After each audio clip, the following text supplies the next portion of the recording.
Good evening, everybody. This is a meeting of the Greenwich Planning and Zoning Commission being held virtually pursuant to the governor's executive orders. As we begin tonight, although this was posted earlier, I'm just going to go over it quickly. The following items were postponed. It's items 9, 11, 12, 13, and 14. That's not as bad as it sounds. The items postponed are Terry Tatar at 0 Oak Street West for a final coastal site plan and special permit. Then at 585 West Putnam LLC and Putnam 600 Acquisition LLC, there are several applications for that are all together. There's a final site plan and special permit, and then there's 3 other site plans that are associated with that. And that is it. Also, and I'll remind people as we go forward, Ms. Goss was seated when we on the applications for the Sound Beach Avenue Bridge, as well as the Eastern Greenwich Civic Center, and she will remain seated on those items. For the rest of the items, it will be the regular members of the commission. And with that, we can begin with the town of Greenwich for recording. Recording. That's Pat's job. Says she who had completely forgotten. So we are now recording the meeting. And okay, so all that good intro I did was gone for posterity. The town of Greenwich, Department of Public Works for a municipal improvement at Greenwich Avenue and Elm Street, and we will at the same time here, we will combine them. I believe that DPW is agreeable to that, the final site plan for this item. And now, Mr. White, if you would proceed. Mr. Michael, if you would proceed. It's like Pulp Fiction. No problem. I'm working to get the... All right, and Mr. Kaufman, you're going to be discussing this? Yes. All right. Good evening, Madam Chairwoman and members of the commission, Pat, Katie. I'm happy to be here tonight to present the town's plan to make improvements to the intersection of Greenwich Avenue and Elm Street. The next slide, Jim, please.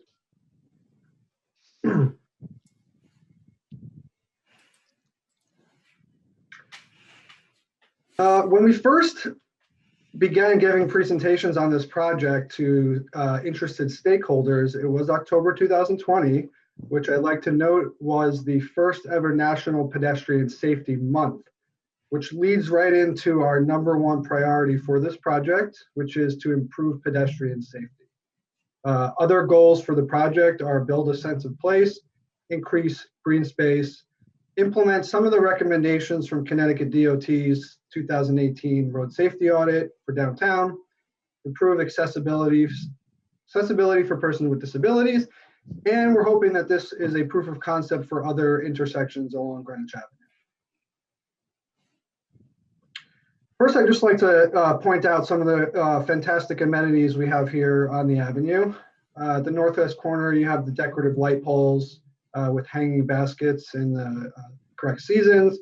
You have the Greenwich Green trash receptacles, newspaper stands. Bottom right is the decorative clock, which sits in front of Betteridge Jewelers.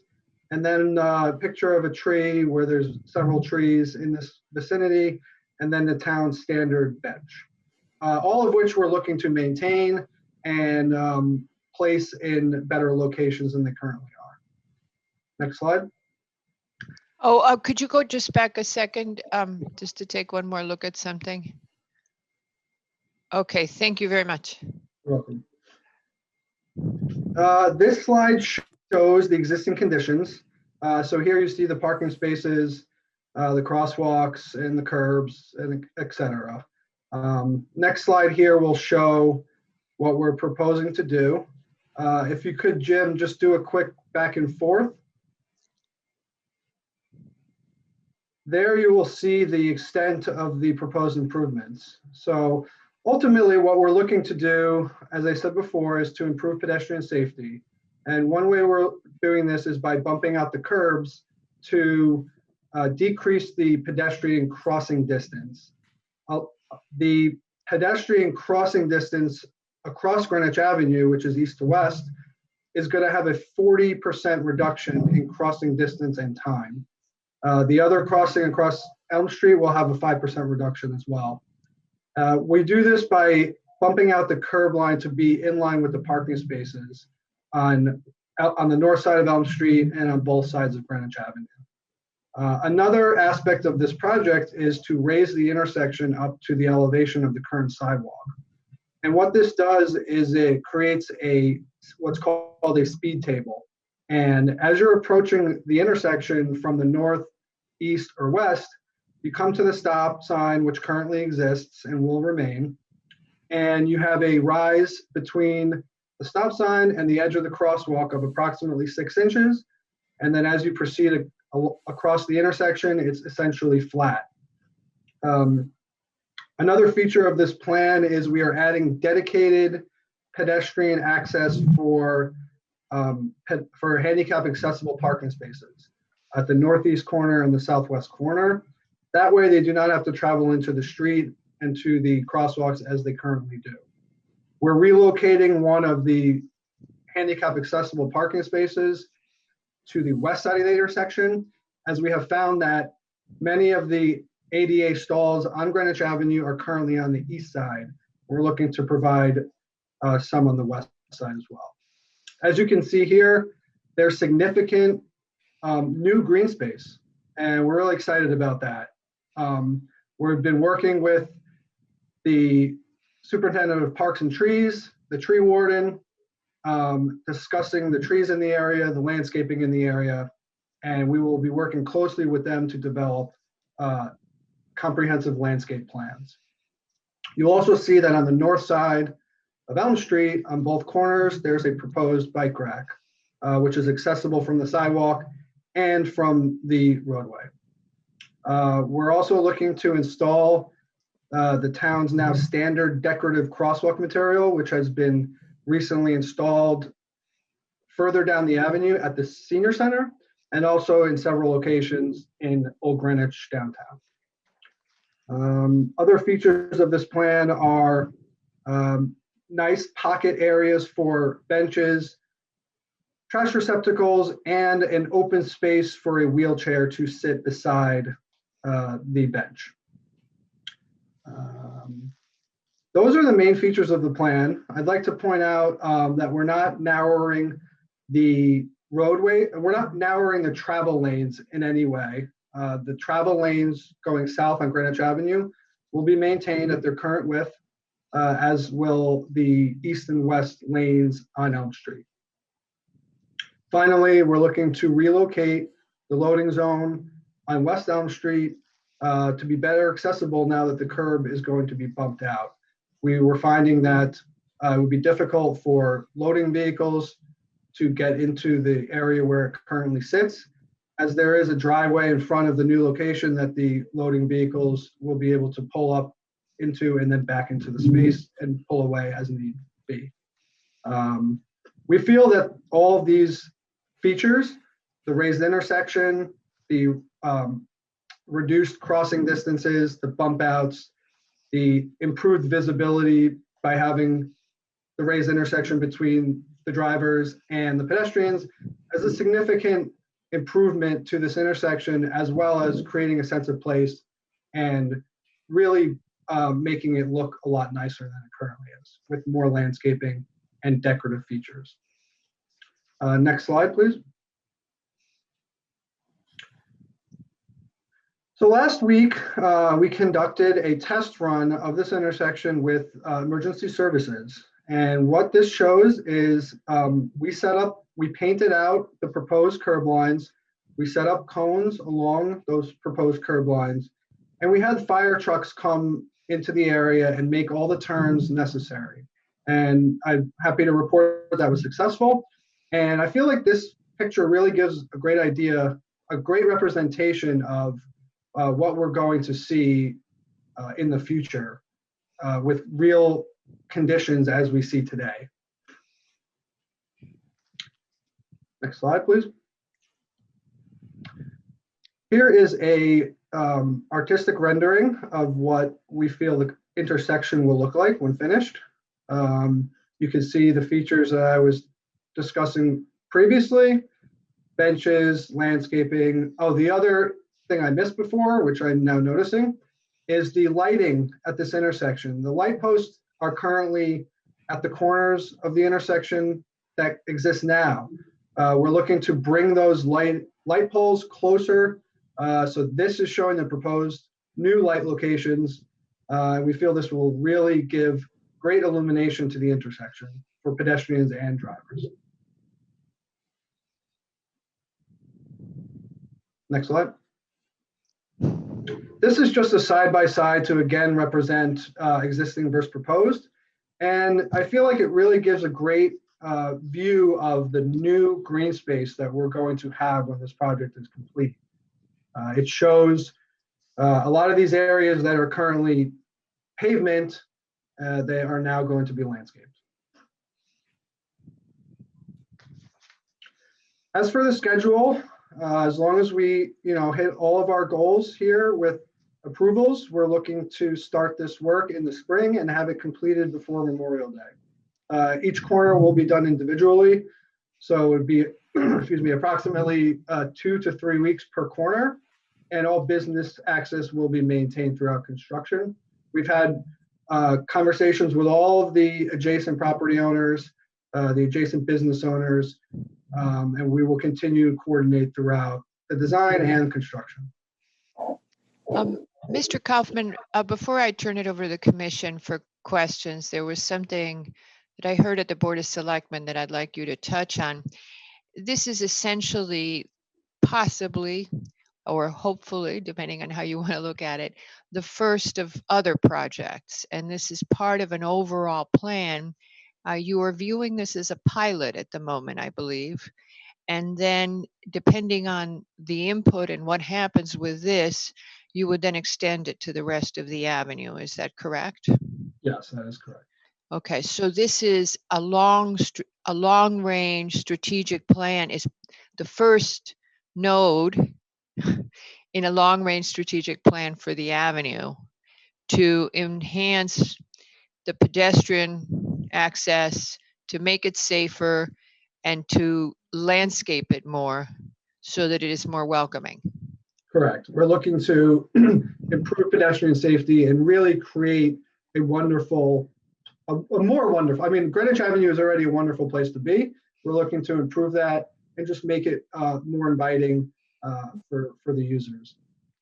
To that end, Jason, one of the things that original, greater picture plan was looking at was paving of Greenwich Avenue, where lighting should go, trees should go. It's a much bigger overview. So does whatever happens in this pilot, does that impact things like the how the parking gets striped and all of that, or well, is that irrelevant, so to speak, or not impacted by something like the intersection? Sure, great question. So I am also the project manager for that other project. So I can say that we are coordinating the two projects together on a daily basis. Our consultant who's working on the larger scope project prepared the artistic rendering for us, and they've been working with us on the other intersections as well. So yes, this is being coordinated with the entire avenue. As Ms. Chairman mentioned, we're looking to incorporate a lot of these features into the other intersections as well. And Katie, you had mentioned paving. We're still looking to pave the entirety of Greenwich Avenue in about 2 years. This might get a mill and pave at that point, or it may not. But we're not looking to rip up any pavement. Whatever is going to be installed here in terms of curbing, lighting, amenities, landscaping, that will be the final condition no matter what. And so when get to see that overall plan? Like, when is that being presented to the public? So we're working on each one. We're working on all of them right now. We're looking at this intersection to be, as I mentioned in the beginning, the proof of concept. So we're hoping that any feedback we get on this intersection, we'll be able to incorporate into other intersections, but we are working on all of them at once. Okay, why don't we turn it over? I'll turn it over then to the commission for questions and comments. I would suggest, since we have a lot of public here and I don't know which of the DPW applications people are most interested in, I just would suggest that we keep our comments fairly brief so we can circle back around when we've heard from the public as well. Who from the commission would like to ask questions? Mr. Kaufman, the prototype here, can this be applied to other intersections in town? So the approach to this is what's called bump outs, raised intersections. They can be applied to other intersections around town. We'd have to look at which other ones specifically and see how they function, what the grading and drainage is like, what the parking is like. But these techniques can be used elsewhere. Yes. Okay, great. Because I have a lengthy list I can give you to put these into. So the schedule is May, and there was some discussion about the loading zone. So the loading zone was moved so somebody could back in. Is there a loading zone on the opposite side of Elm Street as well? Do you mean the East Elm or the South side? East Elm. There currently is not. Okay. Is the pattern of the sidewalk going to stay the same? No. So the pattern of the sidewalk will be squares, not the arching type pattern. Okay. And is there a defined landscape plan for the new green spaces? Not at this point. The artistic rendering shows landscaping. However, it's just conceptual. We're working with Dr. Kramer, the superintendent of Parks and Trees, on a landscaping design that will work for the Parks Department to maintain in the future. Okay, great. Thank you very much. Thank you, Mr. McRae. Anybody else have any questions? It's Andy. Hello, Andy. Have you listened to the briefing yesterday on the two north islands? Wondered if they could be expanded, since you have drainage already in the corner, to get a little bit more green space. Mr. Kaufman, could you go to the site plan or something, or one of the images? So I think the site plan would probably be Jim, best. if you could go back. The green one is perfect. There you go. Yeah, the That's one this. on the right. No, No, the one that's two-sided. yeah, That's that it. one.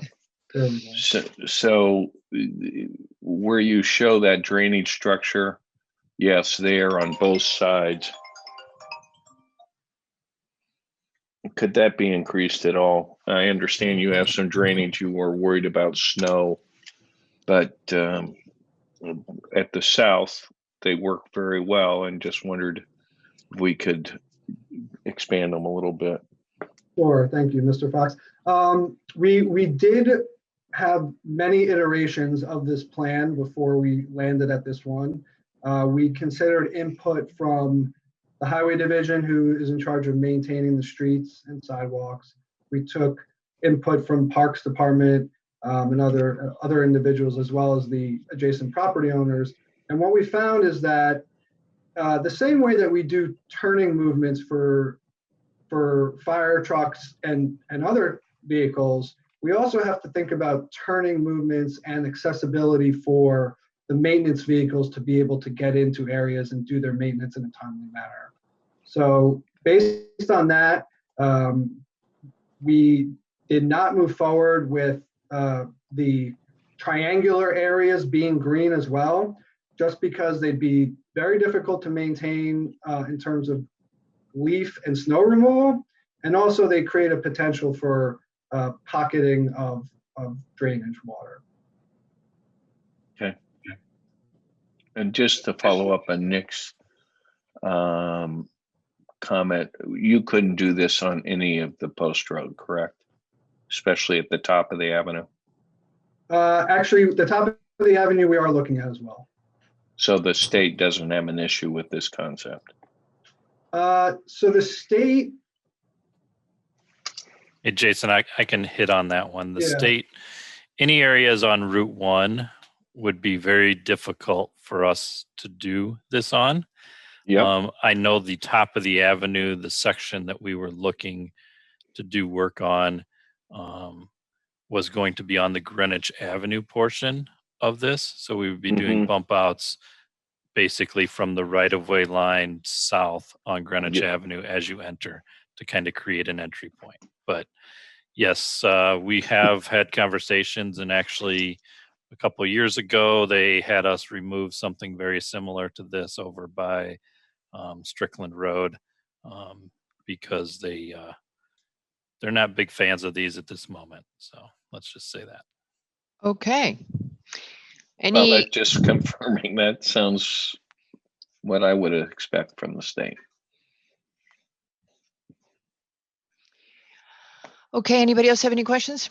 Yeah, well, just to follow up on from the top of the avenue, I was going to ask also about the bottom on Railroad Avenue. also something that will be considered, yes.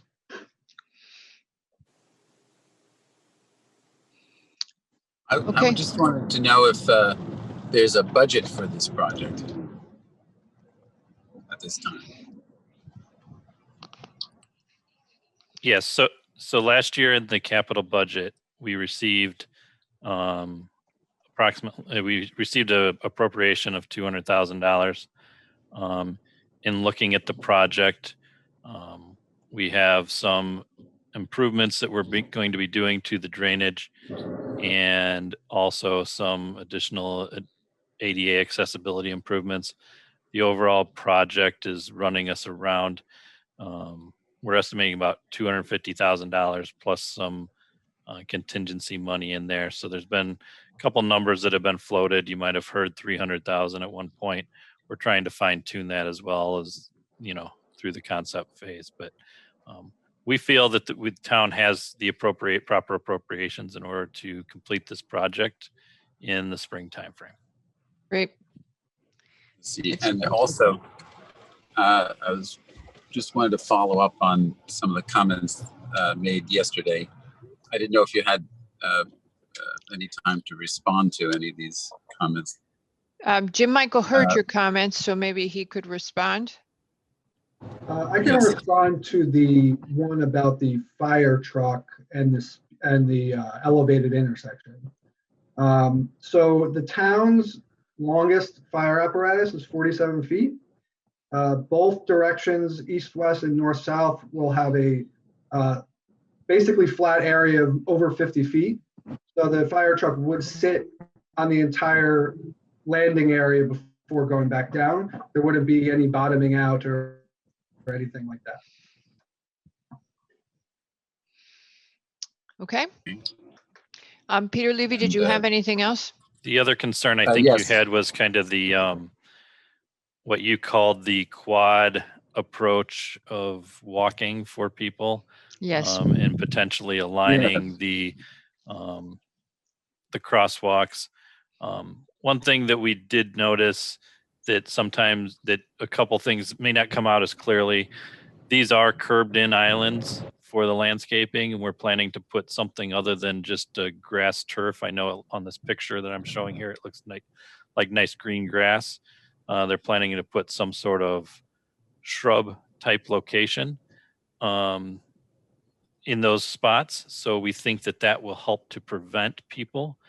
It also, by keeping the 4 spots for people to wait to cross the road, it gives a little bit better pedestrian safety when we go to do some of the crosswalks.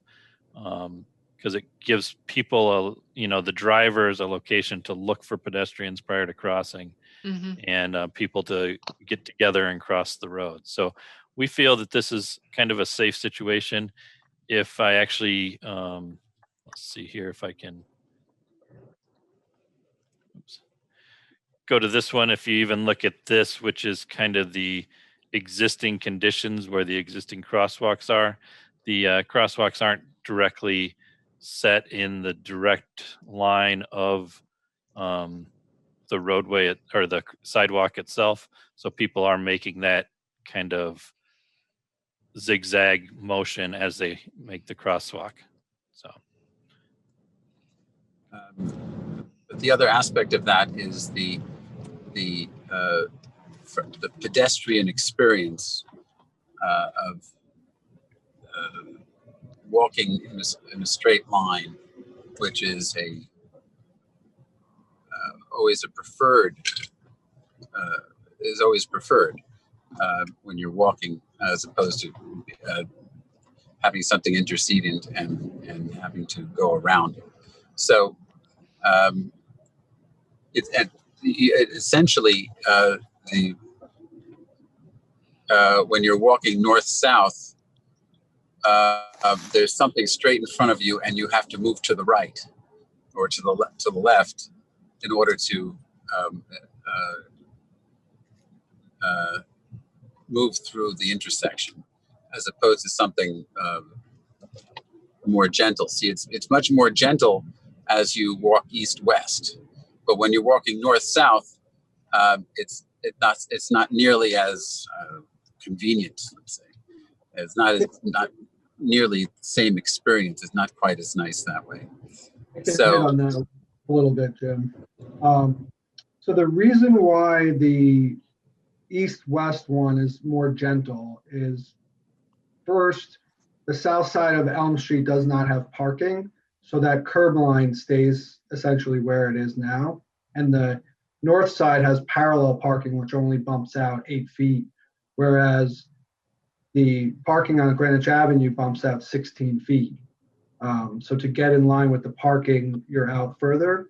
The other aspect, which I think is definitely important to note, is, for example, the southwest corner.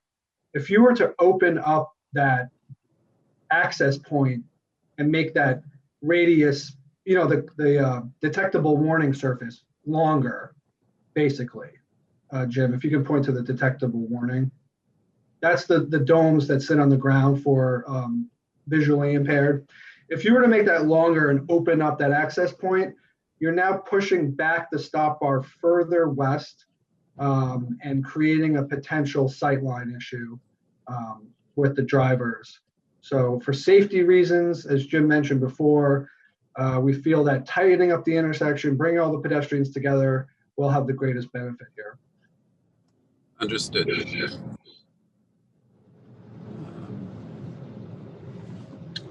With my last comment, with the influx of taking over the space for outdoor dining, and in the future, are we taking that into consideration? Especially on West Elm, where a couple of those restaurants have taken over the parking. I'm looking at the loading zone. Well, How does this design play into that in the future? I forget who, hold on just a second, Jim Michael. I forget No who said this. We need to think about a post-COVID permanent world. Yes, And in that was me. Okay. In that permanent world, we would be unlikely to do dining that is in the street.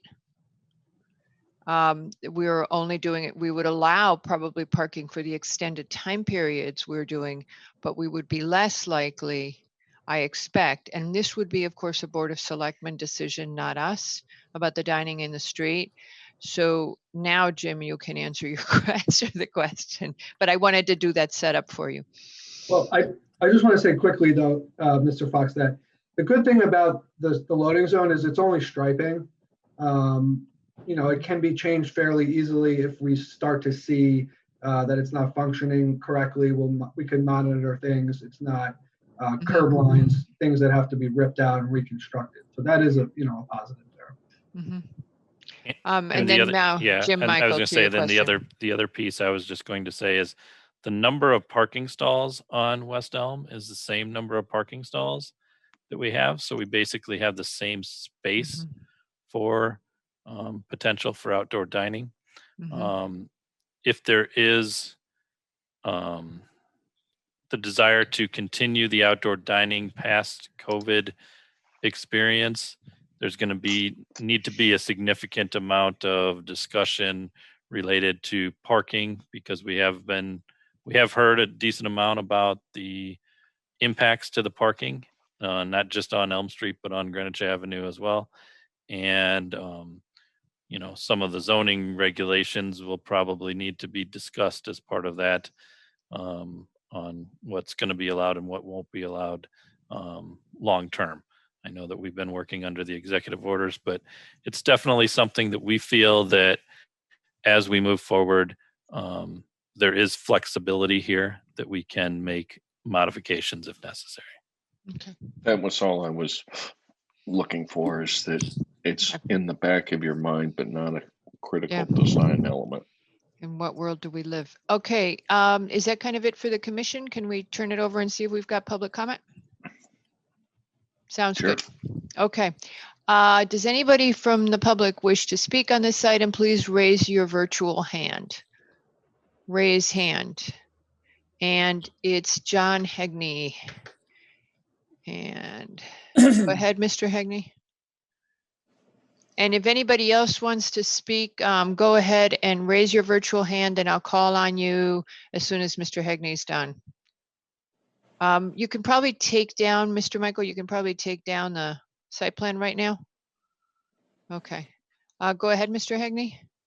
Good evening, Madam Chair, members of the commission. John Hegney for the Elm Street Oyster House. I would like to follow up on that last piece that you went over with Mr. Kaufman and Mr. Michael regarding the flexibility of this plan going forward and the striping of parking spaces. We're working with the Elm Street Oyster House on the north side of West Elm Street, and they've been the beneficiaries of the temporary dining program that the town has set up under these executive orders that we find ourselves living in. I would say that while there may be flexibility in the future, our clients would feel much better if we explored other options for this loading zone on the north side of West Elm Street.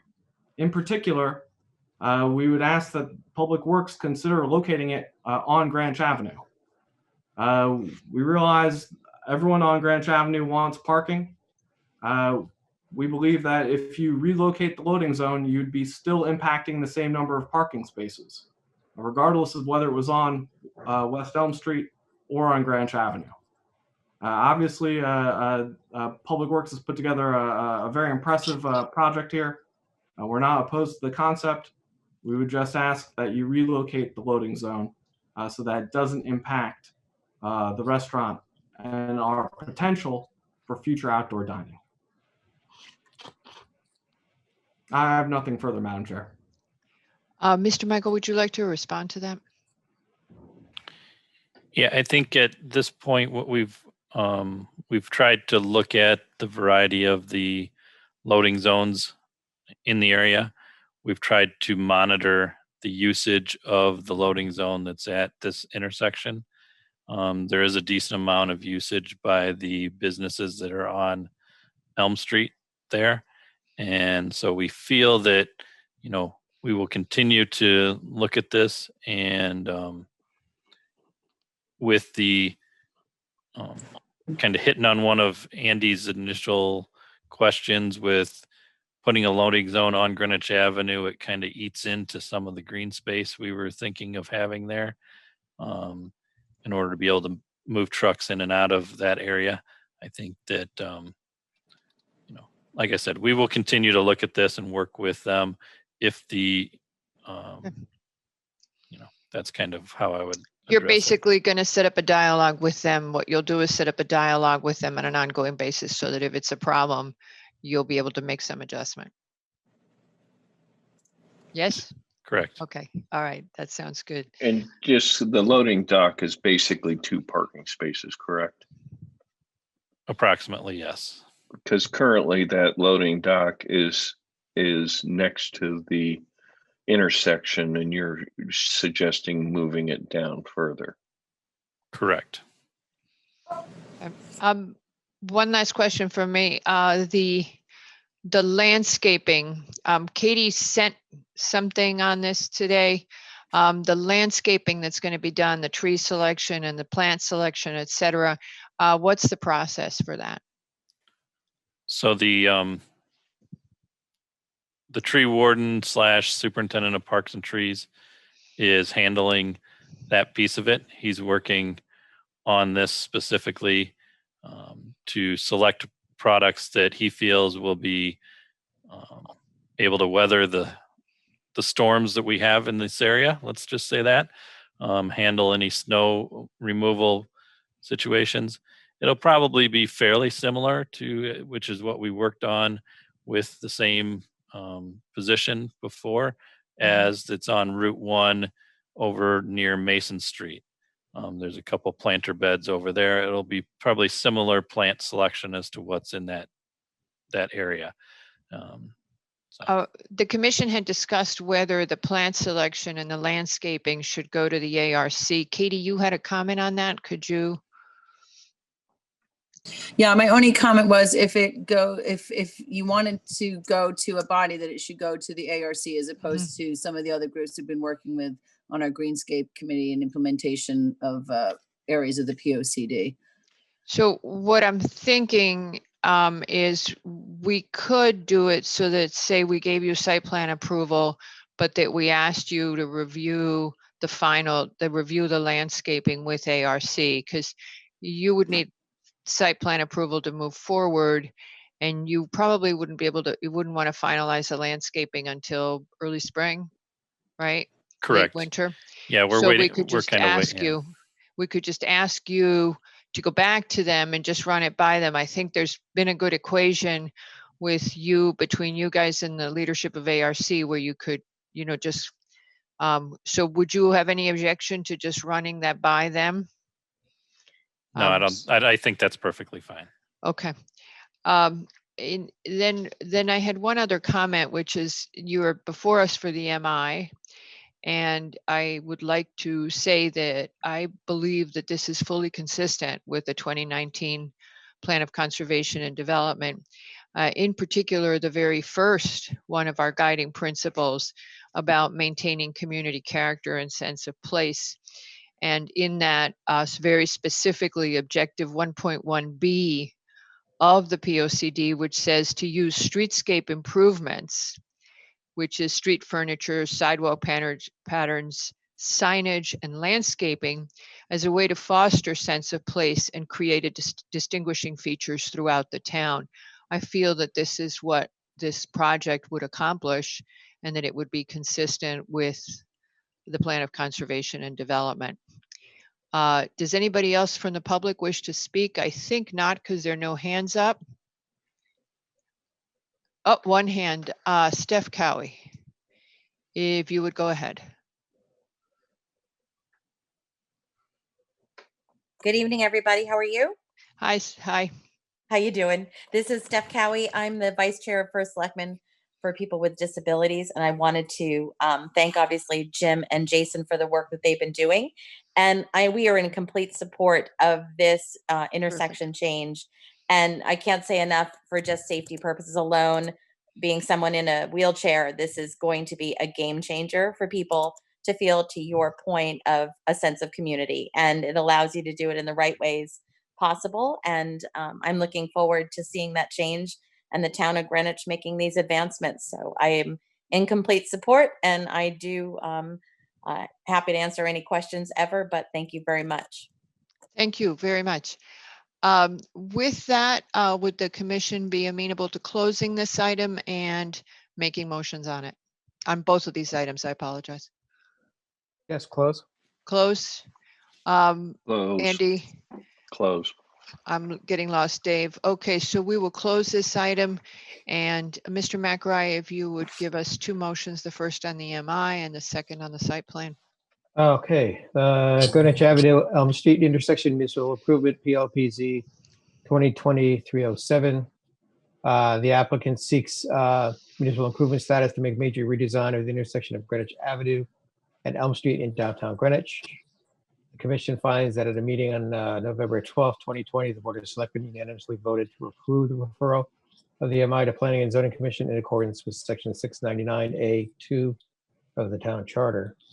And as indicated in the 2019 Plan of Concept Development, the proposal is consistent with guiding principles 1.1B, 4.2I, L, 4.3Q, and 6.2C. Therefore, a motion to grant municipal improvement status in accordance with Section 699A2 of the Town Charter.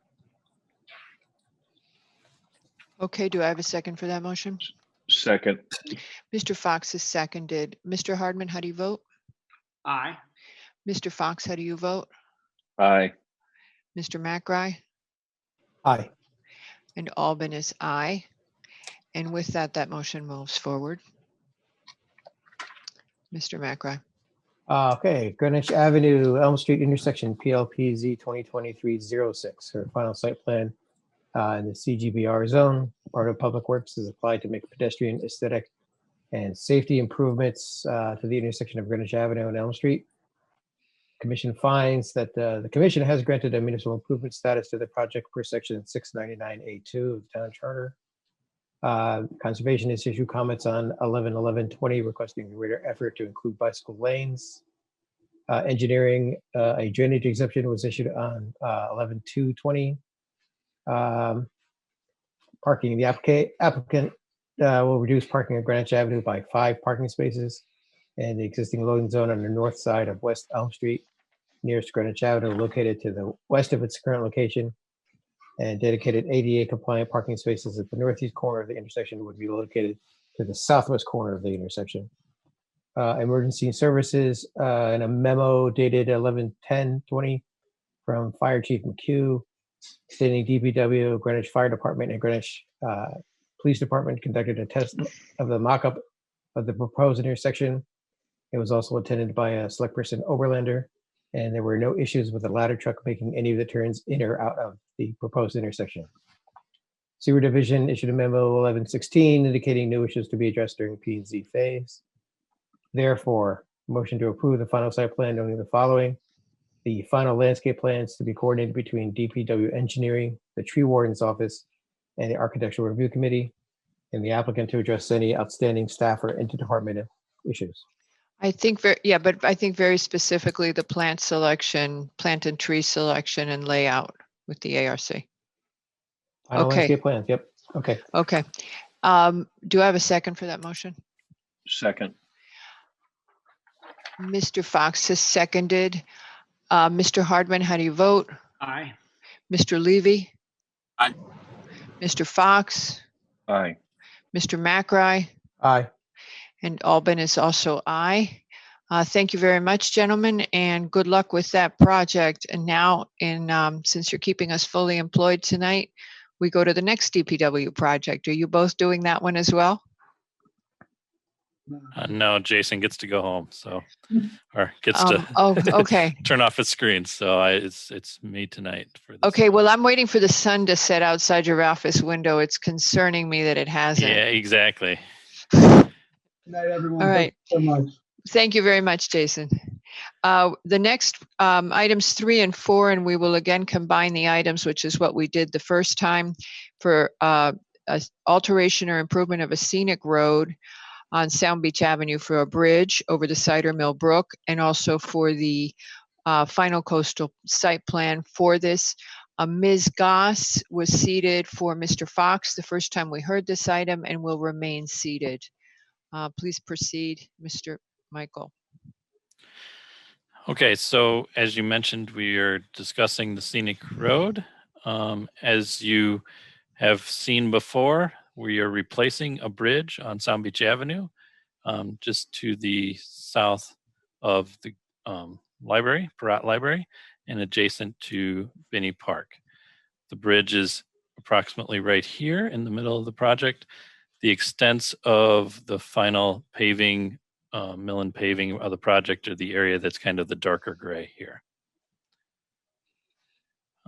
Going into some of the POCD references, encouraging less automobile usage by promoting alternatives, forms of transportation, such as walking and bicycling. We're providing better cycling and walking paths as part of this project.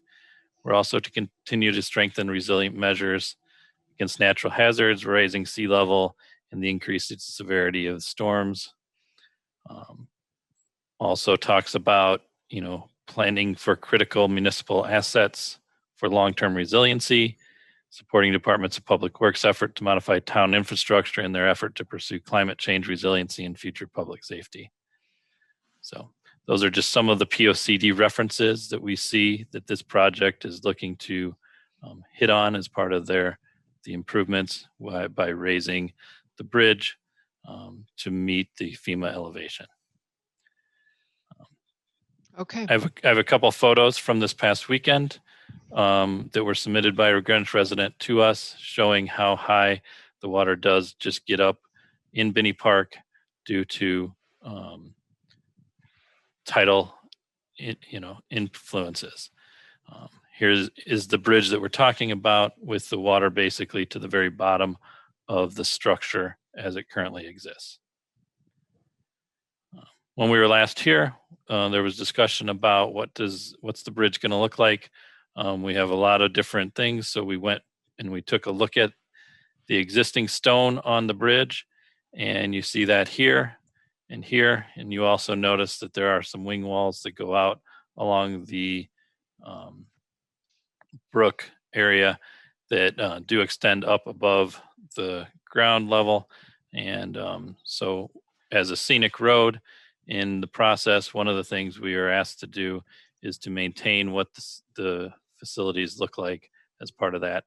So our next step was also to look at what was presented to the public, because we did get very good comments about the Wesskum Wood Road Bridge. So we took into account, this is the rendering that was presented to the public back in September timeframe that shows what our proposed Wesskum Wood Road Bridge was going to look like, with stone parapets, kind of flat stone look on it. And then we, started to look across town at some of our recent projects. So I have a bunch of different stone examples, which I'm going to just quickly peruse through. This is a recent bridge that we did on Round Hill Road with a capstone.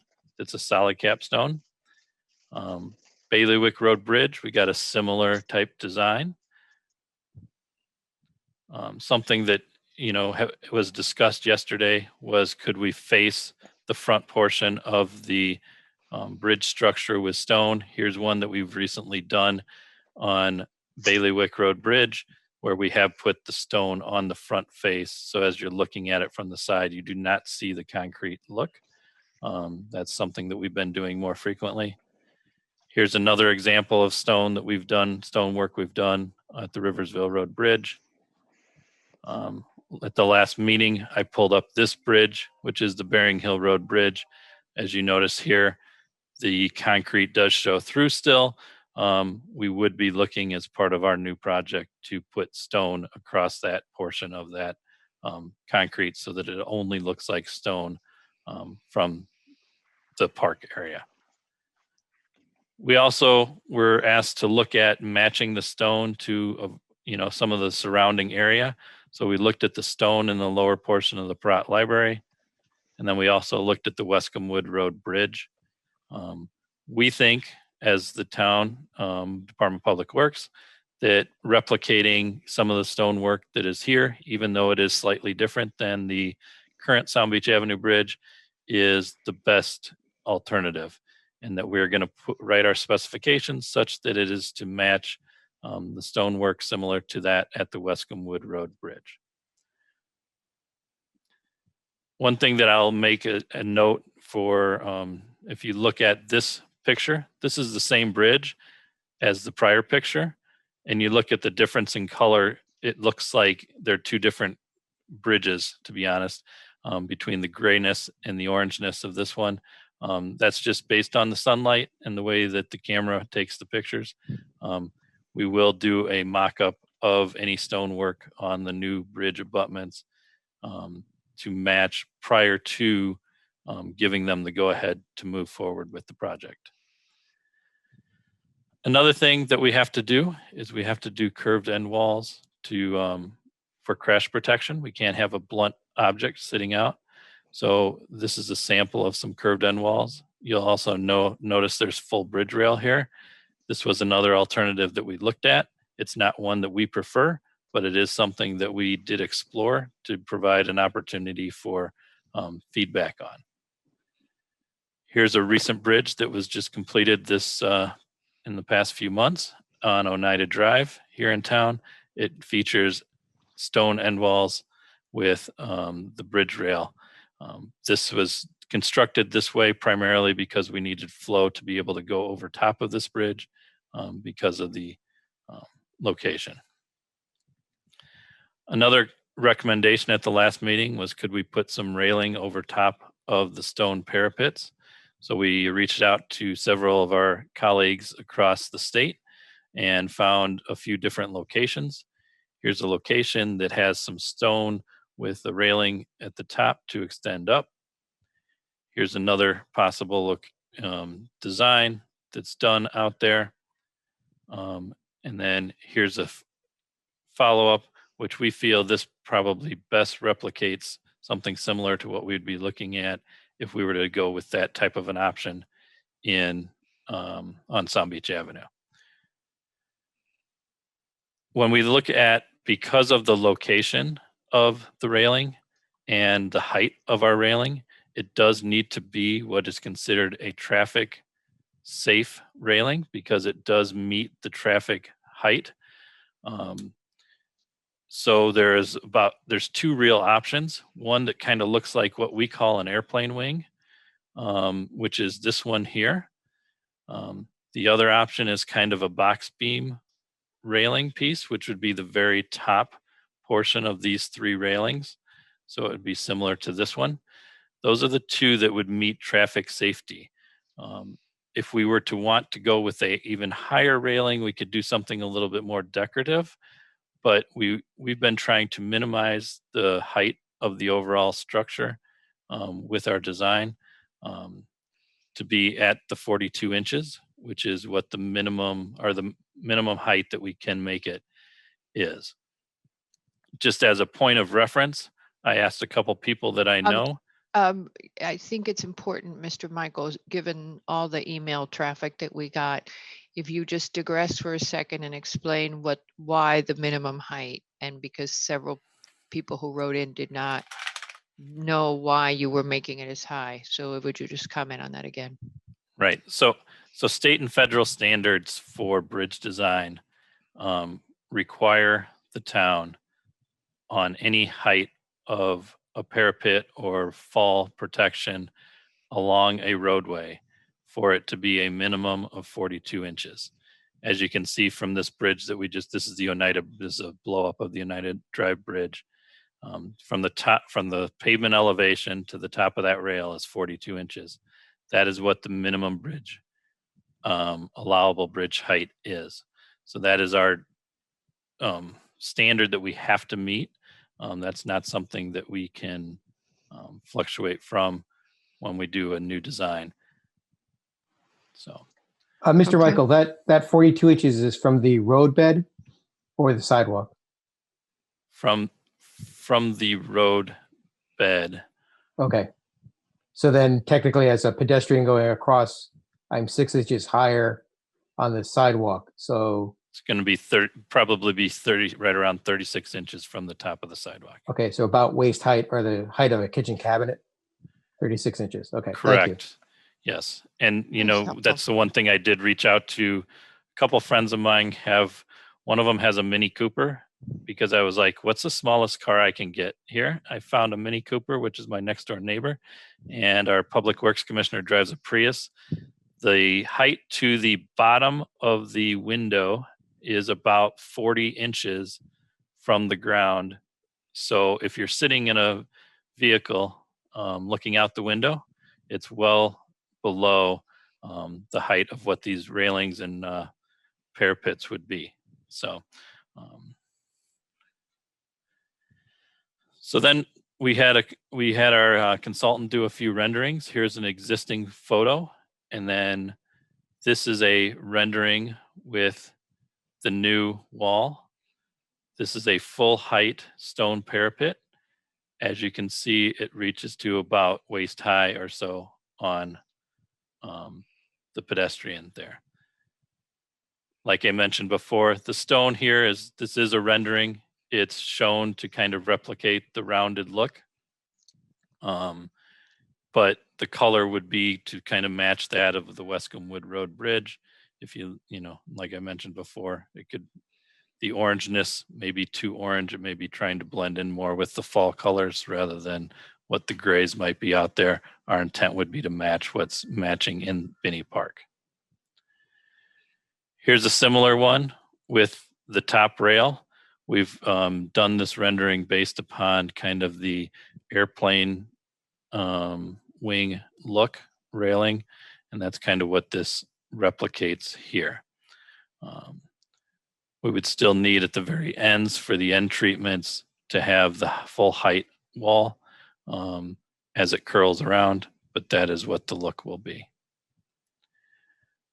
This one here, which is not a desired option of Public Works, we don't really like the way it looks, but it was something that we did present just so that there was this option out here. I didn't do a blow up of it. This is the brown rail, similar to what we had shown, that similar to the Oneida Drive Bridge. Looking at this is a rendering from Binney Park looking towards the bridge. As you notice, there's a water main and gas main that are already existing along there. I'll touch on that a little bit later, but this is the look there. Because of the raising of the bridge, we have, you see the opening there. A couple comments to make. This rendering doesn't show that concrete bridge deck being covered with the stone. That would be something we would make sure could occur. From the renderings that were submitted to you on Friday, we have changed the stone pattern slightly, and we've also adjusted the wing walls so that they match more of the way the slope of the ground currently exists as it goes there, and has just a very slight exposure as you're on the shoreline. We would plan to do some fall protection utilizing some significant landscaping, which also will help with hiding the ends of the bridge as you're standing in the park, and could provide a nice little landscape feature next to the bridge. This is the same rendering with a top rail look. It's slightly smaller of exposed stone, but does have that top rail on there.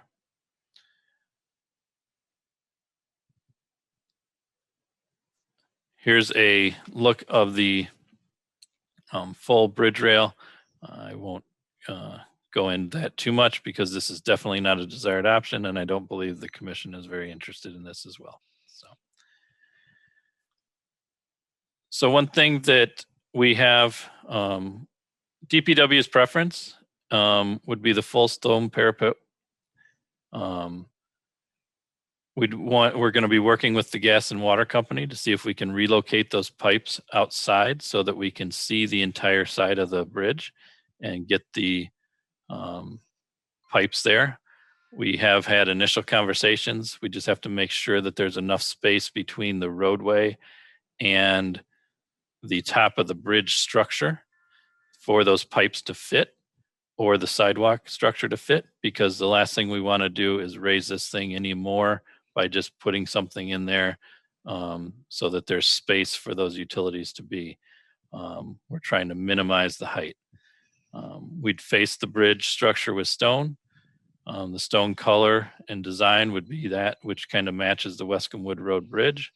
We've talked about adding a soldier course of stone layer at the bottom of the bridge to kind of break up the look, which isn't shown on this, but would kind of replicate some of the arches within the park. And then we were going to be lowering the wing walls with landscape fall protection treatment. So with that, one reason why, if you notice that I am recommending the full stone parapet that I want to hit on really quick is, sorry, if you look at the way that this bridge rail attaches at the bottom here,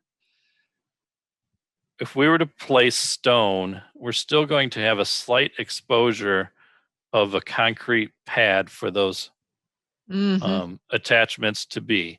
So as you're walking across the bridge, you're going to have a little, unless you do a full capstone piece that's a poured concrete, like some of the prior pictures that have shown,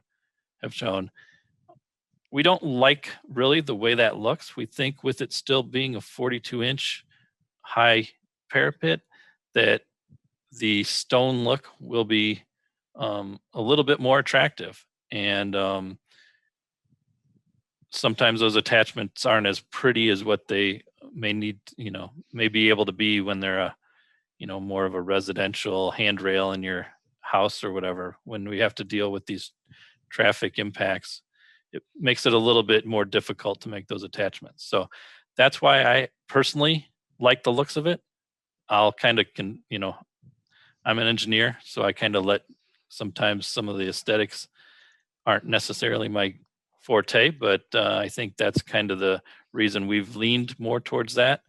And but I'll listen to your questions and comments.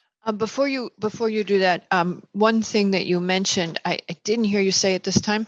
I hope I didn't zone out on you, but at the first time we heard this, you mentioned the fact that the central support will no longer be there, and that you're doing that for water flow and impeding so that we don't get as much sediment buildup. Can you just touch on that? Because again, in the letters from the public, people didn't understand the whole single span concept, and I wanted you to go over it.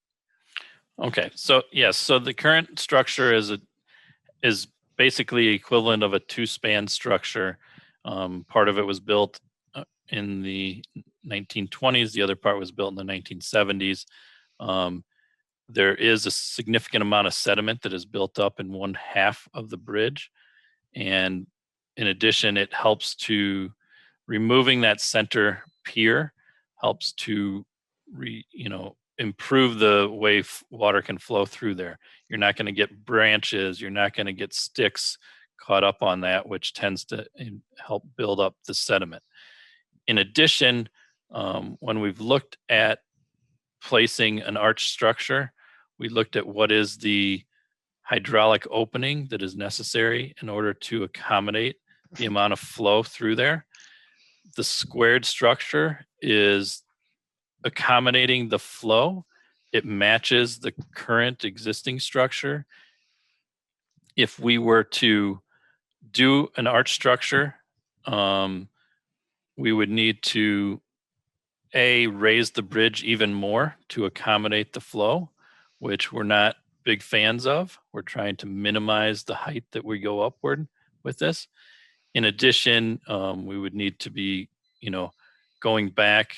It would probably cost the town another $400,000 worth of design, and it probably cost another 2 years, which may ultimately require Sound Beach Avenue to be closed or to be truck restricted, pushing a lot of the truck traffic down onto some of the surrounding roads, such as Brown House, Harding Road, Forest Avenue, during that time period.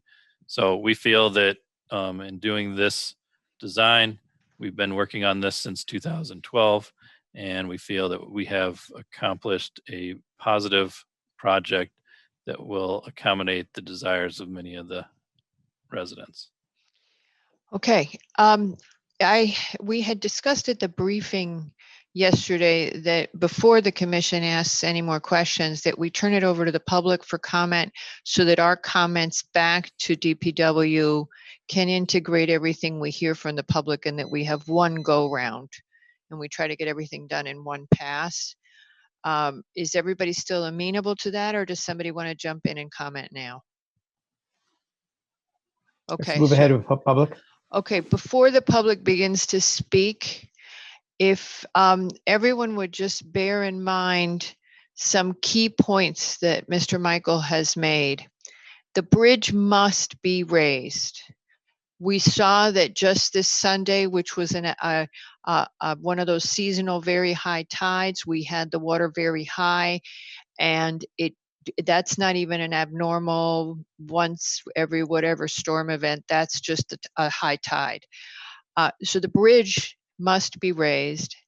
The walls of the bridge have to somehow be 42 inches high, and that's also non-negotiable. That's to meet standards. And finally, for all those of us who wanted to see arches and curves in the bridge, it adds more height and, I believe, more expense. And that may not be a practical thing to suggest to the town, given the financial trade-offs that any town always faces. So when you go to speak, bear in mind, we just can't keep the old bridge. We're all working really hard to do this consistent with the scenic road, but the exact old bridge just can't continue. And with that, if you all would please raise your virtual hands and speak. The first person is Mr. William Morrison. And if you would go ahead, sir. And you should be ready to speak, sir. Yes, I'm off mute. So I believe there's a slide presentation that Patrick has, and if we could go to slide 4. Mm-hmm. But while we're doing that, first I have a question of Mr. Michaels. Is the road raised actually? Is the road raised? We're not hearing you. Can you hear me? Yes, we can hear you. Yeah. So is the road raise included in the photographs? The road raise is included in the schematics that he's giving us. The road raise is included in the renderings. Yes, correct. It is. So the view, if you go to back a slide, please, Patrick. So the road raise is included in that, for instance? Yes, correct. Okay, great. So if we could go to the next slide. So what I'm trying to illustrate here is the comparison of the old bridge with the new bridge. So I outlined the old bridge with these red lines, and if we could go to the next slide. Right. And compared it to your old drawing, which has been vastly superseded by the new bridge design, right, which I like much better. And which is in fact exactly, sir, that was the same feedback that DPW got from the commission, and that as a result they reduced these. Well, I'm marking mark where the walls were reduced because my cursor doesn't. Yes, so those walls were reduced. We were calling them buttress walls. Mr. Yes. Michael would. Right. Okay. Go ahead, Mr. Morrison. I agree with that point, but I just wanted to show that the size of the bridge, the new bridge, obviously, as we know, is much larger, and we all agree we're trying to minimize that increased size. So the question then that's being raised for Mr. Michael is. I haven't gotten to that. Sorry. Okay. Next slide, please. The next slide. Sorry. So the span. One of the ways to reduce the height or the size of the overall size is to reduce the span such that it is the same span as the current bridge. And of course, with the new design, the bottom of the bridge is higher and the centerpiece is removed. So you have two ways that the flow through is increased over the current bridge. And I'm wondering, I know this was covered to some degree prior when we reviewed the reason for this current span, but now that we're actually looking at the bridge size, I'm wondering if this is something, or I'm hoping this is something we can revisit to reduce the span. The advantage of reducing the span besides the size is also it will make the gradient more gradual north and south. Because you can start the gradient, as I understand it, from closer in to the center. So the Okay. span is at the minimum with the height that we need in order to accommodate the hydraulic flow underneath the bridge. If we were to reduce the length of the span, we would need to increase the height of the bridge in order to accommodate that additional flow, which would then increase the slopes coming in and out. And I think it's worth, Mr. Michael, Mr. Morrison, I asked this question the last time, so I'm going to ask it again. Can you remind us, Mr. Michael, when you first proposed this bridge, what your taper length on the sides was versus what it is now, how long it tapers, so how gradual the taper is? It's 90 feet and 99 feet. Now, was the taper the first time? 62 feet? I'm trying to remember what the first one you might have seen was. No, we long bounced ago. around many times. So The one that was with the rotary. the one with the rotary, actually, we extended it significantly further because we were planning to raise the change the rotary rotary. area.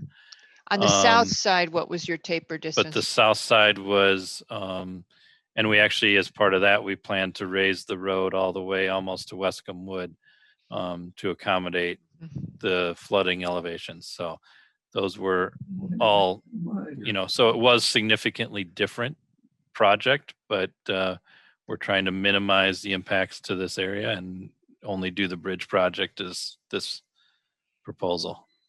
So Mr. Morrison, go ahead. So I get it. So if that was really the net of my my objective here was to reduce the span in order to reduce the massiveness of the bridge with railing or without railing.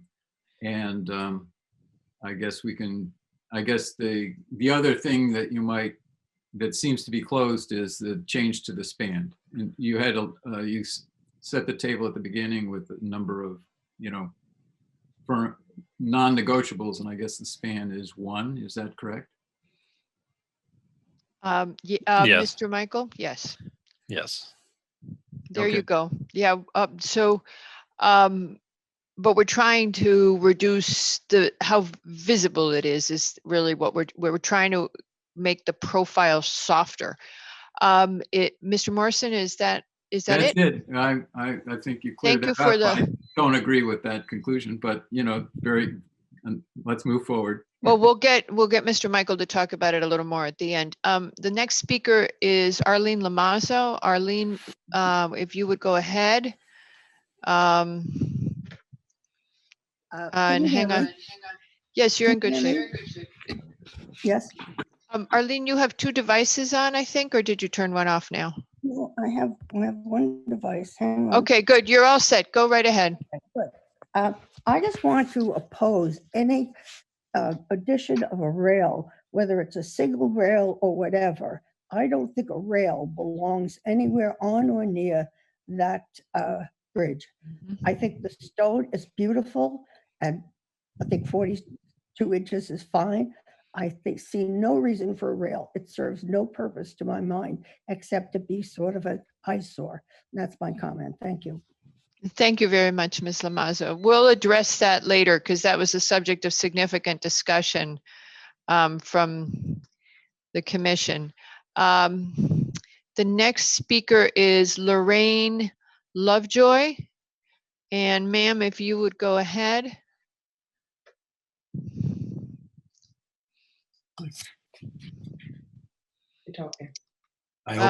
You should be in good shape. You're unmuted. Go ahead. Thanks. It's actually Alan Lovejoy, Lorraine's husband. Okay. Thanks for all the work you guys are doing on this thing. I really appreciate it. Jim, could you turn back to the slides of the Wesskum Wood Bridge for a moment? I just wanted to point one thing out and then ask my question. I don't know if that's coming up. I'm not seeing it. But.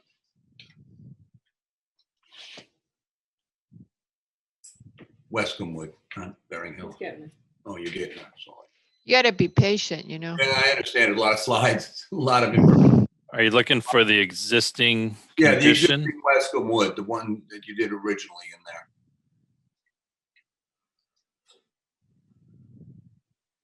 That one there? Hopefully, there it is. Fantastic. The one nice thing about all the bridges, and if you look in the distance, you can see another arch, which is one of the pedestrian bridges in this area, is the arches. Now, we can't build a new bridge. I get that. We want to stay with what we spend our money in. But the cosmetic facial stonework could be arched much more than it is, coming up to perhaps 52 inches at the highest point on that bridge, and tapering where the stone walls curve around, taper them down to ground grade. Don't make them a square edge, but a tapered edge coming down. Where the arch is going over that bridge, a little cosmetic stone, just a slight angle. Instead of having it be a square bridge, make it arched, because every bridge in Binney Park is an arch. Now, don't design a new arch bridge, but you do the cosmetic stonework, and you can certainly make a lot of things look a lot better. Your buttress walls, terrific. Bring them down to the ground grade. Don't end them with a square edge. Make the arch feel more accentuated with your cosmetics.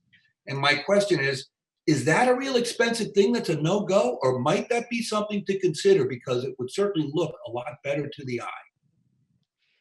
Mr. Buck, the facing of the bridge so that it simulates a curve where there is no curve. I think yes. Yesterday we had discussed that with within the commission, and Mr. Michael has heard us raise that topic. So we'll let him respond after everybody's done. Anything else, Mr. Lovejoy? Is that something that can be worked in, is my question, in doing your final design? We're going to ask him to answer when everybody's done with the comment, because the commission the commission's going to ask the same question. Thank you very much. My question's already been asked. Thank you. Thank you. Candace Garthwaite, if you would go ahead. Hi, good evening, and thank you for the great presentation. I'm just wondering, I know that yesterday it was discussed that, could we have the sidewalk on the other side of the wall? So I know that's You didn't have to change your shirt, Nancy. That's quite a big request, I understand. And so I was just wondering about pedestrian safety. So I'm also curious about the existing walkways as designed, how wide they are for pedestrian safety. And I do agree with Arlene that the railing really look out of place. So I think that's pretty much it. Has to do with, Ms. Garthwaite, you broke up. You agree with Arlene that the railing does not fit with the. Okay, I didn't ask Arlene this question, so I'm going to ask you both while you're listening.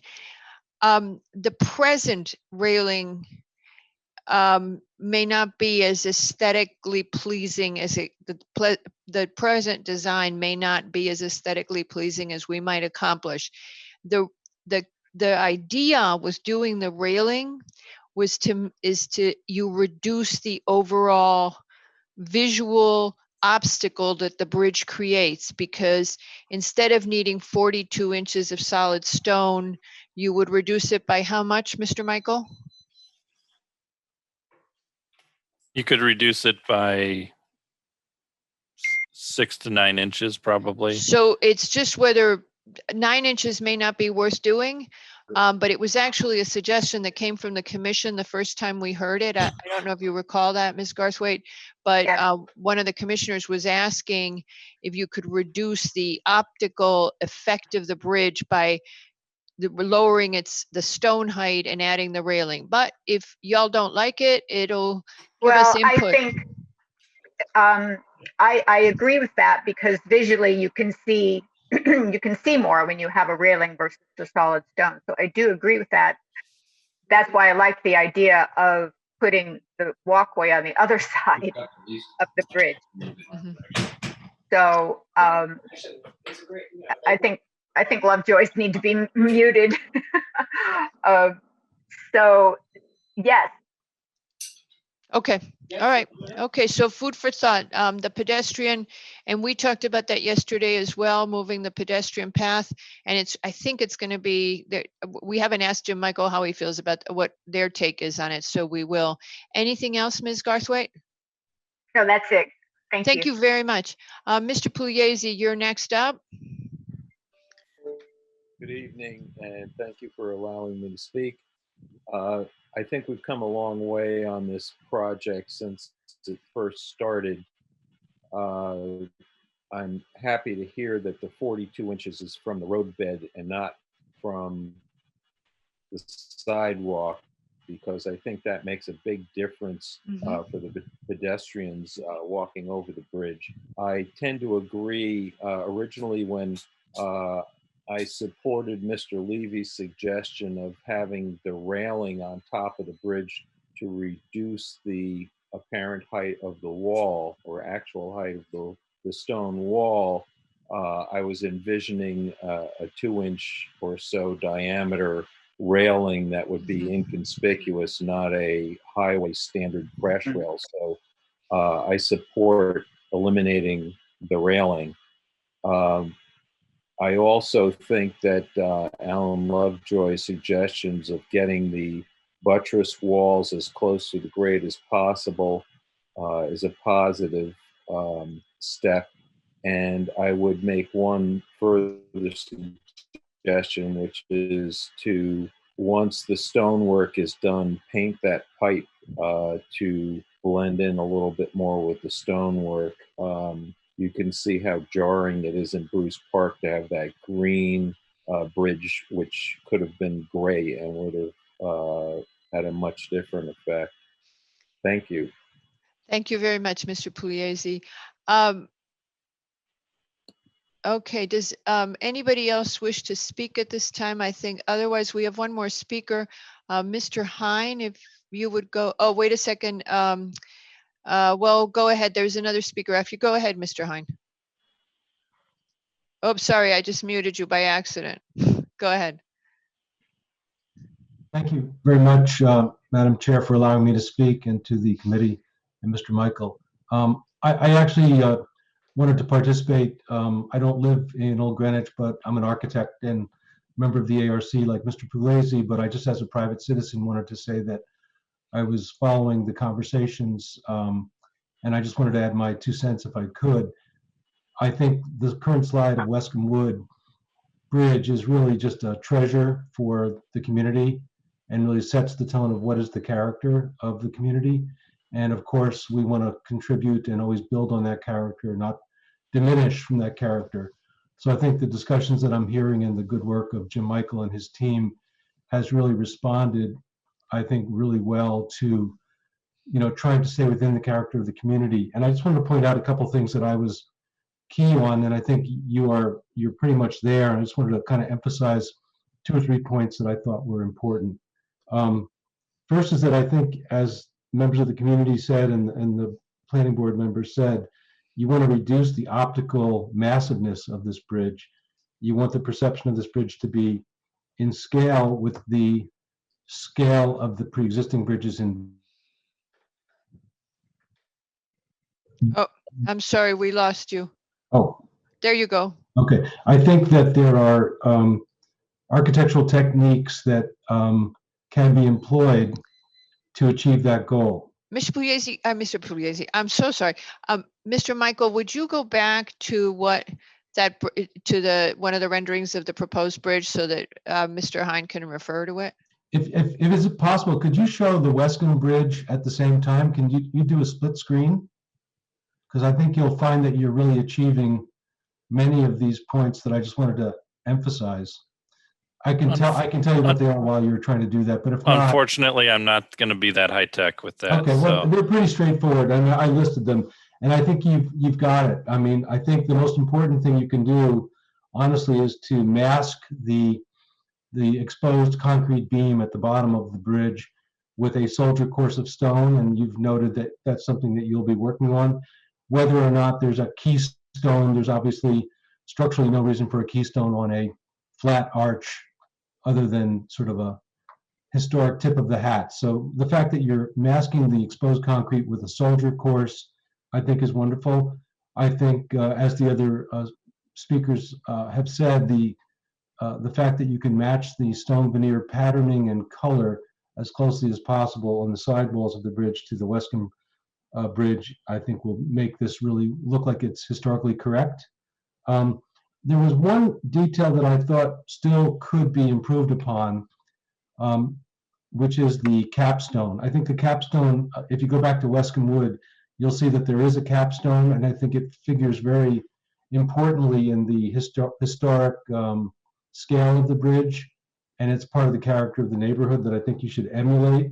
But the capstone that you showed on one detail where you had the railing detail with the 2020 memorial sort of cast in place concrete detail, if you would not mind to please go back to that slide with the it was the railing detail that had the 2020 that one, yeah. What I think is a missed opportunity on this slide, and I was wondering, could this capstone, if you were to have a capstone in the bridge that you're proposing, could the capstone have a very slight overhang? The reason for a capstone is actually to shield the water from the joints below. This one is flush to the veneer stone, so if you go back to the Wesskum Wood, you'll notice that the capstone is actually cantilevered ever so slightly. All of these feature that shadow line under the capstone. And I think there again, you can see it so importantly here on Wesskum Wood.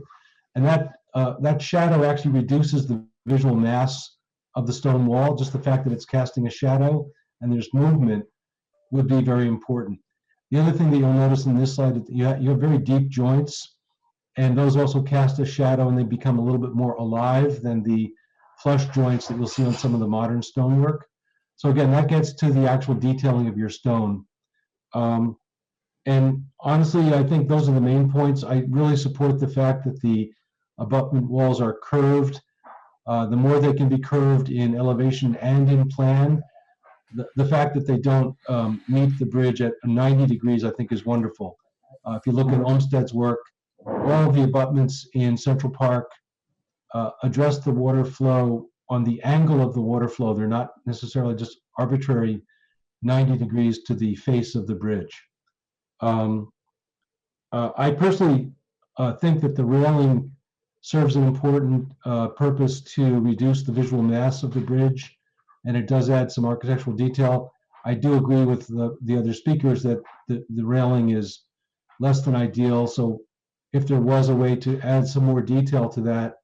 My own experience of this bridge is I think that it's much more important visually and contextually to the pedestrian walking through Binney Park, because your mind is remembering the Wesskum Bridge and you want to connect that to this bridge.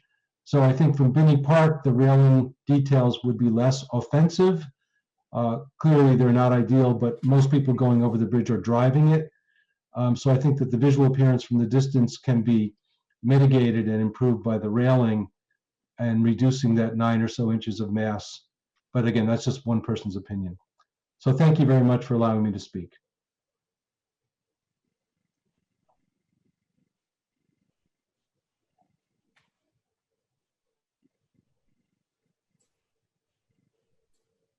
Margarita, you're muted. Sorry. Thank you for noticing. I forget when I have barking dogs that I need to unmute. Patrick, before we go to as we're going to the next speaker and hearing their input, could you pull up, we have somewhere some different types of railings so that the commission can look at those when the public stops speaking, but not just yet. Okay, I'm just giving you the heads up so we don't like tell you to hurry up later. Mr. Heap, if you would go ahead.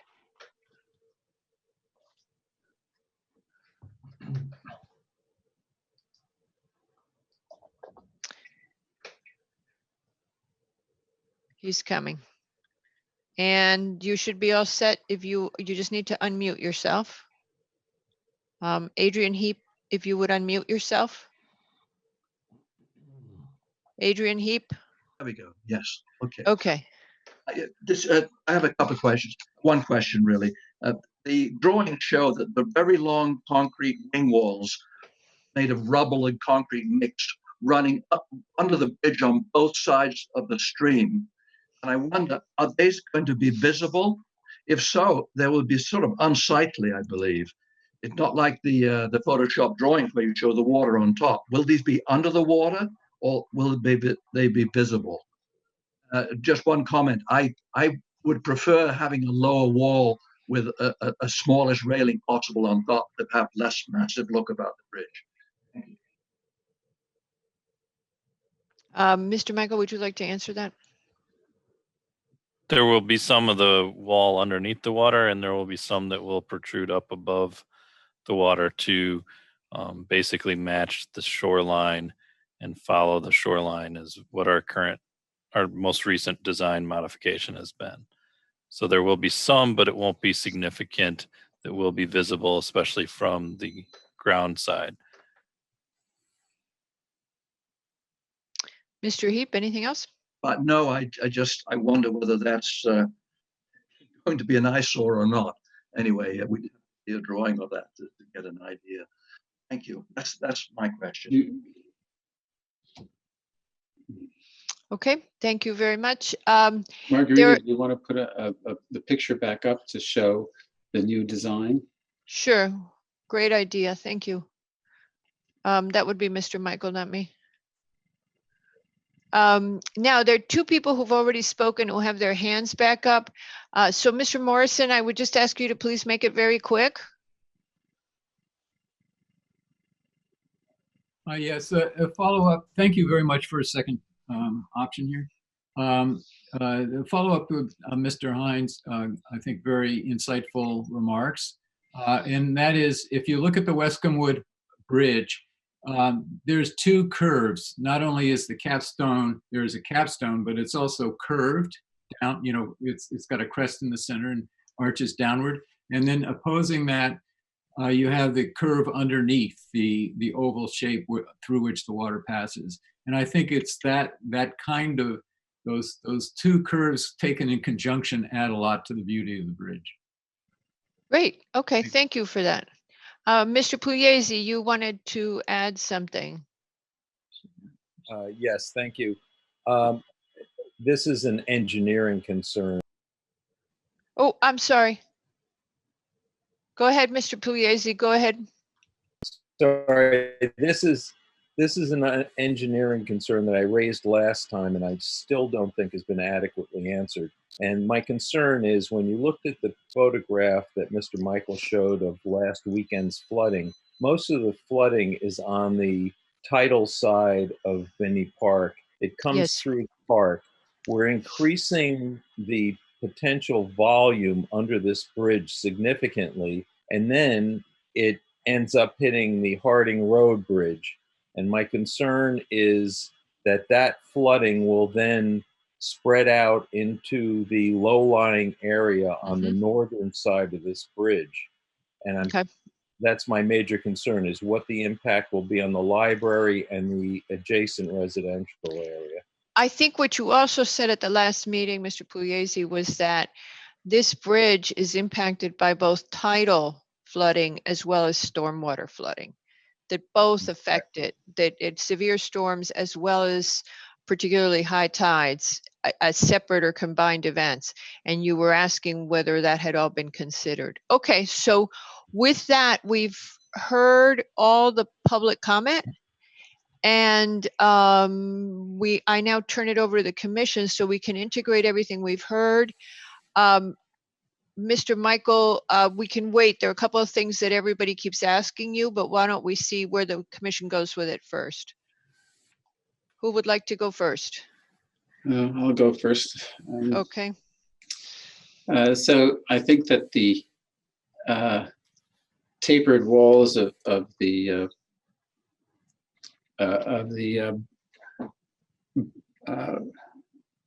that are on the side of the banks of this stream look quite successful here. I wanted to ask you also about how far the bridge tapers beyond the banks of the stream. It looks general, just to my eye, the wall is about twice as long as the existing wall. So my question is, how much more can it taper, and how much more might you be able to reduce the overall length of this bridge? And the other thing, I'll just list a few things. I think that the soldiering will really add a lot of value visually to this. Of course, it's going to be interceded by this pipe, which is really unfortunate. But I think that if the, notwithstanding this piping that goes through the picture, if this soldiering were also to taper at the ends, so in other words, it would have a soft curve so that it would be higher in the center and taper off to the edges, that would create a sense of a curve, which would be a nice visual effect on a very, it's 40 feet wide. So you can have a nice soft gradual curve, which, could be, the stone could be, 16, 18 inches in the center, and it could be, 8 to 12 inches on the sides or something like that. That could be a very nice soft element. And the, as far as the railing is concerned, the devil is in the details. If you have a nice light and small aspect to this railing, as was suggested by some of the comments from the public, which is very astute, then it really has a nice tactile quality and is something not only that you would reach out and hold, but it is visually much more appealing as well. So if it's going to be this rather stark looking extruded metal element that's spanning 40 feet, it's not quite the same, but nonetheless, the change of materials and having a break in the mass of the stone and having something above it, I think that if you're only reducing the size of the bridge height by 6 inches, then and your element is 6 inches, I don't understand that. That doesn't seem to work. But if it has to be more than 2 inches or 3 inches in diameter, this railing element, then you need commensurately that much space, if not more, below it. It needs to be there has to be air and airspace below it so that this visual effect actually works. So if this railing is a big thick thing that is not that appealing to look at, nor or visually interesting and tactilely not too welcoming, people don't want to reach out and hold it. And there's no space below it because it's too big, then we're not getting the visual effect we want.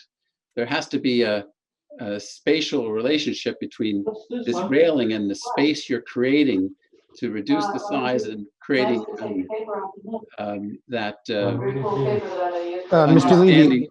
Mr. Levy, I'm not, Yeah. go ahead, Nick, were you going to clarify? Because I'm not Yeah, really I think, following. Mr. Levy, I think one of the things that we need to consider is that the railing, any proposed railing on top of the wall has got to be integral with the vehicle crash component.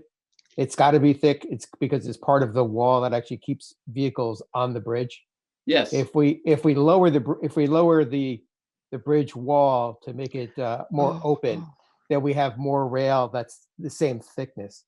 It's almost better that if we actually have just have a continuous veneered wall with a nice capstone than any kind of railing, because I think actually in one of those, the photograph that had the cornerstone in it showed us what would happen as the wall gets lower, we're getting more of the thick rail. And I think a thick rail is the thing that everybody's objecting to. Right, I understand. So the devil is in the details, I was saying. So yeah, but I think the detail is that's the issue. is that the detail winds up becoming the thick rail because it's part of the crash Yeah, it issues that the doesn't wall work has. too well. So you Yeah. have to go to the design that will work better. Okay, so this is just very clearly, what are you asking for? Because I'm not following you. Just very So simply. unless there is a better detail for the railings, which I think we were going to look at, I think that it's not going to be a great option for us. But like in kind, if it's all stone, then this capstone detail is really quite important. If you use a white concrete capstone, even if it creates a shadowed edge, it's not going to be the right kind of detail for this bridge. Right. I think We need to be a stone, Okay. it needs to be variegated and not uniform. Okay, Mr. so Levy, I think the cap There's a detail good that's on visual. Wesskum, the cap detail that's on Wesskum, where it's a flat stone that's rough hewn that has a 2-inch overhang, I think is really probably the best bet. It gives the same rustic feel as the river rock that's on Wesskum. It's got the overhang to give some kind of a visual line to it. That's the detail I think everybody's looking for, or really would appreciate on the bridge. Can it Okay, can we break up this dialogue for a second, please? Mr. Leroux, are you ready to share the details on some of the railings that we had? Yes, ma'am.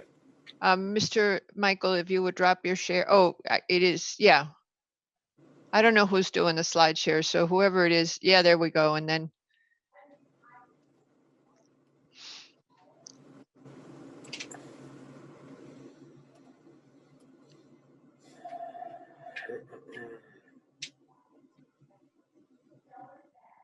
You were supposed to be ready. I was. Oh my goodness, where did it go? Oh, here it is. It's at the end. And Mr. Hine, if you would raise your hand, I don't know if you're still there. Yes, you are. I had muted you because you had background noise. I'm unmuting you now. Okay. Mr. Hines sent us some thoughts on. Sorry, Madam Chair, Yes. So you had sent us this background. It's all the way at the end on the different railings. And if you go to the end where it's got the handrails, Mr. Leroux. Well, I'm not even going to comment. I hadn't looked at these.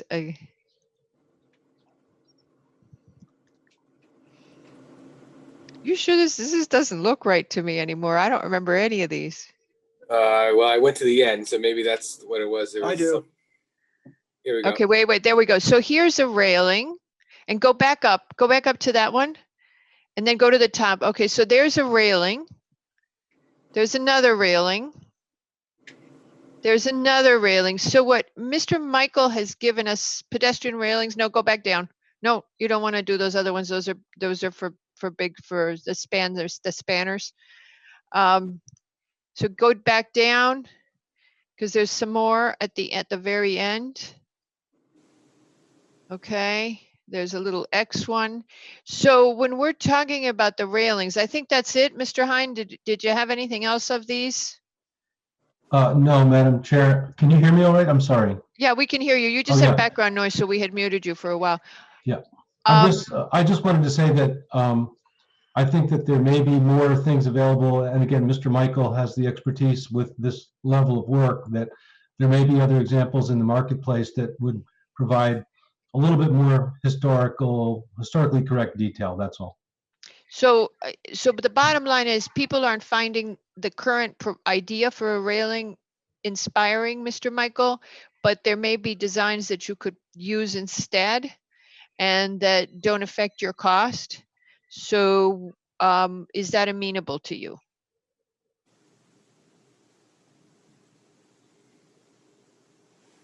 we're willing to work with them as long as they're vehicular tested, acceptable railings is the Okay. concern.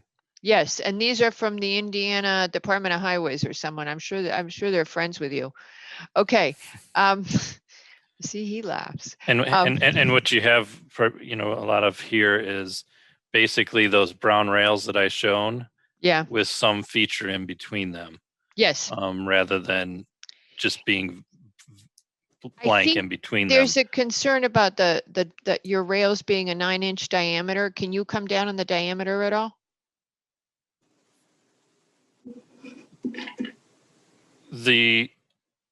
That's kind of where the airplane wing look comes down, is narrower that way. One of the concerns about, we do have to maintain we can't make too much of a gap between the rail and the top plate, because then you have the fall protection. So I think it's 4.5 inches that we can't exceed between levels of railing. Otherwise, we have to have some sort of. But you don't have to have a 9-inch diameter on the top pipe. No, the top pipe isn't 9-inch diameter. I Oh, think even I even picked that the up ones that somewhere. I've shown were only about 2-inch. Okay. Somebody 2 told me inches of height, basically. Okay. All right. Okay. So the basic issue that I think Mr. Levy was raising is that we hadn't captured a historically good railing. But okay. So with that, anybody else have any comments?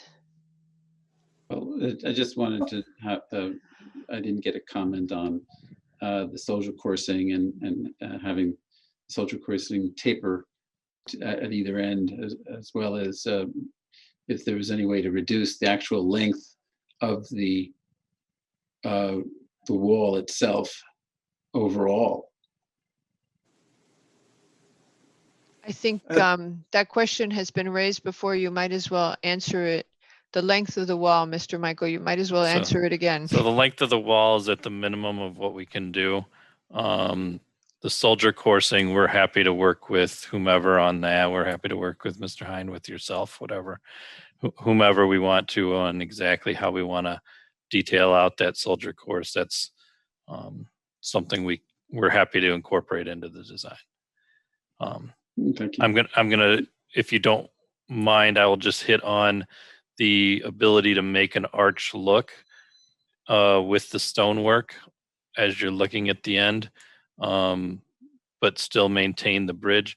When you do that, what it's going to require us to do is to make either an even wider, longer bridge opening, or a taller, higher bridge opening, because we still have a certain amount of water we have to fit through there. And I kind of stated it's more like the square peg in the round hole. We have a square peg worth of water that's able to flow through there. If we make a round hole, we need to make that round hole much bigger in order to accommodate the same amount of water that's fitting through the square peg. So. Okay, Ms. Goss, you wanted to say something? I don't think I missed as far as making the arch in the stone, Mr. Michael, I don't think they would, as I understood it, they were just changing the surface of to create an illusion of an arch, but not actually changing anything about the shape of the bridge, just the way the surface of it was, to create an illusion of an arch. Was I mistaken on that? No. No, you're correct. Madam Chair, may I jump in for one quick second? Yes, of course. Mr. Hunt, to follow Ms. Goss's point, I think because the roadbed is actually elevating, there is a true arch, even though it's very, very subtle. Is that not right, Mr. Michael, that the midspan, the top of the capstone or the top of the railing would be ever so slightly higher than the elevation at the either end? The midspan is of the roadbed itself is approximately 2 inches higher than where the bridge hits the end of the bridge structure. Right, which is very minimal. Yeah, but the end wall, but the the capstone or the handrail would actually follow that 2-inch. And I think just the fact that even a 2-inch, it sounds ridiculous, but that almost non-existent elevation change is better than nothing. And I think we should work with that. I think that actually, you've shown it in your rendering, and I think I picked up on that visually. It will simply make it look less of a basic engineering solution and more of a really, slightly more historically correct. I don't think that's insignificant. I think it is worth pursuing. Okay, thank you, Mr. Hine. And to Ms. Goss's point, could that not be ever so slightly exaggerated, Mr. Michael, by, maybe even a little bit of an exaggeration of that rise in the center? Or would that then not meet code? It would be too high at the midspan. I'm just talking cosmetically with the stone, not the structure. We could increase the stone height, but I think that's going to increase the amount of stone that would end up being there. So I think that could be, we've been trying to minimize that height. We'd probably end up closer to 48 inches or something like that in the middle if we were to try and exaggerate it rather than the 42-inch height. But I just think if you have 2 inches of real pitch, and if you added even 1 inch or 1.5 inches, if you had a 3.5-inch curvature or slight inclination, that actually would make a huge difference visually from the park. Particularly, you would just know that it's not a blunt straight line. There would be a very subtle change in the way the sunlight hits it, particularly if the bridge featured a capstone with an overhang and some deep joints on the stone veneer. You would pick it up. Okay. Thank you. Thank you, Mr. Hine. I think we've kind of hit all the issues. Do you guys want to try and get some closure so we can decide what we want to do? We've heard several points here. Mr. Lowe, you wanted to add something, and then let's see if we can circle around and close this puppy up.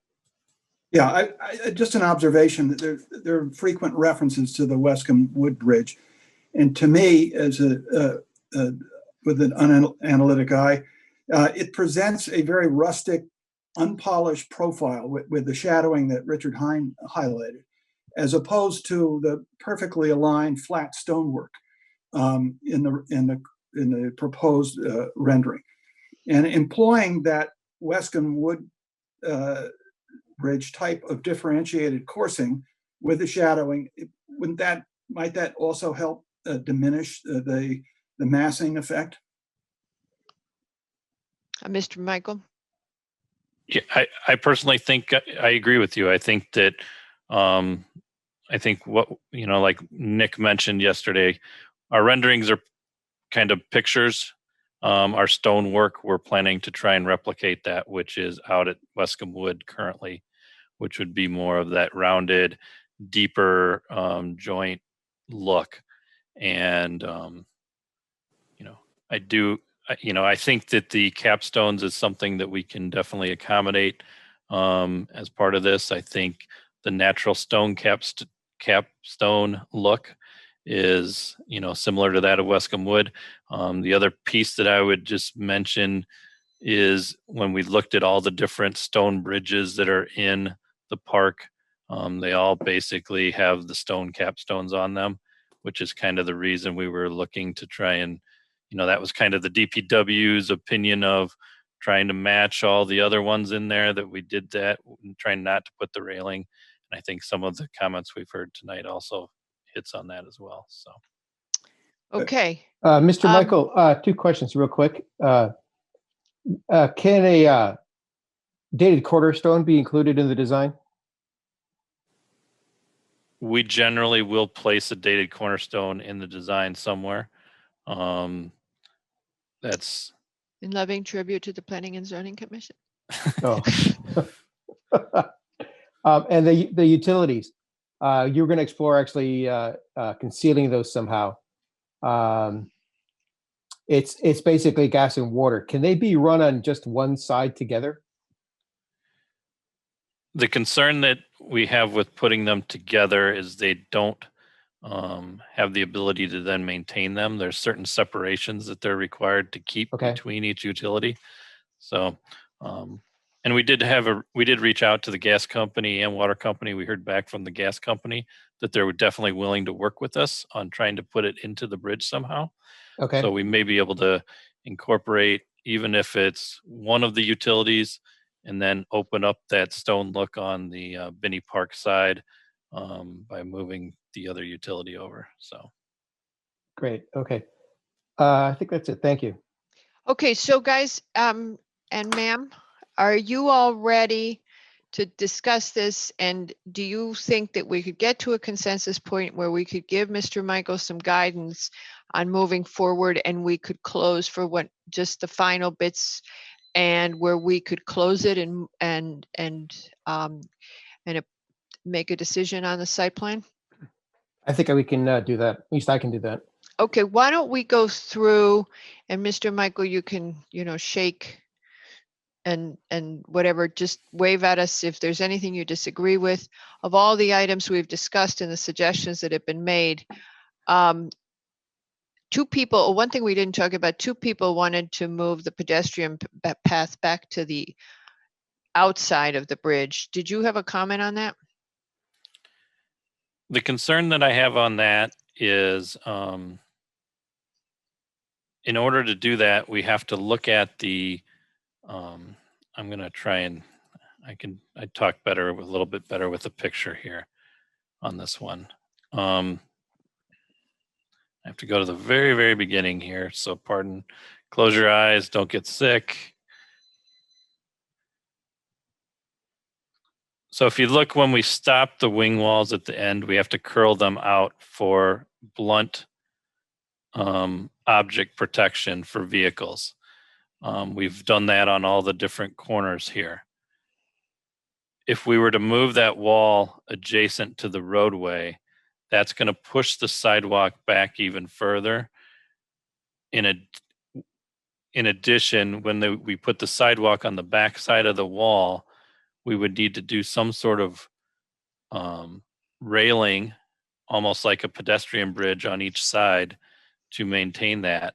And I think that my personal opinion would be that railing could potentially take away from the stone look of the bridge, which kind of matches the other stone bridges within the park, or we would have a secondary stone wall on that back side. So that's kind of the reason we wouldn't. It would kind of also could potentially encroach on private property, especially on the what I'm going to call the east side down here. If we were to have to bring the sidewalk back, we're starting to get into this private property over here in order to skew it over to get there. So we may have a challenge there as well. So we think that the safety is there. We have a curb along that stretch. The sidewalks are 5 feet in width, which is a standard sidewalk width. So we feel that the proposal here is probably the best, especially with this, the walls being a maximum of 42 inches adjacent to the area. So, okie doke. Just to clarify, the southern side in this picture, so to speak, I don't know what actual orientation that is, but that obviously has the same stone and everything, and you'll do the same with the pieces coming out, the abutments. Yes. Yeah. Yes, it's basically the same. The rendering we would mirror basically to make it look the same as. Thank you. And all the stonework would be the same on all quadrants. So. Yeah. Can I just ask about now that we're looking at this, I just had a question about this because I think we may have talked about it, but I just don't remember. The width of this new roadbed going over the stream is wider than the road going south. So why is that? The width of the road going over the bridge is wider due to the fact that we have the intersection there. It's replicating the same width as what currently exists out there. It is just wider as it moves into the intersection. But going south, it looks like the width of the lane is more generous. So is it just because that's the way it looks in plan, or what is going on there? So this lane width replicates what's currently out there, and is, we're kind of matching what's currently out there with the lane width configuration. Is it wider going over the brook than it is going south of the bridge? It is slightly wider as it goes over the brook because to be honest, it widens out as it's coming down this curve and going into this intersection. It's all just been over time. I think over time, people are utilizing this and driving it a little quicker as kind of just a flow through, and that curvature of the road then gets narrowed back down as you get down here. Now, is that a necessary thing, or could it be narrowed? It's necessary to maintain the existing road in the same condition that it is now.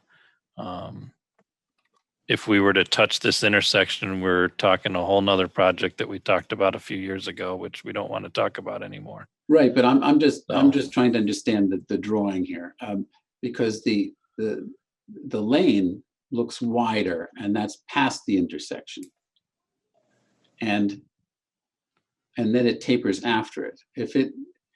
Is there some kind of a traffic concern that you want to give it so much time before it tapers down and gets narrow?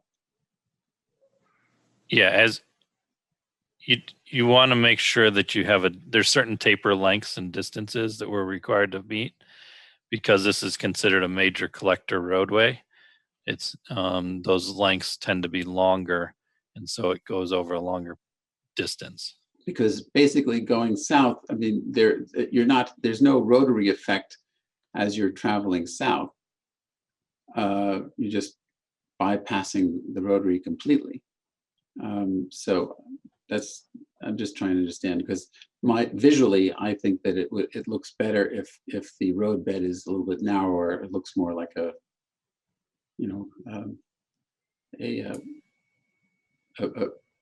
historically more accurate idea about how wide a bridge would have been. So that's just my concern. Anyway. Okay. All right. So I think Mr. Michael has answered that for you, Mr. Levy. I don't know, Mr. Michael, if you would want to add anything to No, that. I think I've answered. Yeah. No. All right. Thank you. Thank you. I just wanted to make sure. Okay. So with that, let's hit it on a wrap up and see if we can get to some consensus. Mr. McRae, you want to give it a shot and give all of our input in one blow? Yeah, I think we could do that. Actually, rather than get into any kind of a motion, just we had discussions yesterday. There were some things that we really wanted to talk about. So there were some questions, actually. The first one is about the pedestrian walkway, which we've heard about. The other was actually the utilities, which we've actually heard about this evening, and try to get those incorporated into they were concealed from the view. We've heard that the creek embankments, the abutments on the creek banks will be lowered as much as possible, and I think actually in the renderings, Mr. Michael has shown that. We talked about the veneer masonry being similar to the Wesskum Wood Road Bridge. We talked about the exposed edge of the bridge deck. I think the question still at the moment is about the rail on the top of the bridge, or is it a full height with a capstone? And I think actually that's something maybe we should have a discussion on, because I think we've got to maintain that 3'6" height, but is it a rail or is it just wall? I think where I had seen before, I was basically thinking rail is not a great idea. It's because it's got to be crash rated. It may be something that may not be consistent with what we're looking here for the look of this bridge. So I think just the height of the wall all the way up with the capstone would be better. And then we had talked about a keystone or something element. I think maybe instead of a keystone, because we're really not creating so much of an arch, I think the, if anything, I'd swap out the keystone for a cornerstone with the date on it. That was basically covering what we had talked about pretty much yesterday. I don't know if there's anybody else has anything to add, or I think the issue right now is what's happening on the top. I think that is the issue. Is there a cost impact for you, Mr. Michael, whether you do the railing or not? There will be some additional design work that will need to be done. It's Okay. not going back to square one, but it is, there will be some additional design funding Okay. that would need to be incorporated. Mr. Michael, I think actually, just so I can understand it, a crash rated rail is it's a thick section with a significant connection to the bridge. It's not something very delicate kind of thing. You know, it's actually bolted on because it's, in a sense, it's part of the crash rating of the bridge wall. So it's got to keep a moving vehicle inside. Is that correct? Correct. You build the foundations basically for the railing spots into the bridge. You put steel into the bridge abutments or the bridge parapets as well that you would attach to, and it does distribute that load. So there is, some work that gets in the design part of it, and it also is kind of a, more beefy look than, just a handrail that you might see by your front door. Great, thank you. Okay, anybody else have any input? Anybody want to discuss this?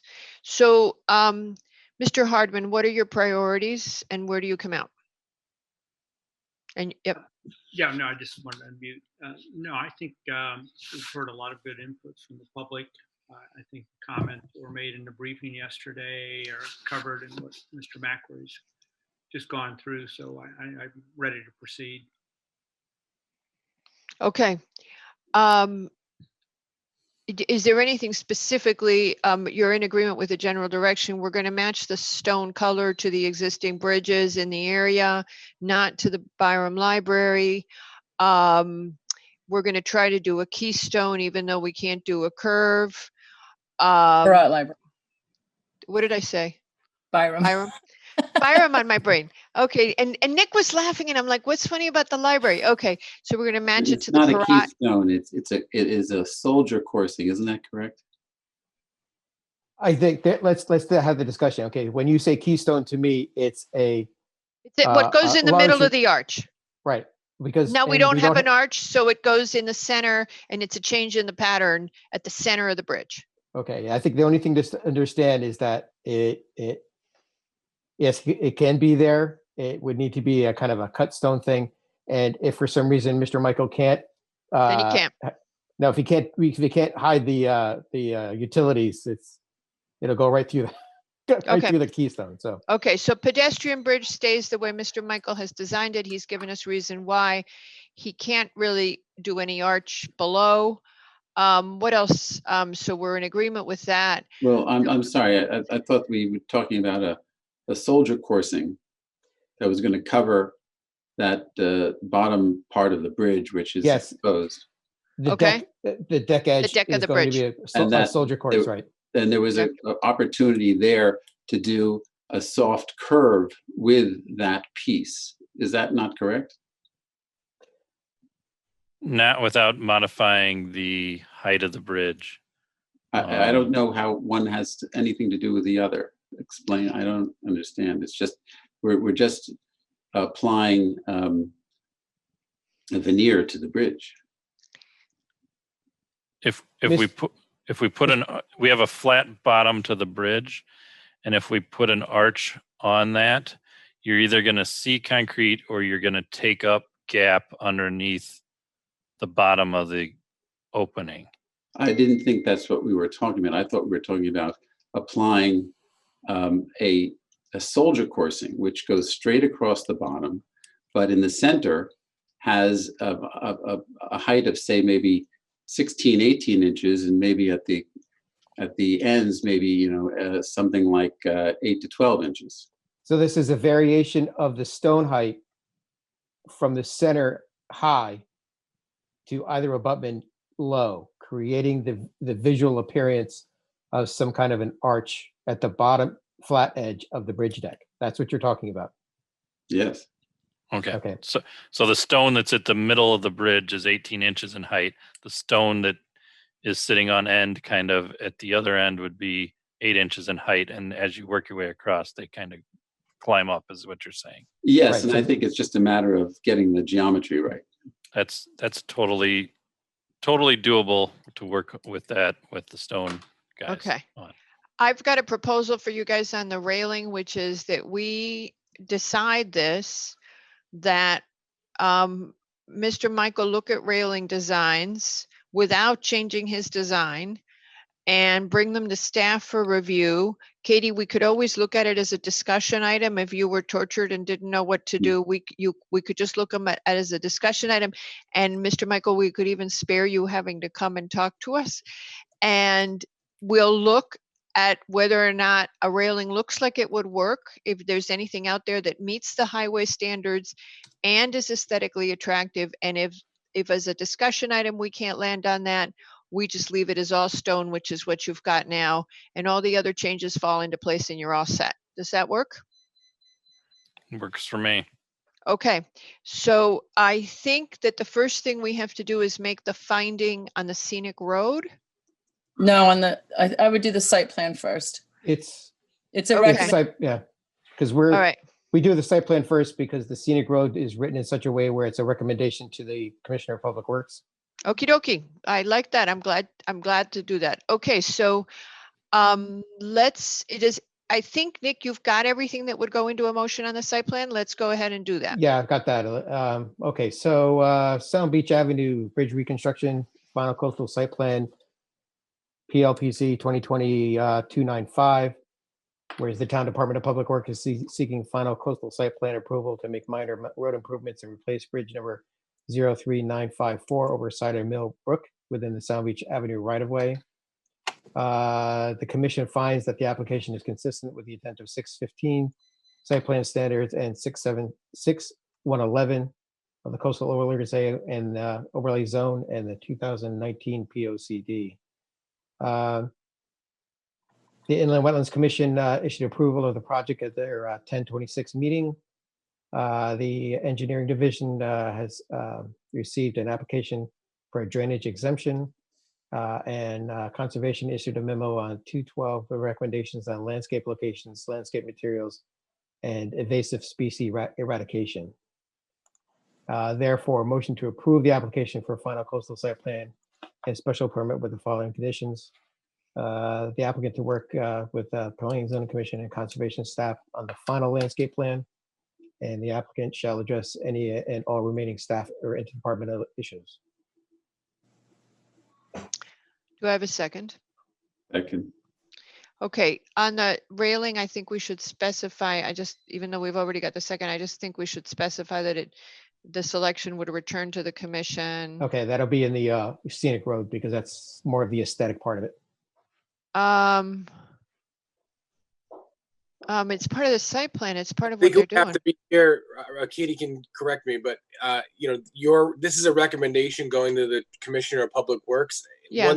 Once he or she makes the decision, goes to bid. It goes on to the design phase. So we need to have it either for the site plan. design has to be done in the site plan, Nick. I think we better do it in the site plan. I mean, so I think we're all in agreement that on the fact that it needs to be added and not obviously on what it will look like, but since there's no disagreement, I suppose there's no harm in putting it under the site plan, but it is part of the design. I guess I see what you're saying, Nick, but I don't think, I suppose, given that there's no disagreement, that it gets put in the site plan. Okay. Okay, should we take that, all of the aesthetic issues, and put them in the site plan as well? No, I would not do that because this is the problem that the coastal site plan is really about soil and erosion, impact on coastal resources, things along those lines. What you're doing in terms of what the thing looks like is really a recommendation under the scenic road ordinance. So they really are two separate issues.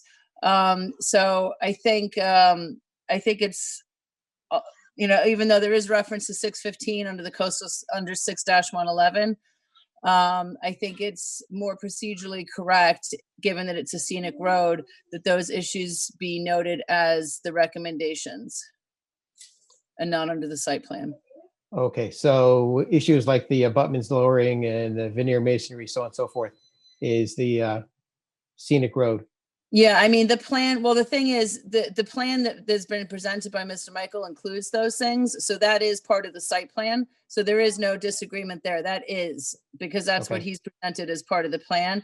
Tweaks to that, things like the railing and the coming back to make sure the color matches and all that stuff. Those are the recommendations.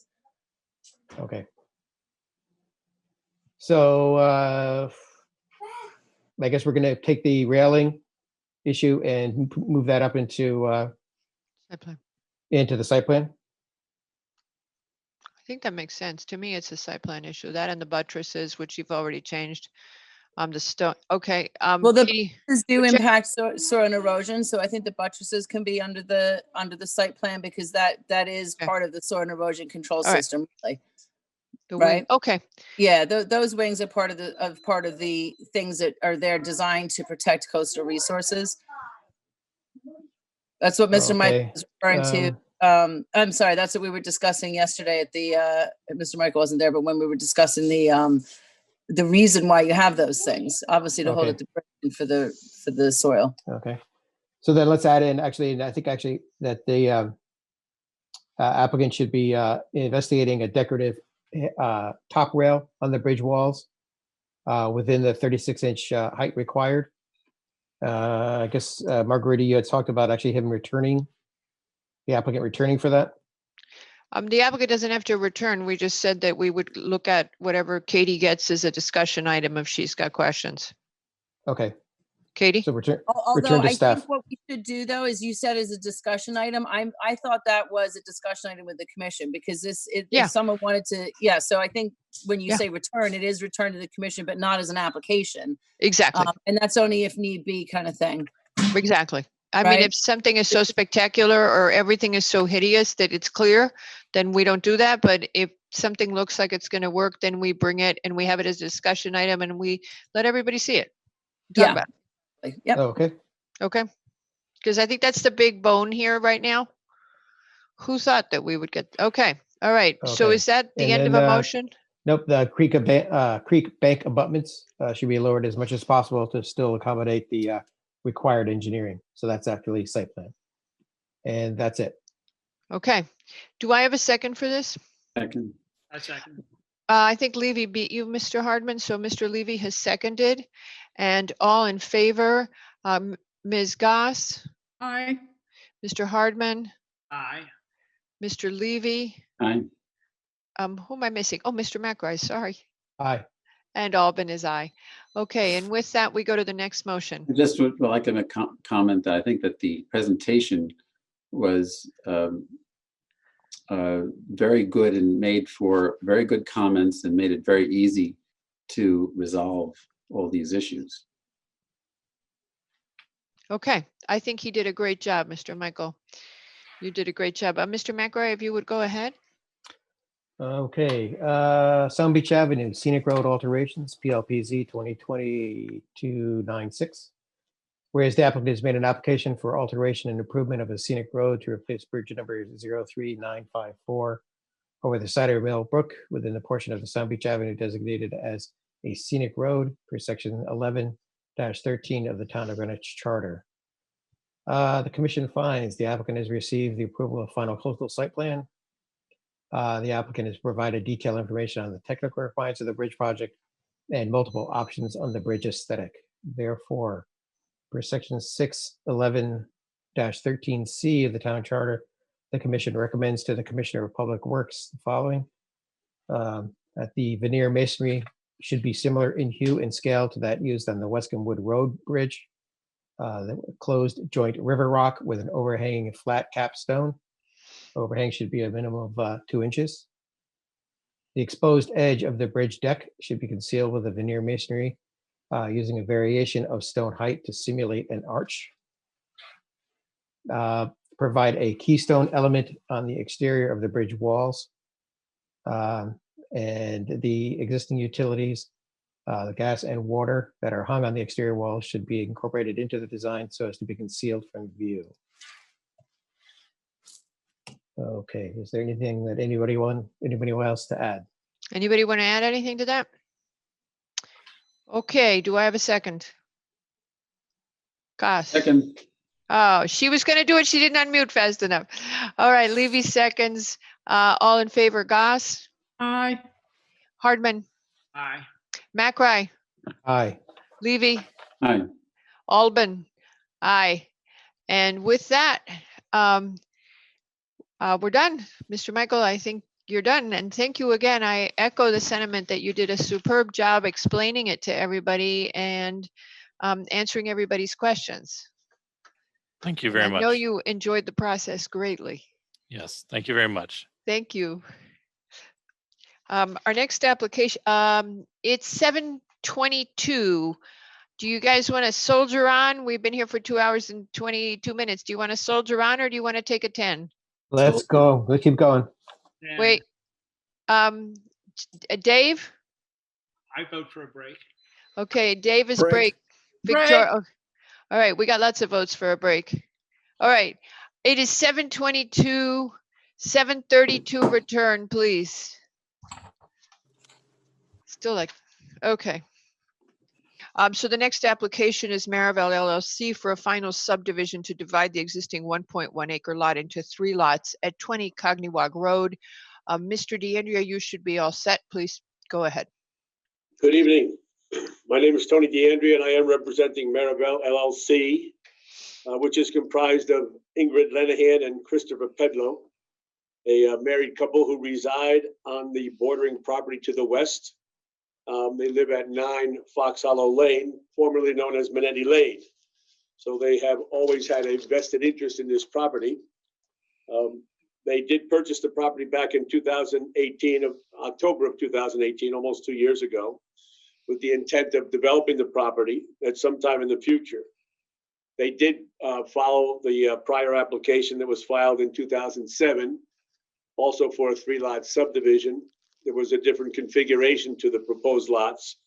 It did not go to final at that time. So Chris and Ingrid have long been concerned about the derelict condition of the property. For those of you who've seen it, you would agree that it definitely needs to be improved. We think the plan that we presented is a good one for that, with the intent on removing the blight in the neighborhood. But regardless of when the property is developed, as soon as all the appropriate approvals are in place, the houses will be demolished and the property will be cleaned up. I did attend a briefing on Zoom yesterday and heard the comments. I can either respond to those comments at the outset or give you a quick review of the proposal. So what would you prefer? I'm always happy to have people respond to the comments. If you would go ahead and do that, since we are familiar with this. Right. So it always comes down to the basics. The engineering department has reviewed our plan of development extensively. One of the issues as we progressed through the development was concern for the sight line along Cogniwag Road. There were 2 driveways serving the 2 homes that were on the property, no longer occupied. We looked at various locations for the driveway to best fit the property and provide the safe sight distance. We retained a traffic engineer to review our work and work with us to develop a consensus with the the engineering department.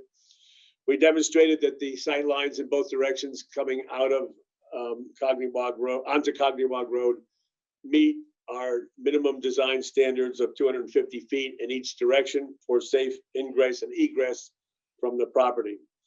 Frederick P. Clark was our traffic consultant, and DPW has now agreed that we are in compliance. We also had comments from the sewer department. They're very basic. The sewer department agrees that we are eligible for disconnecting the 2 existing homes. Currently, there are 2 laterals serving the property. We will have to add 1 more to service the 3 homes. Again, the sewer department has had no objection to that. We did review the ZEO comments. They're a little bit inconclusive. However, we did prepare the ZLS, the zoning location survey, that did include setbacks to all of the homes. The homes are preliminary in nature. They've been sized to represent a footprint that would provide the minimum FAR for the zone. So they do fit. Setbacks are all compliant. Obviously, as the project progresses into final design of each home, they will all be presented with full site plans that cover all the drainage requirements, S&E, et cetera. And that is a note that's specified on the subdivision record sheet as note number 8, the standard requirement that we present a full-fledged site plan for each lot. We expect that those lots will go back through staff at P&Z and then on down to DPW for final review. So we will have all of those things in compliance.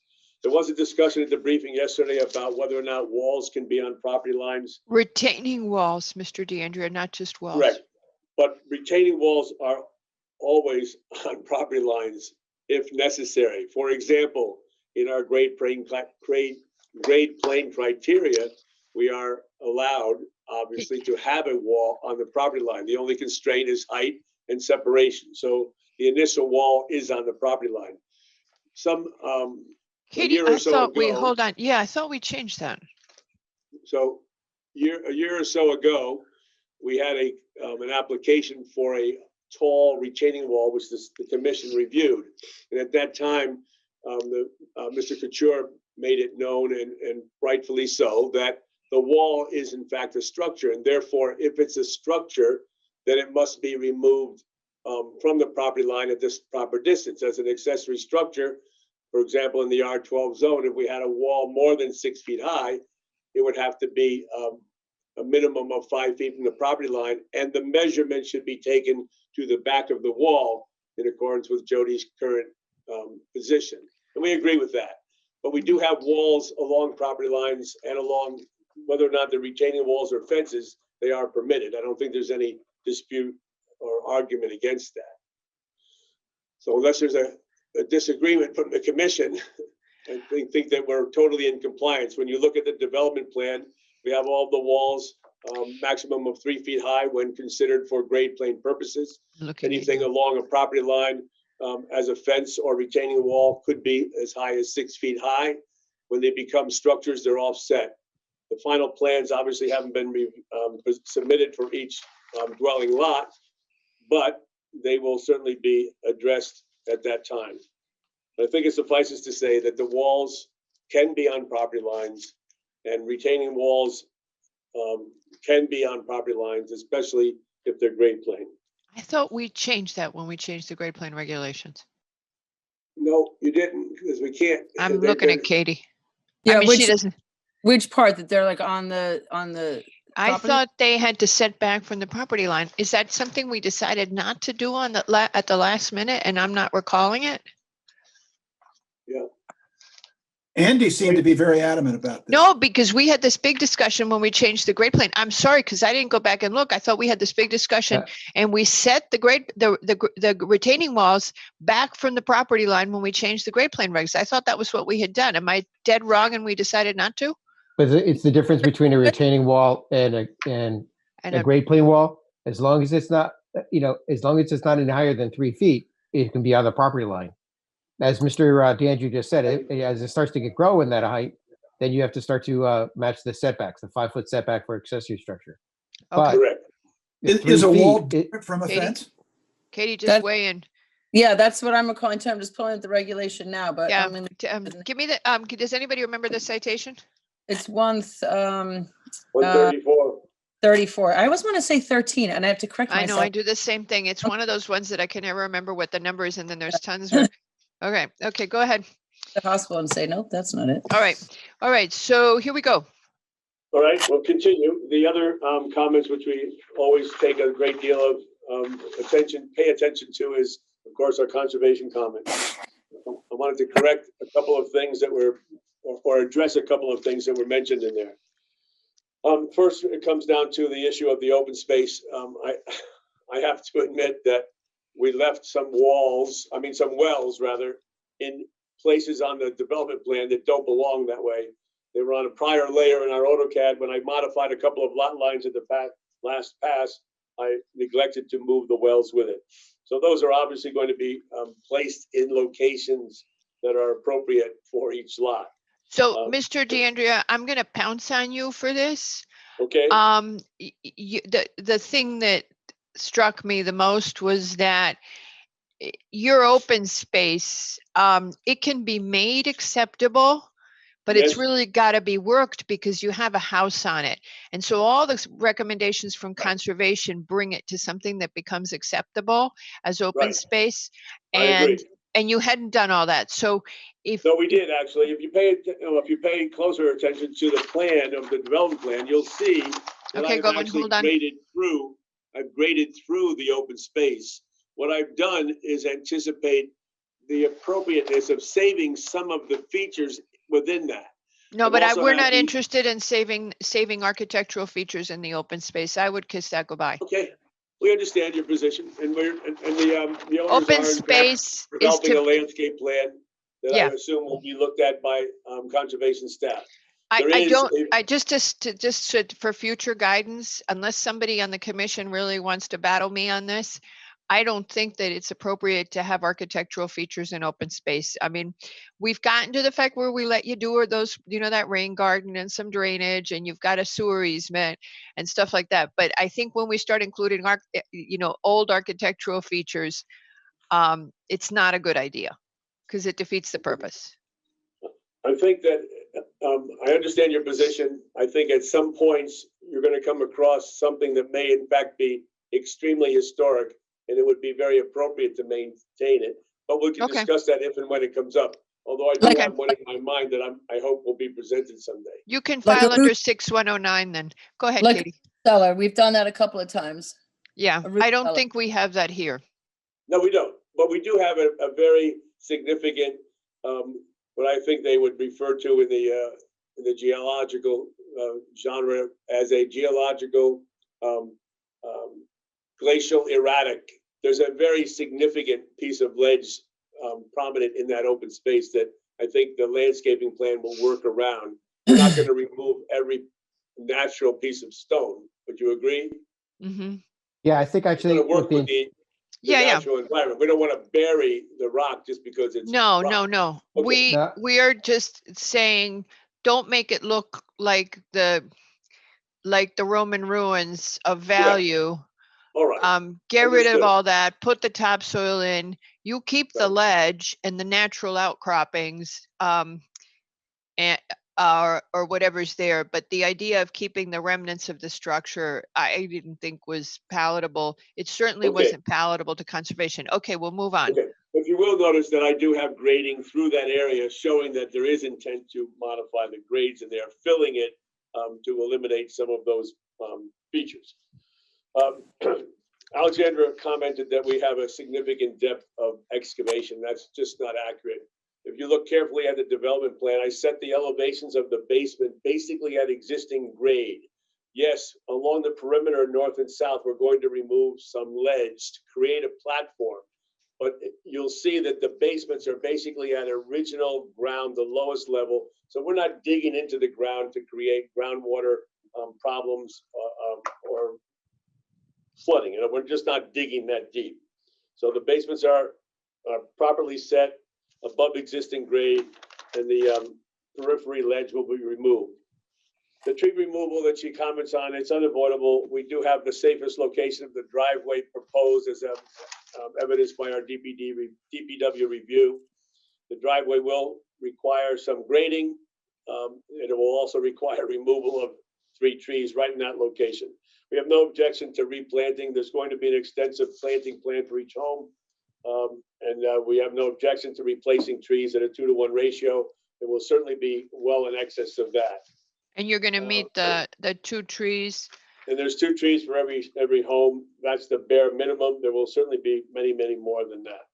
And you mentioned the English ivy, the knotweed, all the invasives. Right. Yep. Those things, again, the owners are very aware of that. They've been working diligently without doing extensive excavation to stay ahead of that. In fact, when we started the project, I recommended that they clear all that out so that everything can be seen.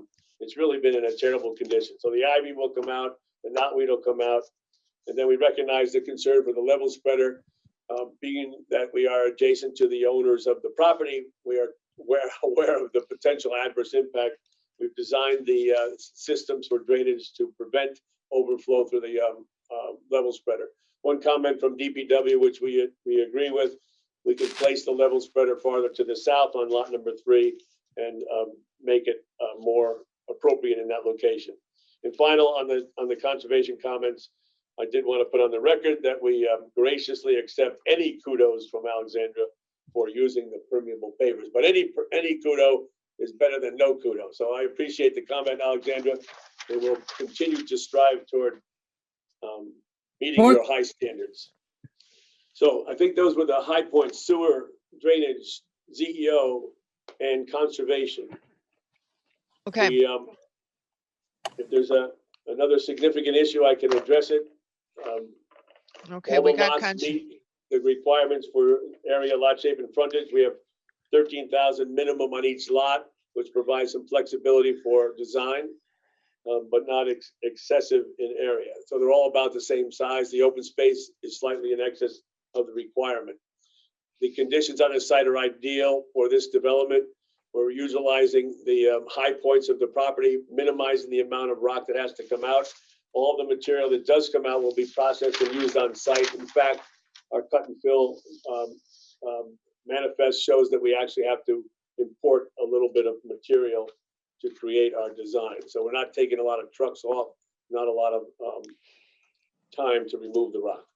You know what I forgot to check? You gave us the circles, right? You didn't do the architectural plans, but you gave us the circals, right? And Nick, do you remember? Circles meaning the lot shape. Yeah. Lot shape in this known as a rectangle, 60 by 100. So those are shown on the subdivision record sheet. So yes, we have that lot shape compliance. Okay. And, I think that we've demonstrated the appropriateness for the subdivision, and would certainly hope that you would grant us final approval tonight.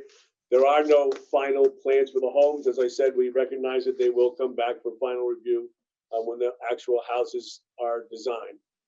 And when you design those houses, could you try and just remove as few oak trees as possible?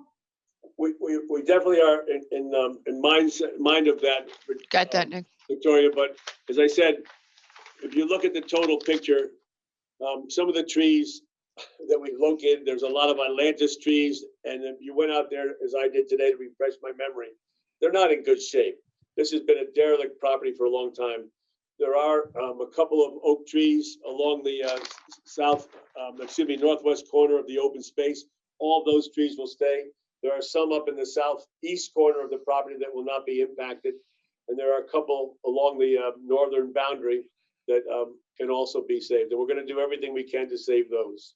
Well, we're probably going to ask you to send us an arborist report on the ones that you say aren't in good shape, because once you take the poison ivy off of them, they may recover. They're all covered with invasives. So we're going to ask you to send us, if you think the trees aren't in good shape. We've heard, I'm sorry, I know it sounds cynical, but I'd like to hear from an arborist on that. Okay. You just also recognize that in the nature of some of the trees that grow on the property, they cannot be saved due to the development plan. We're doing minimal amount of development to create these 3 lots on an oversized parcel of land. Some of the trees will be affected by the removal of the rock because they're wedged into various crevices. So we have shown those trees that must be removed, and I think that they're the bare minimum. But we will do whatever you ask as a condition. So hopefully they're not too excessive. And Okay. did you say that the basements were above grade? Excuse me, I didn't hear that. Did you say that the basements were above grade? When you look at each of the homes, for example, let's just take lot number 1 for the first one. We've set the elevation of the first floor at 86, and that's designed to be in the middle, if you will, of the high portion of that property. The basement is set at 76. The ground in the middle of the property where the existing driveway is 77. So when I say we're basically at existing grade, that's what I mean. Yes, we're going to be digging out some rock to create the home site in the basement, but the way the property's been designed is that we're going to take the material from the edge, process it, and fold it into the middle. So that when you look at the plan, whereas the existing ground is 77 in the middle of the driveway, we're going to lift that to 82. And what that does is it enables us to have the 82 just 2 feet below the first floor at 84. And you'll see that that's consistent on lot number, number 1, which has the garage at 84 with the driveway at 83. The lot number 3, the first floor is set at 84 so that the basement can be at 74, which is actually the elevation in the southwest corner. So once again, we're not digging down below the existing ground. Okay, Lot I'm with number you. 2, the same situation exists. Ground adjacent to the proposed house is 77. I've got the basement floor set at 76.5. So we're at existing grade. And that's what I meant by not digging deep into the ground. So it's confusing. There's a comment from conservation that you have to go 20 feet down in order to get a 10-foot basement. And I think that's just what's, yes, that's just not correct. As I've been trying to point out, that the basement's the lowest level I know, of the home. but that's what threw everybody who talked about it. Yes. So Correct. We had this discussion yesterday. I think, if you're building a 10-foot basement, you're really only digging from whatever grade you have. You're only really going down 12 feet plus or minus to get a 10-foot basement in. In this case, from looking at the grades here, everything is relatively flat in comparison to the existing grades. The real issue is that there is ledge that pops up here and there because of the rocky nature of the site. And that's where it looks like we're actually digging things out. It's actually just removing some of this rock to get things to fit correctly. It's not digging into the ground, it's just getting it. Right. The original homes were constructed back in 1949. At that time, work throughout the town when land was available, they weren't going to do more than they had to. So they placed the homes wherever they were, able to do so easily. When you go to the site and look at the rock, there's a lot of cracks and fissures in the rock. So those things are ready to be peeled off with today's current equipment. There will be some drilling and there will be some hammering, but the fissures in the rock make it suitable and very accommodating, if you will, to today's methodology for removal. If you look at lot number 2, the house box, as I've cited it, has the first floor at 86. The ground around it in the northeast corner of the house box is 88.5. So while there will be a seam of rock removed, we're not digging deep into there to create the basement. We're digging some rock out in order to create the home. So, and we're filling, if you will, to eliminate the unnecessary excavation. You could have come in from the lower level and then excavated deep to put your basement below, but that's not what we did. We filled the middle, lifted the whole platform to minimize the amount of deep excavation.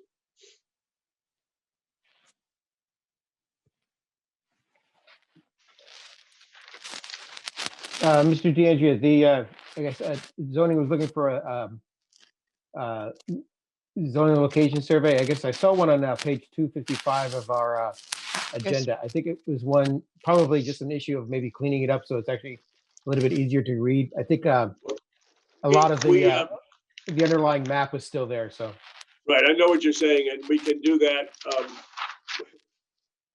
This particular zoning location survey serves 2 purposes. One, to show what's there so we can make comparisons for green area and building coverage, et cetera. So the final plan we can definitely do that. We also provide the underlying existing conditions so you can see when you walk the site where the proposed homes will be relative to existing features. But I understand your point, and we're more than happy, and we usually do, remove the existing conditions from the back of the drawing so that you just have the clean, finished product. I agree. Okay, and I guess we have, for the open space, we have a, a file declaration, we're gonna get a map, so on and so forth. Right. The Hegney firm has been retained to take care of all that, what do you call it, naming of the corporation and the cross easements. We do have cross easements for driveway, drainage, and sewer. So they have been in the process of making those documents. They will be presented with the record sheet for review by the law department, along with the declaration of restrictions. So they've been on the case for a while now. They're doing the documentation that will be required. Okay, great. So there was, engineering had just some issues to be done prior to filing the map, but there was nothing important about the subdivision itself. And Wetlands gave us there was a memo from back in May that there was no permit required. So correct. Okay. Is there anything else on that? Are we okay? Margarita, you're muted. That's good because I was saying important things. Anybody else have questions or comments on the commission? Nope. Okay. Anybody from the public wish to speak on this application? Please raise your virtual hand. No. Okay. Commissioners, everybody's muted. So if you have, are you okay with this at this point with all the stuff we've talked about? Can we get it adjusted? I went back and I looked at the reg and I'm a little bothered because Katie, I thought that we talked about not starting the wedding cake look at the property's edge. No, what we did was we limited the amount that you could do the cake. Right. So we did the 10-foot, yeah, so we have the 10-foot separation in the R12, for example. Effective doing that, but I actually don't remember what you're referring to at all. I don't have any recollection of something like that. It happens to the best of, okay. Yeah. I thought that we moved it back, and I was absolutely convinced yesterday that that was where Jody was going, and Andy had the same memory, so. I think we had that for a while, but the issue of moving it back is that the fronting walls have to get taller, or the envelope around it was may have been what happened. Okay. I was totally convinced that we had so many people from the public tell us that what they hated was when you were at the property line and you live next door, you had this like 6 feet that could go up right next to you. That's why we abbreviated. That's why we have the limit on the height of those walls. Right. So it wasn't so much a relationship to the property lines as it was the limit. Yeah. So we took it to 3 feet. And so that was what we ended up doing was okay, so that was how it happened. But that was, I remember people minded on the property line. Okay, so worth remembering. I'm glad Nick had it straight. If everybody's all right with it, do you want to try to move this one forward then? Yes. And that's your cue? Okay, let's go. That's your cue, Mr. McRae. 20 Cogniwalk Road, application 2020, PLPZ 2020. 112 for final subdivision in the R12 zone. Applicants requested a division of a 1.18 acre property into 3 lots. Lot 1 would be 13,970 square feet. Lot 2 would be 13,901 feet. And lot 3 would be 15,768. And an open space parcel is being provided at approximately 7,919 square feet. The commission finds the applicant meets the standards of section 258 through section 6302 of the Town of Greenwich subdivision regulations and section 205 of the building zone regulations. Conservation issued comments dated 6/22 requesting additional considerations be made to existing site conditions. Zoning issued comments 10/1/20 indicating the need for a survey with setbacks indicated in any walls over 6'6" need to meet setback requirements. DPW issued comments dated 10/29/20 detailing requirements needed prior to filing the subdivision map, but do not require any revisions prior to P&Z decision. Sewer Division issued comments dated 11/16 indicating no comments to be addressed during the P&Z approval phase. And Inland Wetlands issued a permit needs questionnaire dated 5/4/20 indicating no permit required. Therefore, motion to approve the application for a final subdivision, noting the following. The existing constructed features in the open space shall be removed prior to any development of the properties. An open space restoration plan shall be submitted prior to any development of the properties. With its ownership. Yeah, okay. And the applicant shall maintain as many existing old growth trees as feasible. And applicant shall address any outstanding staff or interdepartment issues. Okay, so we've got the CEO's comments are to be fully addressed, and on the trees that it should be retained, for trees that the applicant is scheduling to remove, they should provide an arborist report. And the applicant has offered up to do 2-for-1 tree replacement for every tree removed. And the applicant will also meet the requirements of the subdivision regulations and make sure that the number of trees complies. That was a question raised by the staff report, I think it was. Okay, with the trees for removal, the arborist is looking at trees that are being removed that are not subject to disturbance by construction on the site. Exactly, it's the trees that are being represented as being sickly.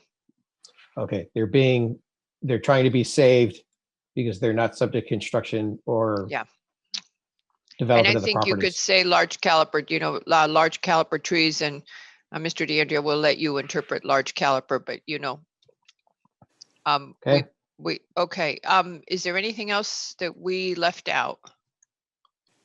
No. Okay. All righty. Do I have a second? Second. Okay, so Lo has seconded. Peter, you're not seated on this application anymore, Levy, because we started it before you came back in. And the Zoom rules for legality is if you're not on the Zoom when you start it, even though you're signed on. Okay, so Lo has seconded. Lo, how do you vote? Aye. Hardman? Aye. Goss? Aye. McRae? Aye. Albin? Aye. The motion passes 5-0. And we move on to the next application, which is Salvatore. Bye-bye, Mr. DeAndrea. Salvatore and Cimenti Trust with Glenn Angiolillo, trustee, for a final site plan at 1429 East Putnam. This is to add two concrete islands for a contactless payment system. And is the applicant ready for us?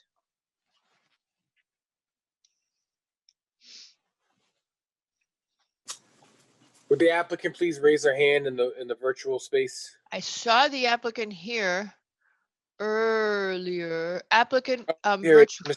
Candiati, thank you. Yeah, okay, perfect.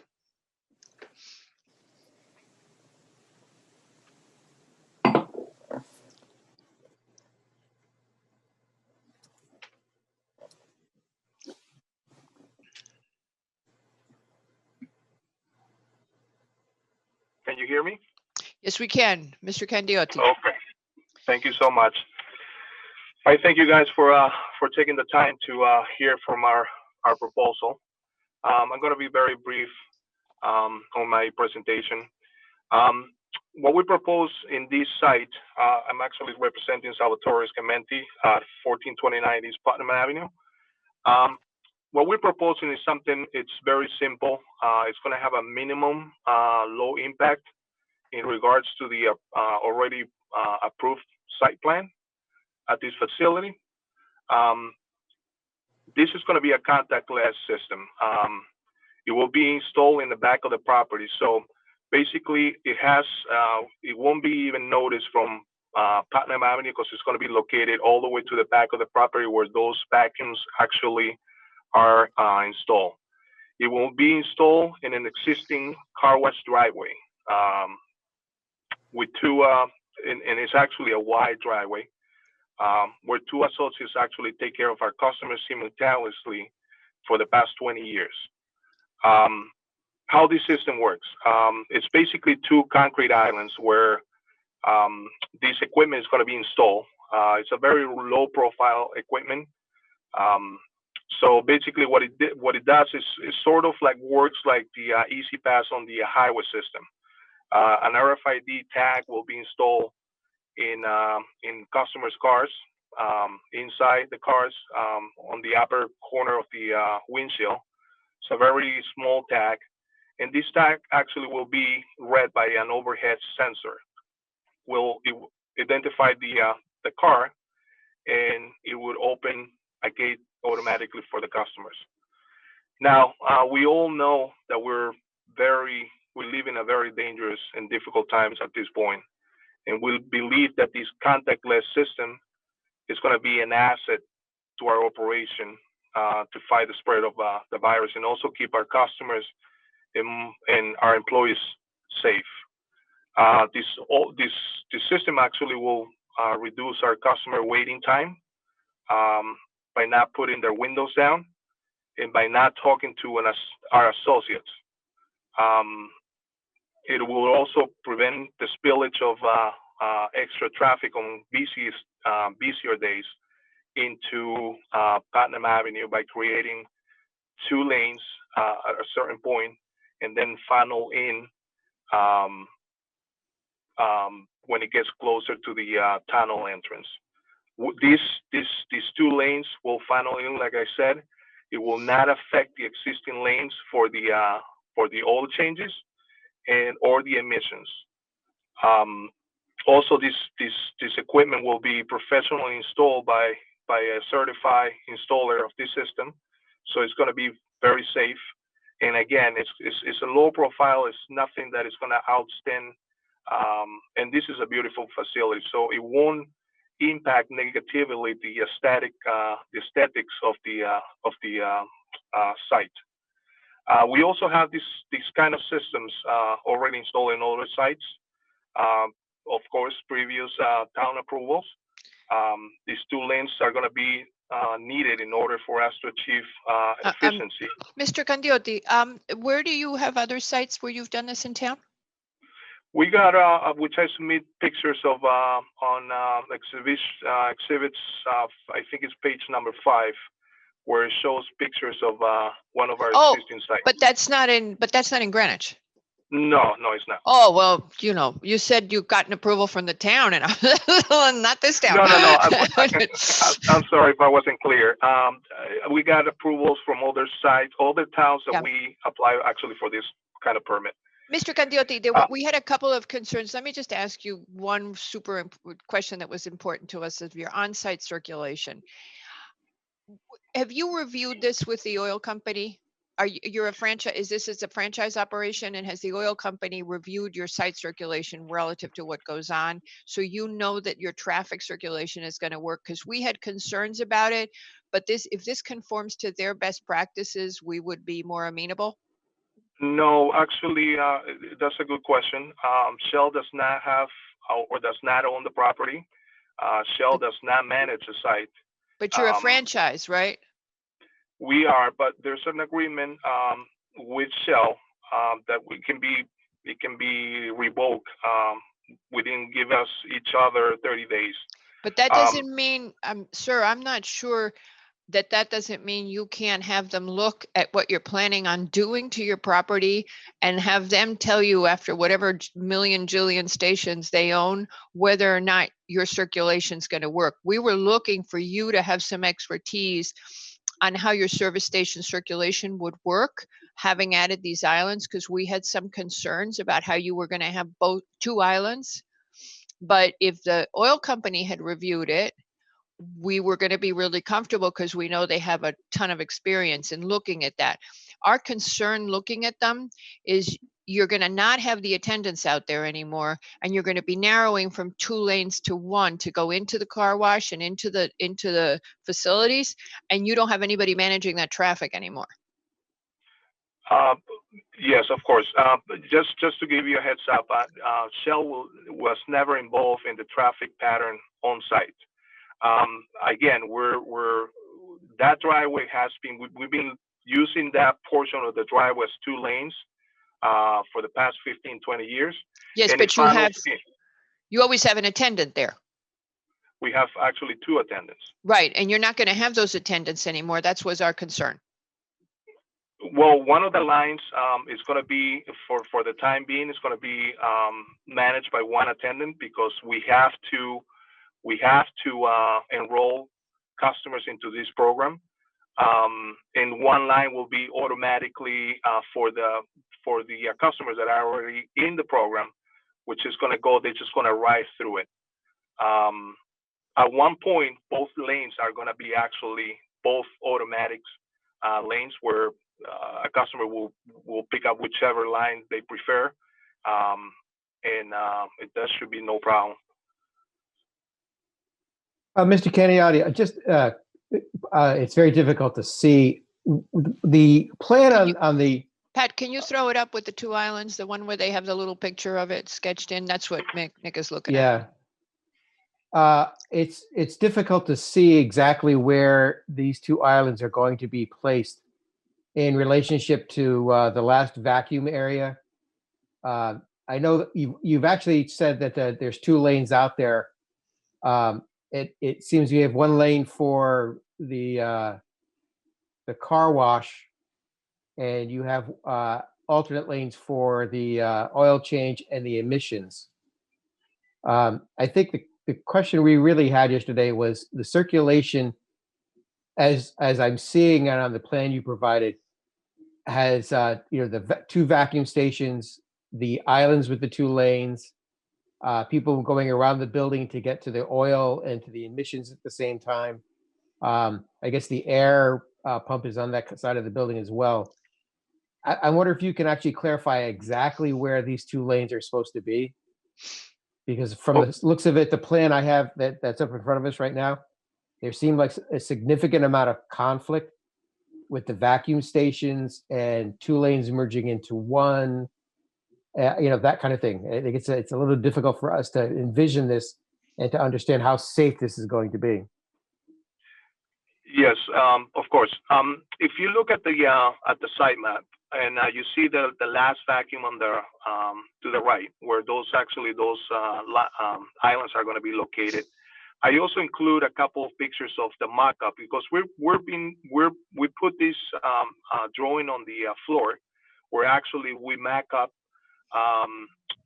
the 2 lanes, and the traffic pattern did not have any negative effect. Actually, it improved the flow of vehicles going through there.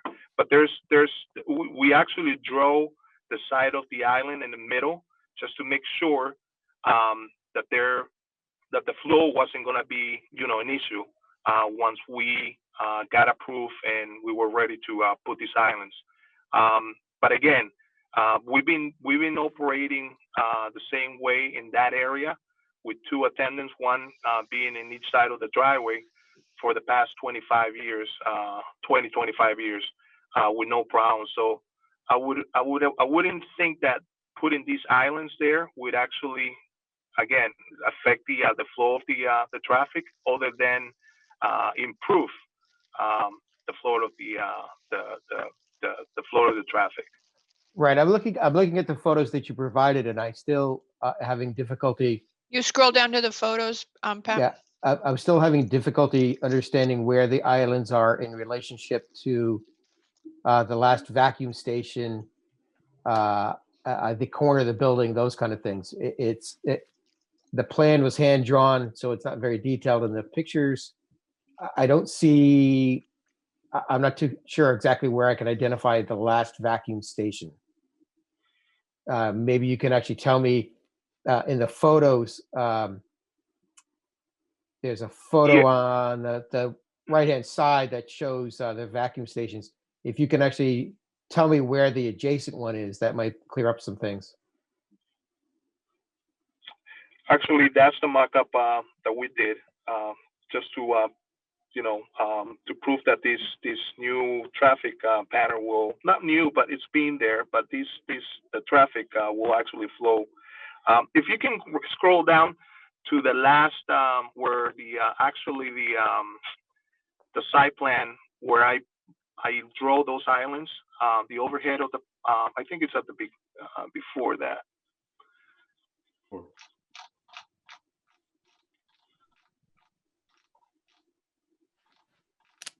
Okay, right there. Okay, so if you see the island, and I did a poor job actually drawing the islands there, but the last vacuum is actually, if you look at island number 1 and then number 2, and then right above that one, right up underneath that one on the second one, where the yellow highlight finish, that's the last vacuum. That's the last vacuum, and it's in comparison to that vacuum, that gate actually is going to be like 10 feet towards the entrance of the tunnel. Okay, that clears it up. So I'm really looking at the 2 islands, proposed islands, and the last vacuum station.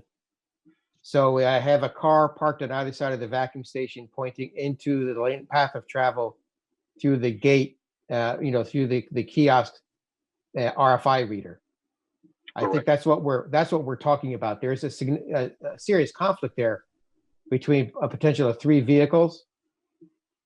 I think the other conflict we were talking about yesterday was actually you have 2 people in the kiosks, their RFIs are red, and now you have 2 lanes merging into one. That's another conflict. I think that might be an issue. But the vacuum people are supposed to back out, right? They're not supposed. That's it. Yes. They're supposed to back out, but then you're backing into traffic. There's the issue. But if you go forward, you're driving into traffic too. Yeah. Correct. Mm-hmm. Yeah. So there's lots of conflict on this site. And I'm just wondering, I understand the RFI reader is a great idea. If there was one of them in a similar location to where the attendant stand is now, that would make total sense. Or even better, if there was, if they were in line to each other, like a drive-up restaurant, that might be better. But I think when they're in tandem like this, next to each other, it creates too much of a conflict in terms of vehicular movement on the site. Yeah, just to make something very clear, we're not changing anything. All the vacuums customers had always backed up, not going forward into that car wash lane, because it will actually create a problem. But they always have, after they use it, they always backed out towards the store and then make a right or a left to exit the facility. Okay, I must be the exception to the rule, because I don't think every time that I've gone out, I don't think I've ever backed up into the people coming out of the pumps. But that may be the exception on that. So I just have one other question. You said that the RFI reader is overhead, or is it adjacent to the vehicle? The RFID tag it's installed in the customer's windshield, inside the customer's windshield. It's a little tag, probably an inch by half inch. Sensor that actually. Go ahead.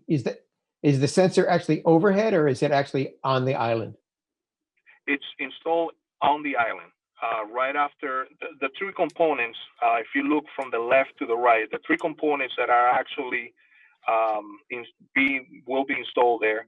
It's the kiosk, which is it's a square box with a touch screen, which nobody's going to use it because it's just a dumb computer. That's the way we design it.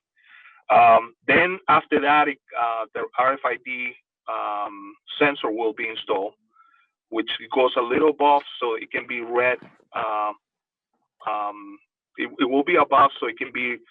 It will read the RFID tags on customer's vehicle, and the last component of this system is the actually gate with a arm that, as soon as it will read it up, it makes sure that this is about 6 feet high, the sensor, and as soon as it reads up and sends the information to our database and concurs that the account is in good terms, it will open up the gate and it will close up to the next vehicle.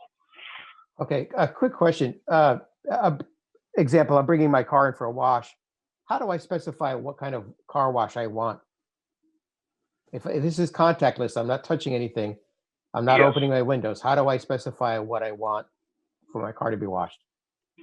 Good question. We're already using one lane for those already signed up for the program, even though we don't have a gate, but they have the tag.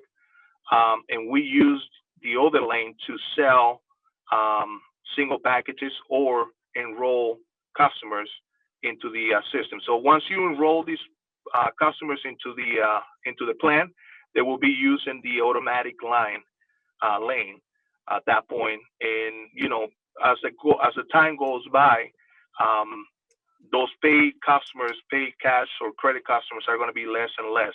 So at one point, both lanes will be actually automatic. But you can use one of those lanes right now to sign up or pay for a single wash. Okay, so I've now, as an example, I've signed up. I have the RFI tag. There's only one type of car wash for the RFI tag. I can't specify a change or a different way. I just basically pull up to the kiosk and then go get my car washed. That's what I'm hearing here? Yes, there are actually one package at this point for the automatic lane. So whoever goes through that lane will get the top package at this point. That might change, but that's what we're trying to do right now, to just simplify the process while we're working on getting the system there.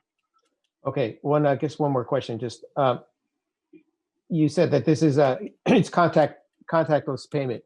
This is not a temporary installation for the COVID issues. This is a permanent situation. It will be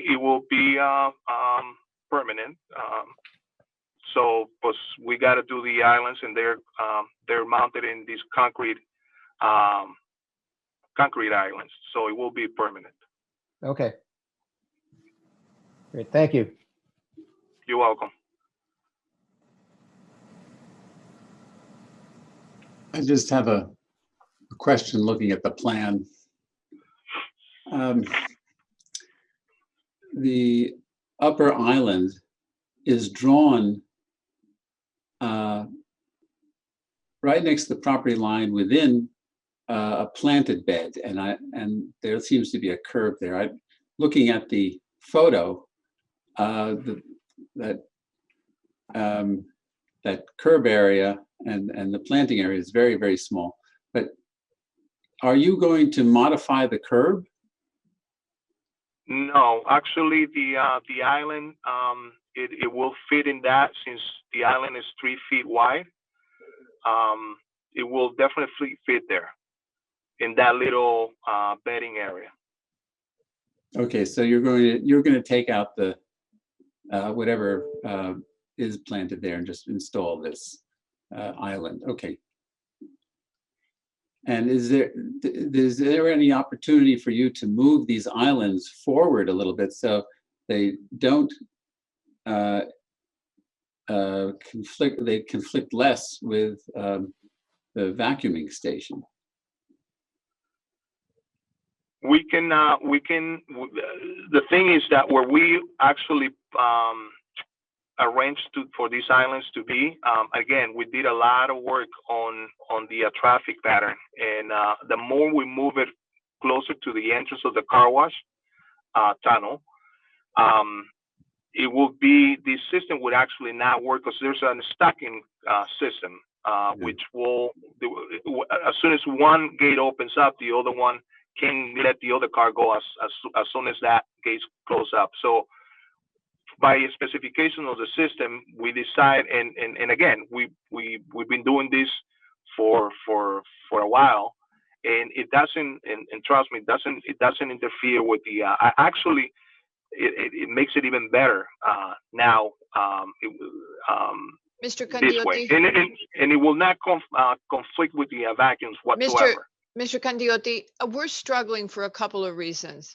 One is, I don't think we got comments from our ZEO. I don't remember seeing them. Katie, Pat, have you seen them? Nick?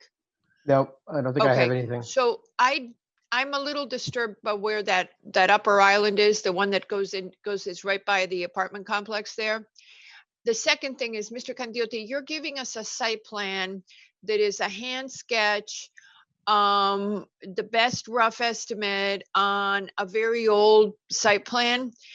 If you're going to do this, I would really like to see an actual honest to God site plan done to scale and done right, because it's very hard for us to assess. Right now, our take is, if you had talked to Shell, I would have been a whole lot more comfortable. My take right now is I go there. It's a very tight fit as it is today. And I really want to see it to scale and know that you're not creating a problem, because if we approve something and you then have a problem, it's kind of our bad that we approved you doing this. So I'd like to see a plan and to scale. And if you can come back to us at our next meeting and give us that, we won't hold you up, but I'd like to see a real site plan. Katie, do you have any more thoughts on that? Yeah, I mean, I think I see your point, just in that it's hard to see how much space there is, how much, just measurement of it. I mean, I having used the site, I know just under the existing condition now, when you're at the vacuums, if there's no one there, you go forward. If there are people in the queue, you go backwards. And if the gas stations themselves are being used, it gets pretty tight. Even the parking spaces to the right there, where the handicap parking spaces are, those are complicated to get in and out of too. So it's confusing to me how the second lane may or may not impact that area. So I think you're right that just getting the measurements will be helpful. And I'm a little troubled by plopping a piece. The way our regs address it, I would really like the ZEO to opine on this. You're putting a piece of equipment right on the property line. And I know that we have non-conforming stations that do that. I can think of several, but to add to that and to put equipment within the setback, I think is problematic. Patrick, any thoughts on that? I agree that it needs to meet setbacks. I don't know the height of the structure, so if it's under a certain height, If you can go back and look at the picture of the structure. If you go forward, he's got those pictures where it's sort of orange. Right, but the roof is not part of this, but that's the question. I got that, but it's the piece of equipment. You can see the piece of equipment, Nick. We saw it. Keep going. Yeah. All right, see this? There it is. See? And so you've got this structure. See it right in there, that orange thing underneath the roof. You see where the little piece of equipment is. You see it. There's a beige thing and there's an orange thing. So I got that, and I think we need to know. I mean, you look at this, and you're on the property line, and it's equipment. So, Mr. Candioti, you come back. Here's my deal to you. You come back with a real site plan, and you can make it simple and straightforward, but no hand-drawn islands. Do them to scale, and just get someone to do it for you. And then at the same time, before you do that, we'll make sure that staff tells you whether or not there's a problem with the location of the island that's in the back that backs onto Kings Highway, because I'm not sure that conforms with our regulations. So I wouldn't want you to spend money on the site plan until somebody answers that question, unless you've already asked it. I'm sorry.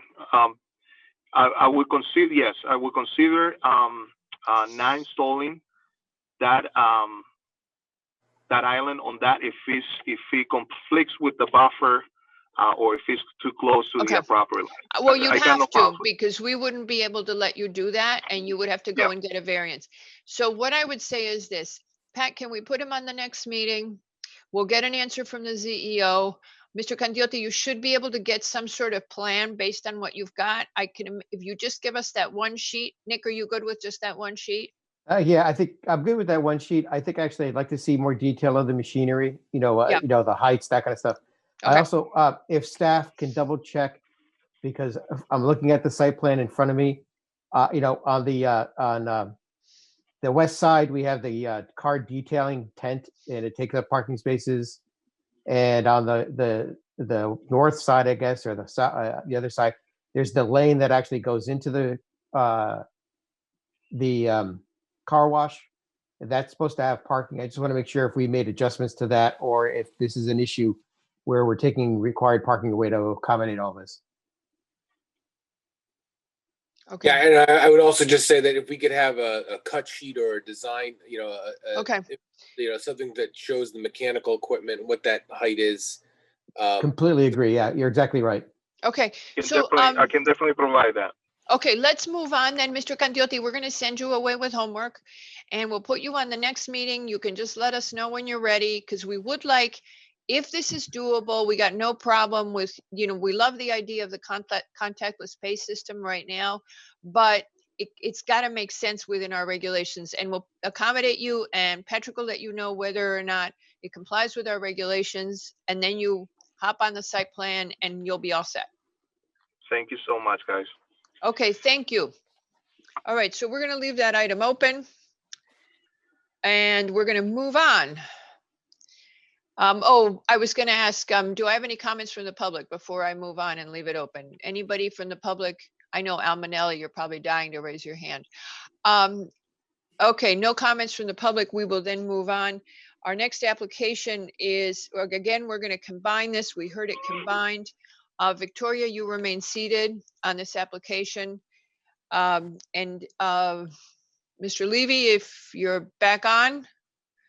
And now it's for the Town of Greenwich, Eastern Greenwich Civic Center. We have an MI and a preliminary site plan and special permit. And I apologize, folks, that it's taken us so long to get here. Okay, Mr. Manelli, is it you? Yes, okay. Good evening. Hold on, I'm just getting your video. Okay, you should be able to start your vid now too.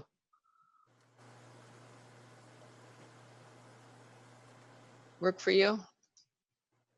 I'll try again. Okay, try that. And to unmute. There he is, hello. Oh, you're still muted. Okay, wait. All right, try now. Nope, still muted. Okay. Okay, there we good. go. You're good. There you go. Okay, good.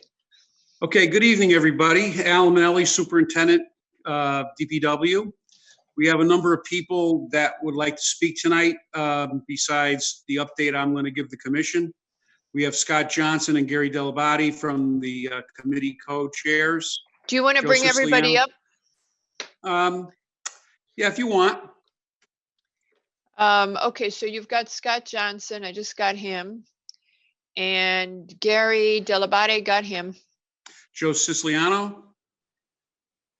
Hold on. Mr. Siciliano, looking for him. There he is. He's right at the top with his hand up. You fooled me. We should have TSKP. Okay, got it. Peter Cassidy. And Darren Overton from Malona McBroom.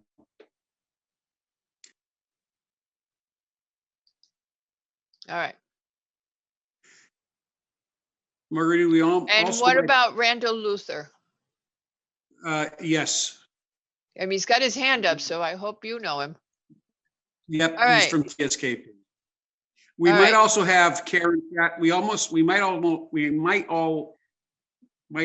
have Karen Fasliotis and Elizabeth Peldunas, who's also on the committee. They are members. They might want to chime in here. Okay. So I want to give the commission. Go ahead. Yep, go ahead. We've got room on the screen. I got Karen Fasliotis and Liz. There she is. Okay, I've enabled their talking. Okay, we got everybody. Okay, so I just wanted to give the commission an update of where we are since we last met in early October.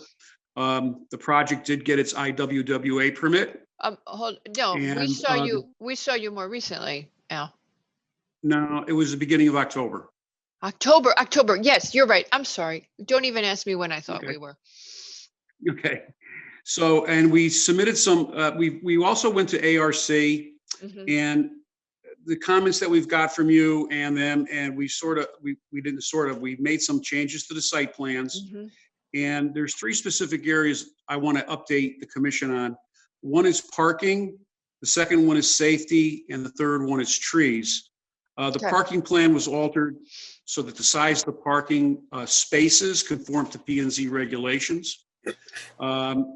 Action reduced the site's current 247 spaces to 218, which is a loss of 29 spaces. Tree islands were added in the main parking lot to comply with that regulation. In the realm of safety, the main line, we met with Jim Michael, who's also probably still on, and I know he sent a memo out about moving the parking lot or possibly altering Harding Road, and he'll be available to talk because I know that was a commission question from the last meeting. Mhm. For safety, the entrances of the main parking lot on Harding Road was combined to a single entrance and exit, and it's going to be it's located across from the drop-off loop exit. Patrick, could you bring up the site plan, please? Pat, the site plan is in the same folder I was telling you about before. Yep. Thank you. Yeah. Nick, you're muted. Patrick, drawing C1.30, that's the actual landscape plan, but actually it's probably the one that has most of the detailed information Mr. Manelli is going to be talking about. So not this drawing. That one would work. No, that's the That's the existing, but yeah, C1.30. Okay. Might be the next sheet down. This is a single sheet, so. Right. It's page 722 in our sets, our agenda.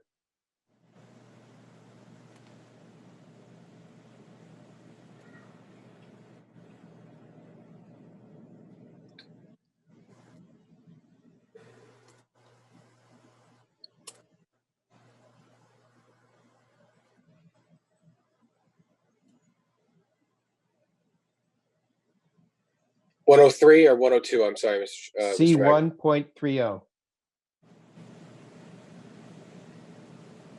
Okay. This is the plan. Oh, one back. Yeah, that's perfect. Okay, right there. So the drop-off loop in front of the building, the current drop-off loop, will exit directly across from the entrance to the main parking lot. This will allow us a visual sight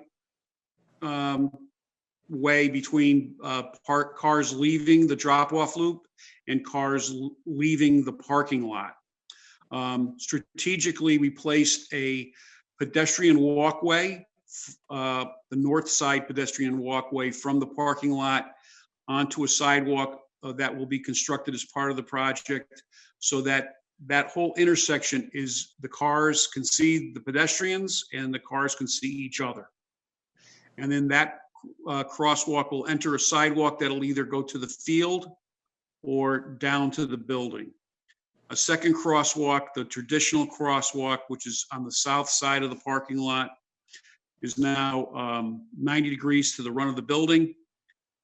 And then a third crosswalk has been placed for the side entry, which instead of having a separate entrance to the drop-off loop and the side parking lot, we have now combined them into a single driveway. So you will drive in and either go to the side parking lot or to the drop-off loop. If you're leaving the side parking lot, you could only exit onto Harding Road. And again, those exits and entrances align with the intersection. Bottom line, what you're saying is you're enhancing the safety associated with having the parking lot be across the street. Exactly. Okay.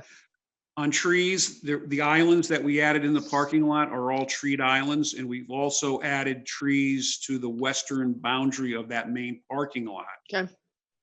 We've also added trees, and you can see them on this drawing, the front retention basin on the building site, the nearest Tomac. There was 6 trees taken down to construct that retention basin, and we're installing 7 trees back. Along with another comment we heard about safety, we're putting a 3-rail split fence along the town's southern border to the railroad station, and that same fence will be used around that parking lot so that nobody could just walk across the Harding Road from the parking lot. They have to go to the crosswalks. Perfect. I also, from staff comments yesterday, I just want to make one comment before I turn it over to Scott. The event space in the new building, the committee, and Scott and Gary could talk to this more, but the event space slowly developed from the current bowling alley in the existing building to a much larger space. And the event space is exactly what it is. It's an event space. It could be any event. While the drawings show a banquet seating arrangement, it's really to support exhibition space and sporting activities.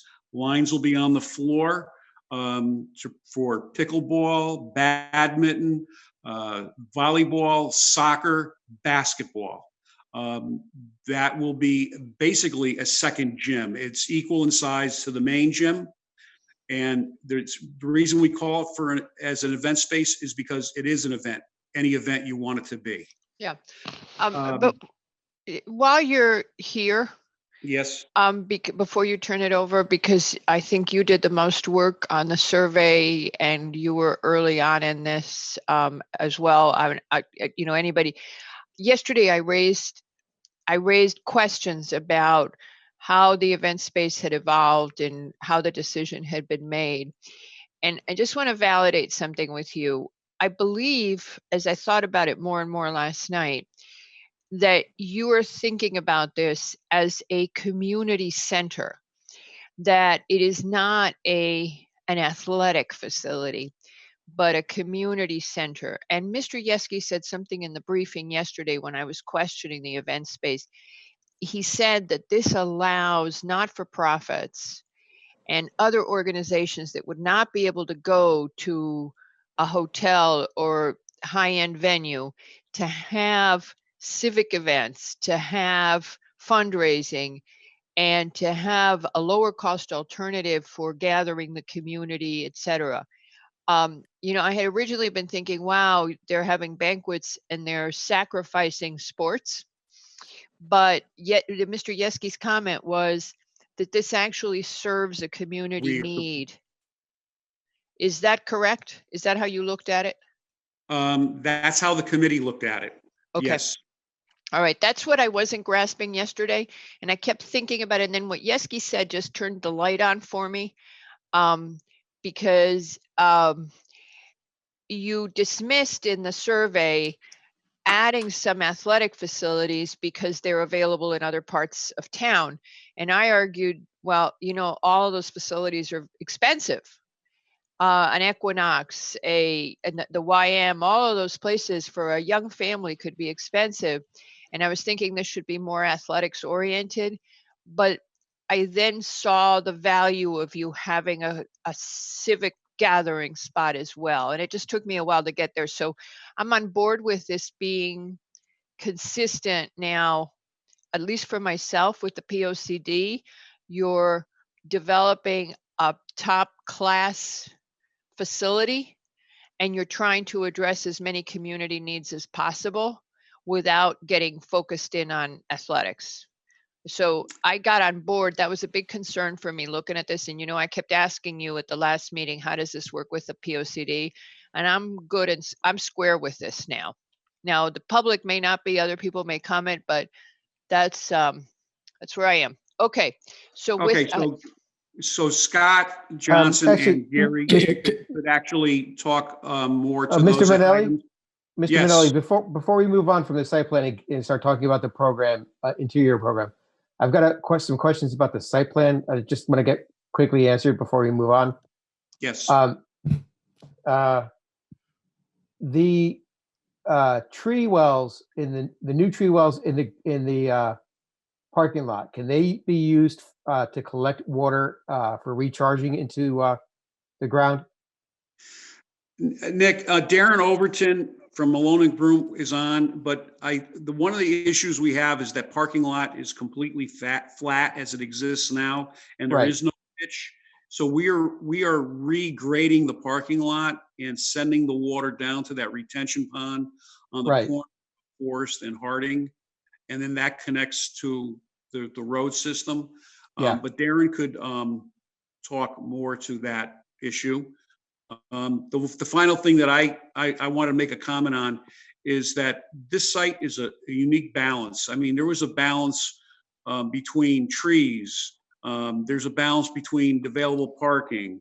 There's a balance between the size of the building, a balance in retaining the existing tennis courts and playgrounds. You touch one thing and it's like one of those squeeze balls in your hand, something else bulges out. So I believe at this point, the plan that we're putting forward equally balances all aspects and meets all P&Z regulations.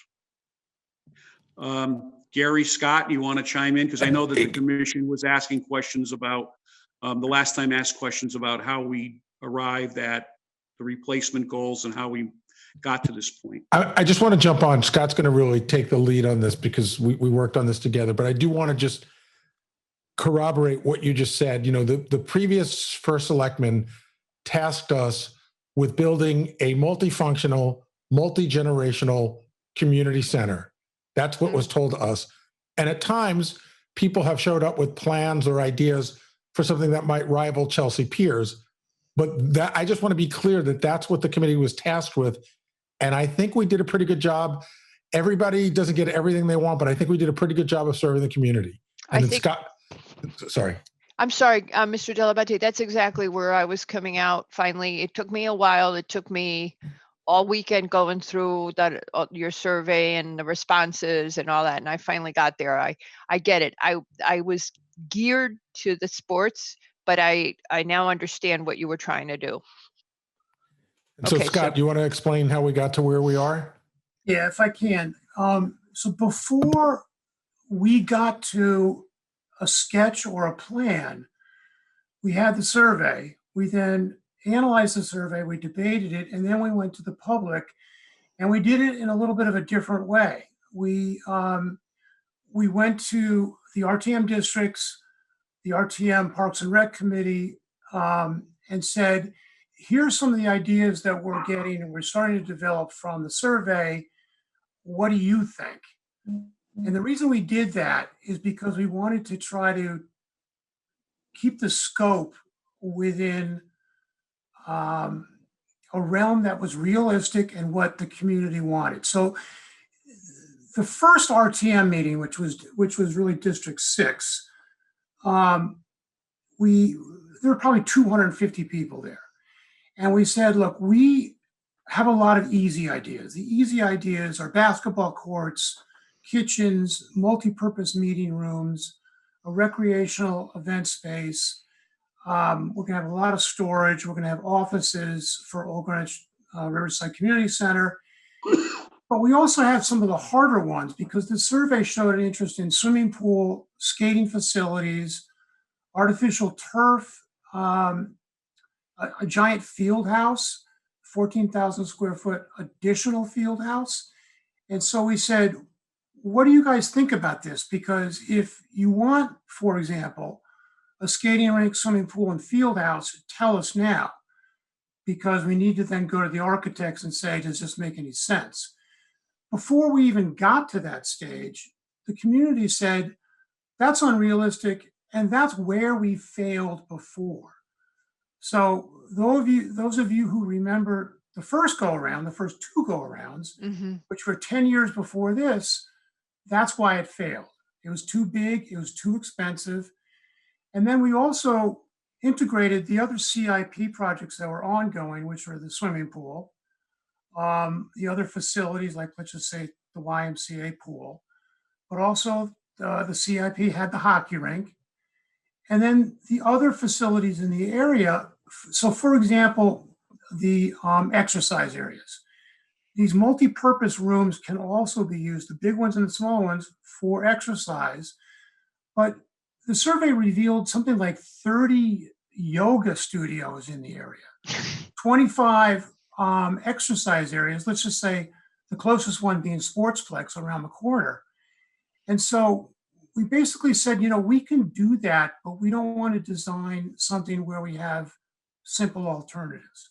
Mm-hmm. So that's how we came up with a preliminary sketch of this. My struggle with that line of thought over the weekend when I was going through this, my struggle with that line of thought is that all the stuff you named is very expensive for a young family. And in the POCD, we had wanted more young families moving to Greenwich, so we wanted to up the offering. Those yoga studios that charge, $40 a class, a young mom can't necessarily be in them. That is usually for the parents of the kids who are a little older. So that was what I was thinking is, how do we market Greenwich's attractiveness? But that's how I came around to, you just can't be everything. So you put in a little bit of, that was what I struggled with. Well, honestly. there were also, we did look at, and there were some gyms that aren't crazy expensive, like Sportsplex, like Fitness Edge and New York Sports Club, that were more affordable.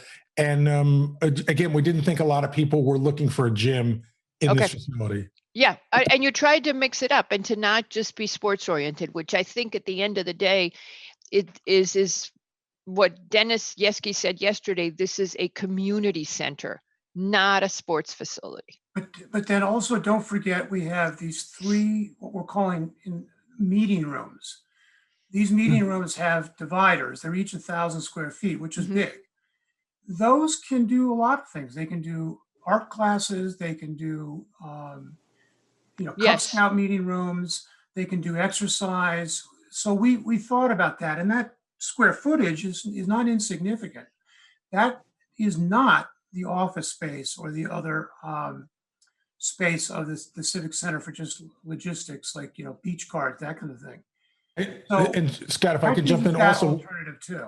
And I want to make a point, because sometimes people say, well, you worked with the existing footprint. It's actually probably a little bit bigger than the existing footprint in square footage, but the existing Civic Center does such a terrible job of using the space.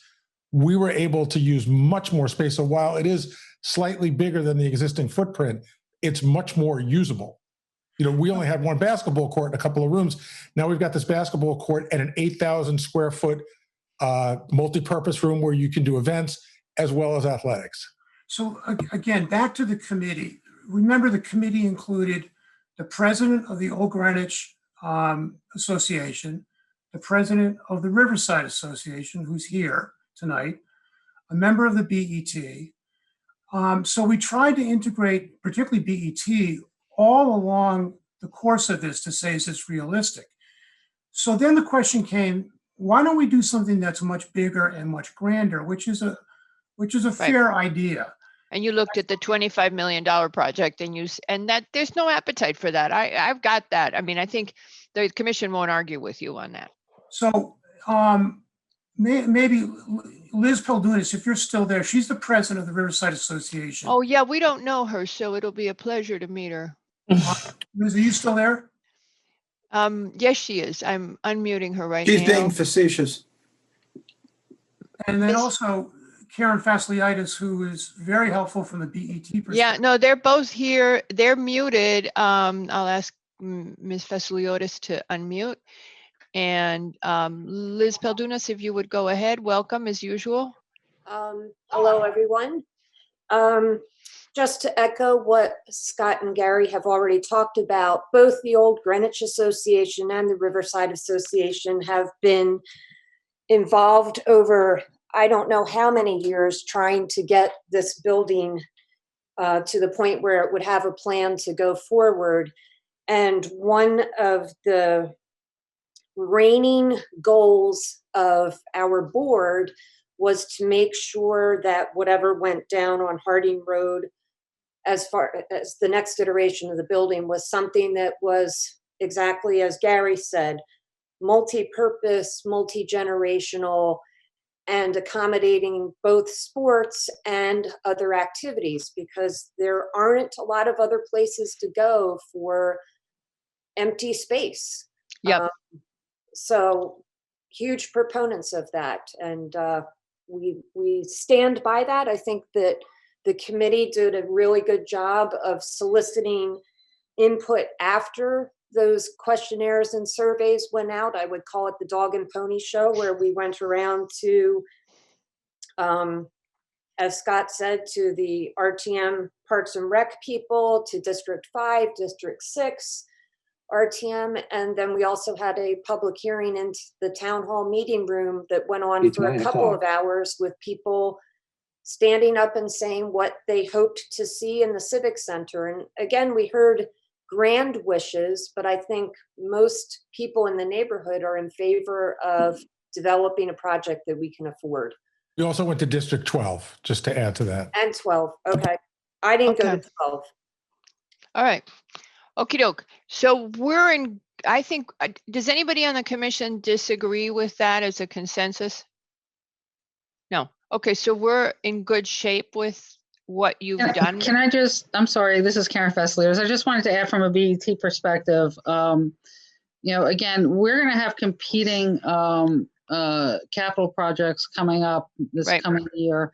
And, I think that this is far enough along that it will be ahead of the list if it, finally gets approval. But, we were also conscious of budget and, doing something functional. And, as I said, I think that, the results speak for themselves. Your lipstick. Okay, so we're going to hold you to that. Well, I can't speak for the other members. But we're going to hold you to that. I certainly will be supporting it. Okay, so so that moves us on to I think the commission is concurring with support in terms of the MI.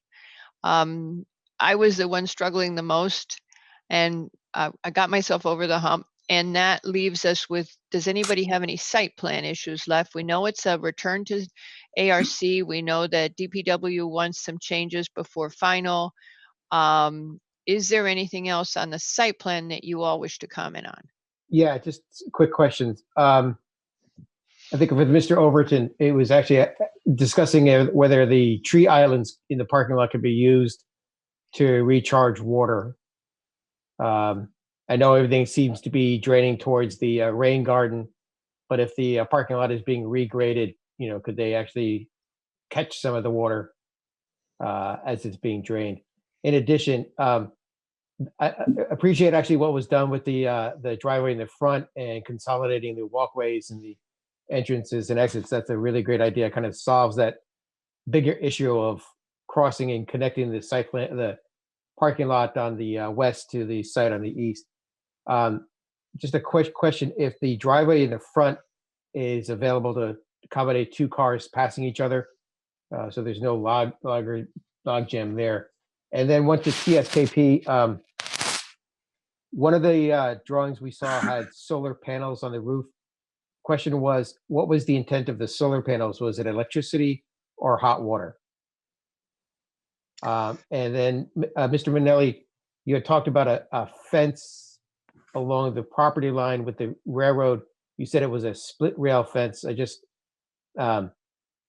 thinking of a residential type split rail fence with 3 or 4 rails to it.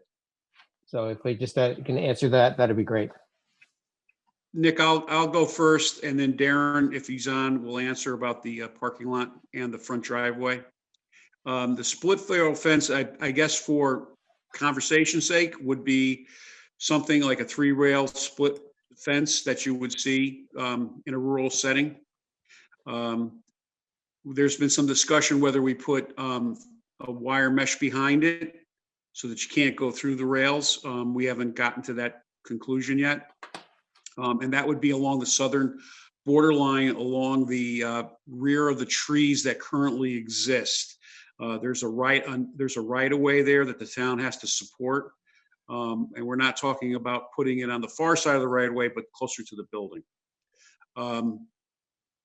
And the solar panels, the solar panels will be going to a PPA agreement that has yet to be developed. The building will structurally support solar panels. How they connect to that building is going to be a subject to the, I know the ARC did raise questions about that at our meeting early in October, and we still have to answer those questions. Okay. So there's no agreement. They're just there, but that'll be decided later on whether it's going to be hot water for the building or electricity. Oh, it would definitely be for electricity. Okay, that's what I need to know. Great. Actually, one more question about fence around the parking lot. I guess there's a chain link fence on the west side. Is that being removed as well? You know, it looks so much like a prison today. I would. That's going to have to. That's going to have to depend on what is actually. I know some of the property owners have fencing on that side of the parking lot. I want to make sure that their property is secured, but at the same time, we need to secure the parking lot. So that, you know, it's not just cars going through there, it's just people cutting through. And the chain link fence currently stops that from happening.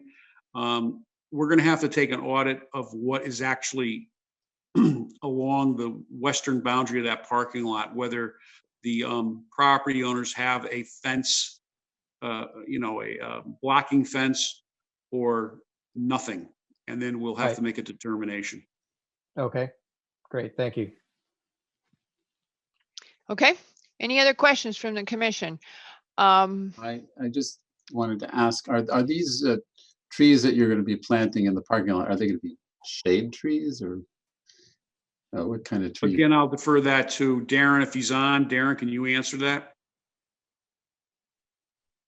Good evening, Madam Chair, members of the commission. Darren Hello. Overton. Hello, I'm alone in Mr. the room. Overton. Hi, how are you? So I can answer these questions. There's a combination of shade and ornamental trees that are proposed here. I believe the ones that are shown in the parking lot islands are larger shade type trees. And as far as the drainage in the parking lot, as Alan had mentioned, that parking lot is flat, and we've had to look at a number of different iterations of how to grade that and make it drain better than it does today, while accommodating the changes that Public Works are making to Harding Road.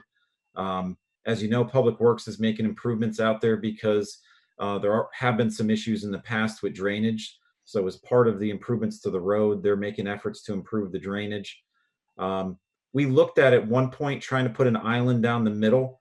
We've graded this parking lot so it drains toward the middle and put a trench drain in, and worked with Alan to actually create a bioretention basin that you see at the south side of the parking lot. So the bioretention basin is intended to treat the runoff from the parking lot, where there really is little or no treatment now because it all runs directly into some catch basins in the low areas. And we did at one point have a longer island kind of down the middle, and we're considering reconfiguration of the parking, but it didn't really work out very well. And it was better to have, for safety reasons, for turning movements in the parking lot, to have the islands as the end caps on the ends of those parking rows. And the way the grading turns out, we can't really get much stormwater to run into those. So we're relying on collection and then treatment in the bioretention basin at the end. And I think there was one question as to whether the drop-off loop in front is wide enough for a bypass. And yes, we have accommodated opportunities for cars to actually stop and drop off. And then there's a bypass lane for cars to go through and leave the area to clear the way for others that may want to drop off as well. So if I've missed anybody's questions, I'd be Thank happy you. to. I address- think he asked you about tree species, tree specimens. I didn't hear you reply to that. Oh, I need to zoom in my drawing to see that. Mr. So, Overton, but I did think zoom I in. think the answer to that, the simplest answer to that, is you had plenty of input from ARC on it, and you are going back to them, and they will review it. And I It's a know honey locust. We have a skyline honey locust in the parking lot. just a good street tree. Okay, it's not much of a shade tree, but it is a, and I guess it doesn't get that big. Okay, very good. And remember, Peter Levy, that this is a preliminary. So we move the preliminary, it comes back to us for final. And at that point, it'll have incorporated all the ARC input on the landscaping and on whatever they want to comment on with the building. And we will take our last shot at it when it comes in for final. So this is only still preliminary. So you can comment that you would like to see consideration of whatever as between preliminary and final. Oh, very good. Okay. All righty. Anybody else? Okay, I'm hearing silence, so I'm going to quickly see if we have members of the public who wish to speak. There are people who seem to have been here for a long time. Would anybody who wishes to speak raise your virtual hand? And I know Jim Michael doesn't want to speak. Anybody? There's a lot of people here. Okay. Ms. Alvarez, if you would go ahead, I will move you up. Okay. And then anybody else who wishes to speak, just raise your virtual hand, then I'll call on you as it goes. Ms. Alvarez, if you would go ahead and unmute.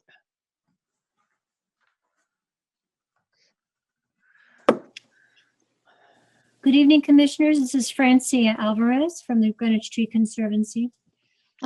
First, the Greenwich Tree Conservancy appreciates that the tree islands have been added to the main parking lot and trees have been added at the front storm retention basin.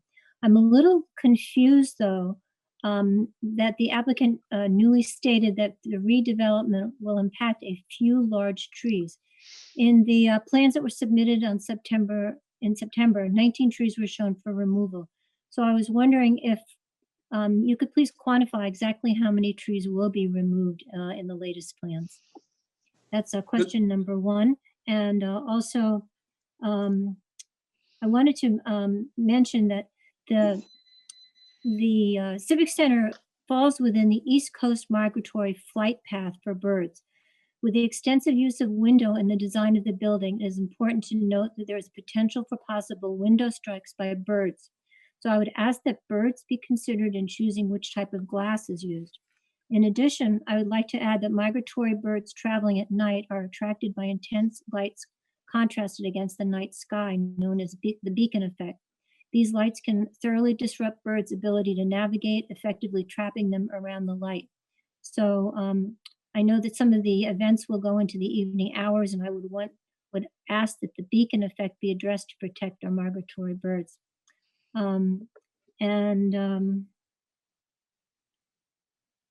Also, ARC had discussed whether Harding Road could be realigned such that there is no separation between the Civic Center and the parking area. It is very interesting. I can answer that one. I can answer for you. Okay. We've been told that the cost of that is prohibitive. We all love the idea, but apparently the cost is prohibitive because of what it involves moving. It's a shame, but there you are. Maybe in some distant future. All right. Well, that was my last question. So thank you That's very the much. one. So I don't recall the other two questions. If somebody would address Ms. Alvarez. So on the concern about the number of trees, I believe there was 18 trees identified to be removed from the site. 6 of the trees were for the front retention basin, 2 trees for the rear retention basin.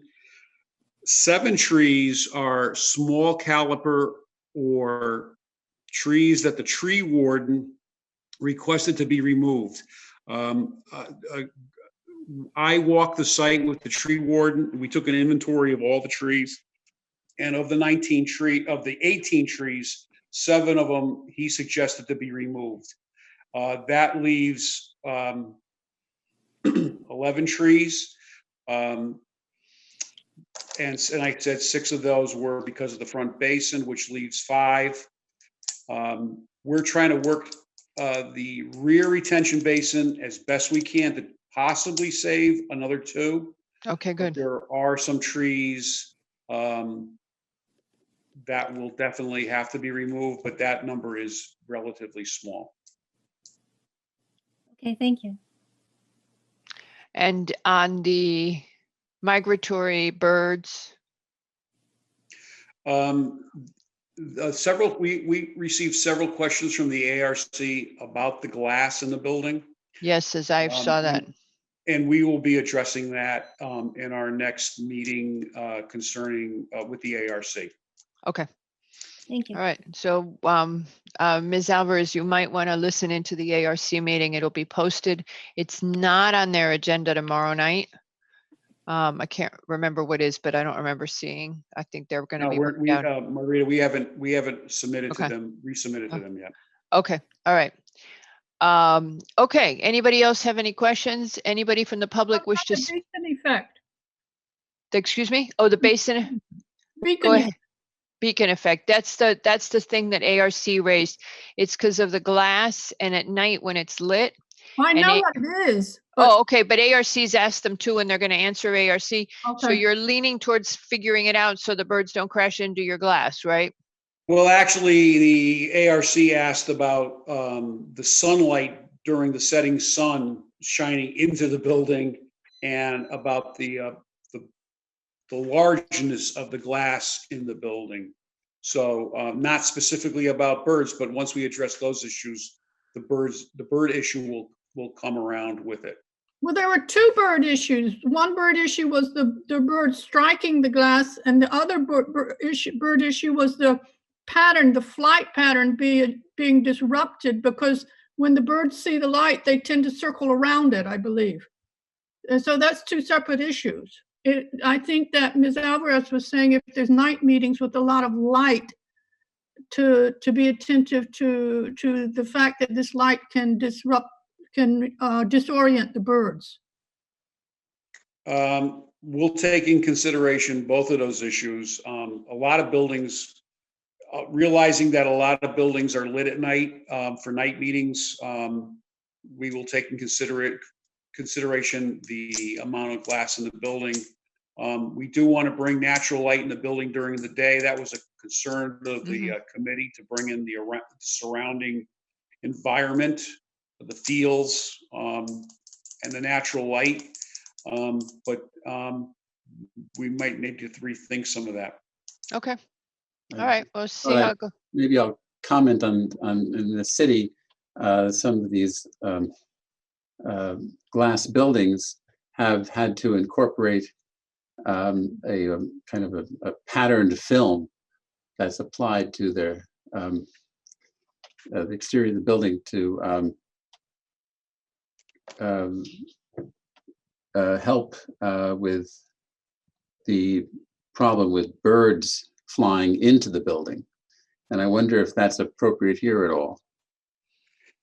It might be. We're also very cognizant about baseballs flying out of the building through the glass. So we have 2 problems, both in and out. Okay. All right. So you'll figure this out. You've got ARC. We'll mention it. If we move this to final, we'll mention it as one of the items that has to be worked. I don't think we have any other comments from the public. Do we have any? I'm not seeing any hands raised. Do we have any other comments from the commission? No. Okay. Are you guys comfortable closing both of these items? Yes. Katie, hold on a second. We can do the MI even on the preliminary, right? Okay. All right. So if everybody's comfortable, I don't see any objection to closing this item. Let's give it a shot. Let's start with the MI. Okay, reconstruction of the Eastern Greenwich Civic Center, municipal improvement, PLPZ 2020-258. Whereas the applicant seeks the municipal improvement status to demolish and construct a new single 35. Can I interrupt it? Do you want to wait till the end as normal, or are we going Are we now? in public We are hearing? at the end. No, there's one more, isn't there? Oh, shoot. I keep forgetting that application because I thought it got canceled. I'm so sorry. But, Okay, but we're you in know public what? hearing? Yeah, we're in public hearing and I forgot to announce it. My bad. Yes. Okay. So we'll hear the last item. I'm so sorry, gentlemen and ladies. And yeah, I keep forgetting about that last item. My bad. Okay. So we will decide it after we hear the last item. And I don't know what I've got against 359 North Street. It's John T. and MC Dillon, owners, Dennis and Cynthia Ever. That was applicants. That was the question that you had asked, Nick. Those are the contract purchasers. And it is at 359 North Street for a final re-subdivision. And it, we can now start it, and we'll leave Mr. Manelli. I'm just going to step everybody back down. I know we're keeping Mr. Siciliano awake, so he'll be relieved.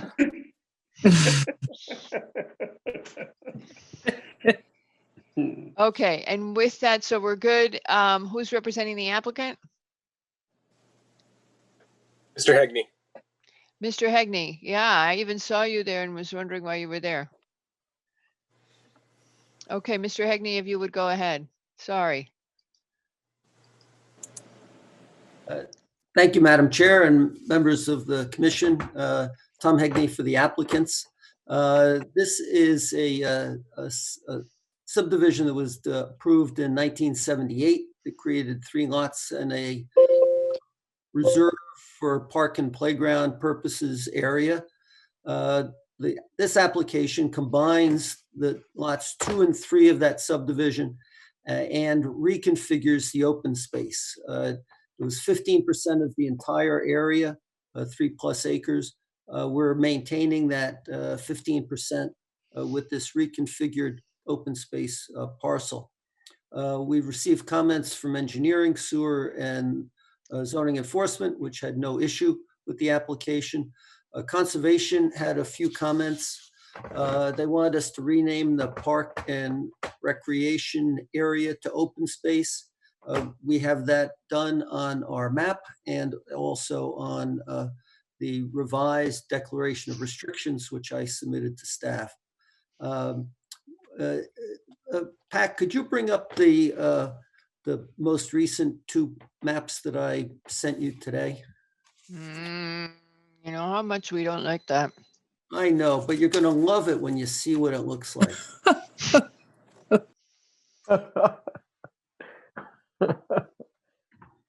It's a good plan. Who stole my line? Oh, DeAndrea. Who's going to wait till the end to use that? Sorry.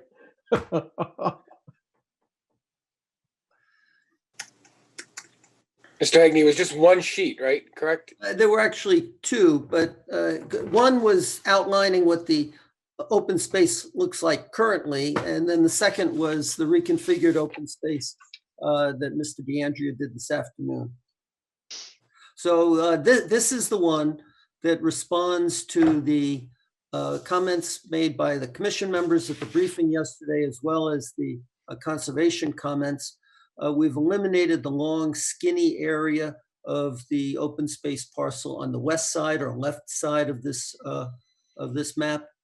We have utilized the area along North Street, which is actually part of a wetland watercourse, as a open space parcel. We've maintained 125 feet of frontage for this, so that this is a fronting lot. And then we have reconfigured the open space, the remaining open space on the south side of the property. Mr. DeAndrea has put a note on the plan showing that literally the wood shed, it's a shed for firewood, will be moved out of the open space and onto the single lot that we're creating as part of this re-subdivision. we're happy to survey the trees and depict the lawn area as requested by the Conservation Commission. And I think this reconfiguration is really what they had in mind. And frankly, when I took it to the client, he said, yeah, this is a much better idea than what we came up with before. The current open space essentially wraps around the entire existing house. And so this is a much more thoughtful way of creating open space parcels. And of course, remove, oh yeah, I just outlined it so that you could see where the open space is currently configured is. But we're also combining these two lots into one parcel. So we're able to reconfigure the open space in a more environmentally friendly way. I think that addresses all of the comments from yesterday, as well as the conservation comments, and we would ask for your approval. Did you the shed? Yes, there's a note on the plan saying that the shed will be removed. Okay, and Ms. Goss, you were going to say something. Yes, I was just curious as to why there are 4 named applicants and rather than 2. There are 2 property owners for lots 2 and 3 right now, husband and wife, and there's a husband and wife, they're the contract purchasers. Oh, okay, thank you. Okay, so the open space, go ahead, Nick. Mr. DeAndrew, oh geez. Mr. Hagney. I'll take that as a compliment, Nick. I don't know about that. No touchy. The conservation had talked about demarcation of the open space. Are we good with that in this new configuration? Yeah, I think it works well. The open space parcel P2, which is near North Street, is really a natural area now. And concentrating the P1 open space near the house will be better to demarcate than even the one we had proposed versus the one that exists now. Okay, great. And you updated the conservation language as well, the open space restriction language. I know I have. I would add that the commission may want to consider doing some updating itself, since section 6-297 just refers to reserve for park and playground purposes or reserve for open space purposes. Doesn't make a distinction. The language has been there probably since 1970 and was looked at last in 1981.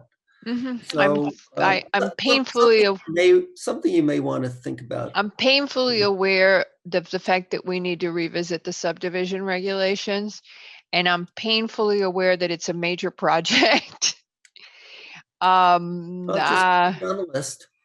Yes, it might be simplest if we did little tidbits at a time, Katie, rather than try to do the whole thing. Just update what we think is really egregious, anything that really strikes us, rather than approach the whole thing. Okay. It's a little different process since it does need to go to the RTM. Yes, and it's easier to give them, because if we do the whole thing, we're going to get a lot of reads on it. We're going to get the 2-read process, whereas if we give them a small piece, it'll be easier to move through, and we can just give them some small pieces to consider.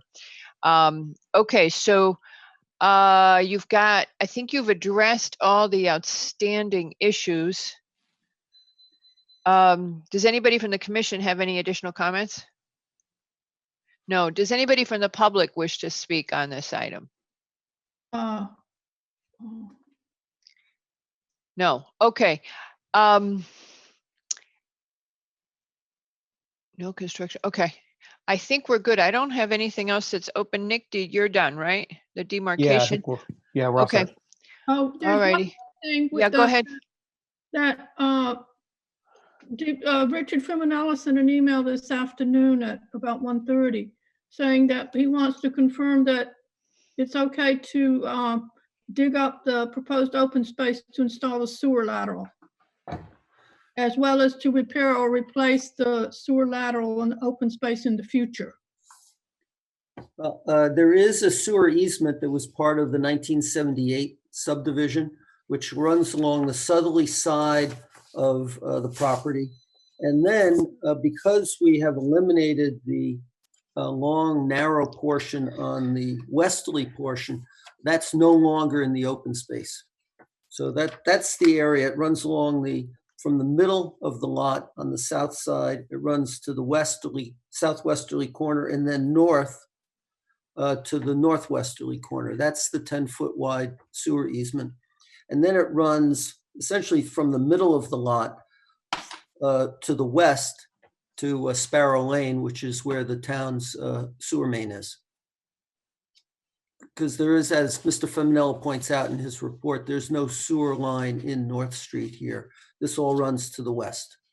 I got one more question for you. Mr. Hegney, I'm getting tired. Did we ask you about the tree comment that you give us the survey of the trees and you tell us which that you're going to protect them and which ones you're going to protect?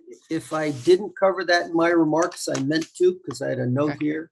Yes, you did. You did cover that in your remarks. I'm just getting tired. Sorry. I'm just going back over my list as I look at this. Okay. So I think we're in pretty good shape. If everybody's in agreement with that, I think we could close this. Everybody's good? Okay, so we're going to close this item. And with that, we're going to close the public hearing. Thank you. Okay. Thank you, Mr. Hegney. Okay, so Mr. McRae, with that, we return you to where you were 15 minutes ago. Okay, and let's go backwards. Just get rid of North Street quickly, then we can concentrate on whatever we need to on the 359 North Street, application PLPZ 2020-294, final subdivision in the RA1 zone. Applicants requested a final re-subdivision to combine lots 2 and 3 of the previously approved subdivision FSB 764 into one 2.2029 acre parcel and reconfigure the approved recreation area as a 26,000 on a 26,096 square feet open space parcel. It's representing 15% of the total area of the original subdivision in the RA1 zone. Commission finds that the applicant meets the standards of subdivision standard 626-258 to 302 of the town subdivision regulations and section 205 of the building zone regulation.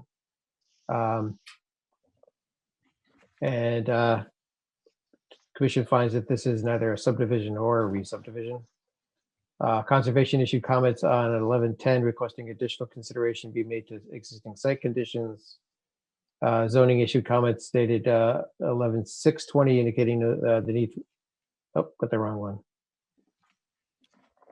Okay, we'll skip that. DPW issued comments 11/2 stating no comments for the consolidation of the lots. Sewer division issued comments dated 11/12 with no objection to the proposed lot consolidation. And wetlands issued a permit needs questionnaire 10/14/20 indicating no permit required. Okay. Therefore, motion to move the application noting the following. Prior to the map being recorded, the existing wood and shed structures in the open space shall be removed. The applicant shall address the conservation issues of tree count, so demarcation, etc. The open spaces, space parcels shall be renamed or named and a declaration of open space be recorded. And the applicant to address any outstanding staff or interdepartment issues. I'm sorry, was that a motion to find not a sub or resub or as a sub or? It's neither a subdivision or a re-subdivision. Technically, we were doing a lot merger. Just lot consolidation, excuse me. There you go. Thank you very much. You got the tree report in for that I keep forgetting about, right? Yeah. Yes. Okie dokie. Do I have a second? A second. Hardman seconds. Levy. Aye. Hardman. Aye. McRae. Aye. Lowe. Aye. Wait, yeah, it was Lowe, right? Yep. Okay. I wouldn't have said aye. Albin, yeah, Albin is also aye. And with that, we go to the next one. Okay, so we're going to do the MI first.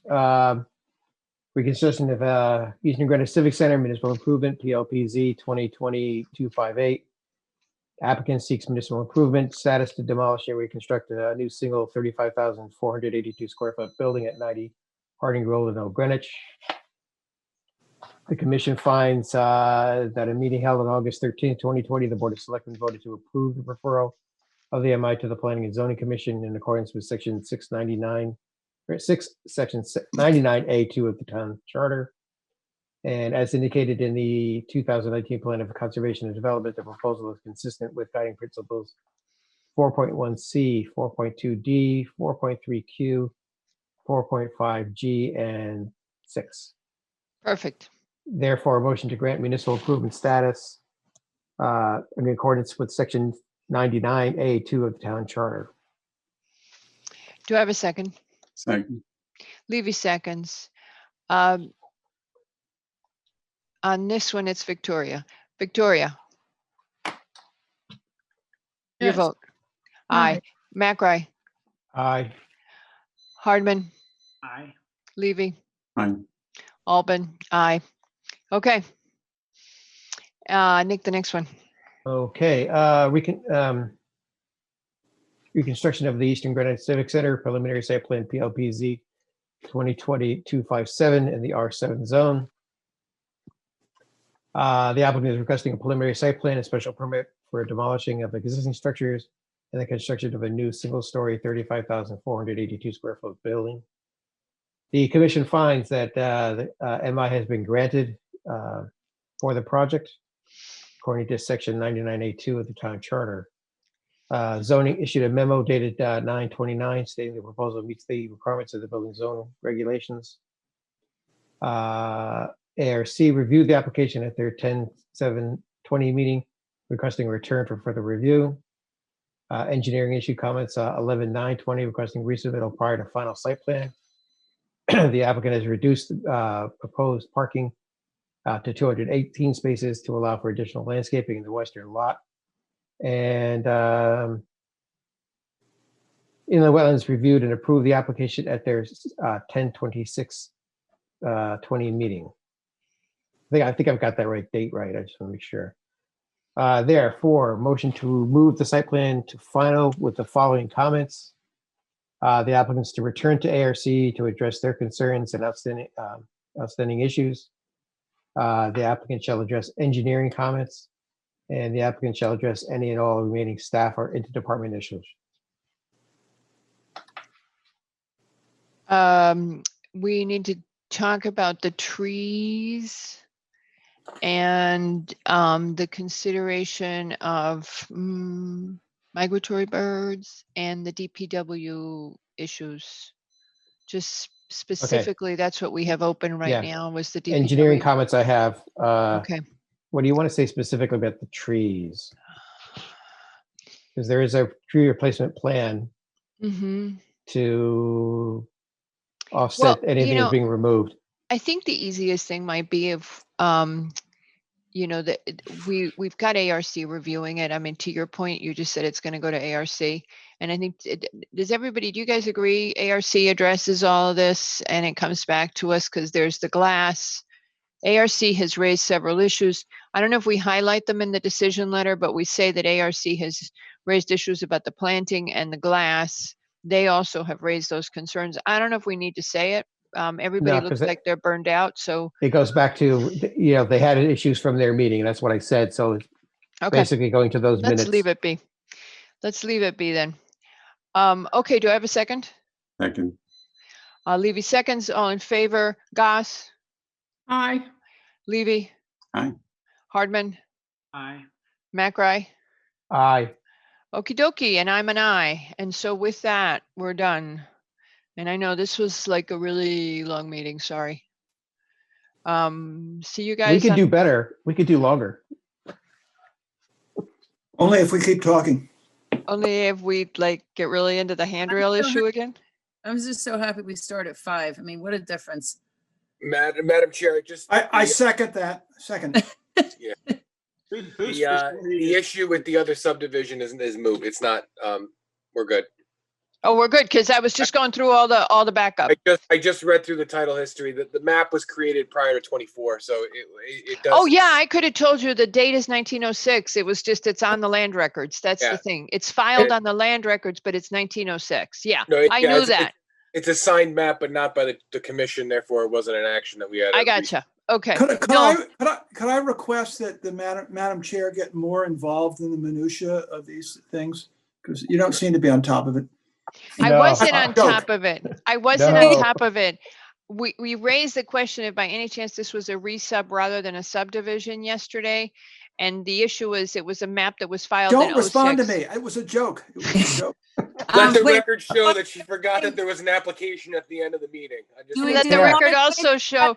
That's the one. Do we want to do anything about the meeting calendar for next year? Oh, thank you. I had it right here in front of me to say. Yeah, can you share it? What to do? Can you share it? It's in your package, or you want me to put it up? Yeah, just put it up real fast so we can all look at it. I would say that I'm probably going to miss the one on my birthday, but you'll have to figure that one out when it's my birthday. Do tell, when is your birthday? I'm not saying much anything about that. Well, there's someone who... The 40th? What are we talking about? People have to give up special days. There's one person on this panel right now who's given up a very special day to be here. Really? Yes. I don't think they're on the panel, but it's all right. Well, on the Hollywood Square panel. Okay, so that's got to be. He's on my upper right. Wait, where am I supposed to be? Wait a minute. So is that Patrick? Katie DeLuca, I really despise you. So what is it your anniversary? Because we just did your birthday like yesterday, didn't we? Well, that was not yesterday either. Is it your 40th third grade reunion? What is it? It is. Mr. Lowe, how did you know? I mean, exactly. This reminds me of the time that Chris Bristol had had just had a baby, and there was a big discussion about that, and the poor man turned very red. Wasn't too thrilled. Oh, well, Well, congratulations, Patrick. Yeah. The funny thing, you guys, I'm just going to go ahead and dump this. So I walk into planning and zoning to sign something, and I discovered that there's a planning and zoning employee that is expecting a child.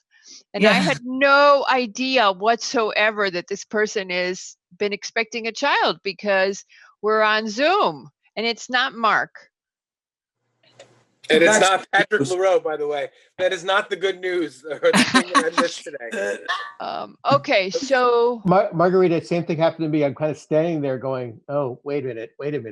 Yeah, I kept my mouth shut because it's inappropriate. Yes, I know. I think we're not supposed to say those things. So I had to Nick texted me before he got to the stairs, I think. But I was like, "Oh my God, what happened to you?" So Pat, there was one that was an issue that was in March, if I recall. All right.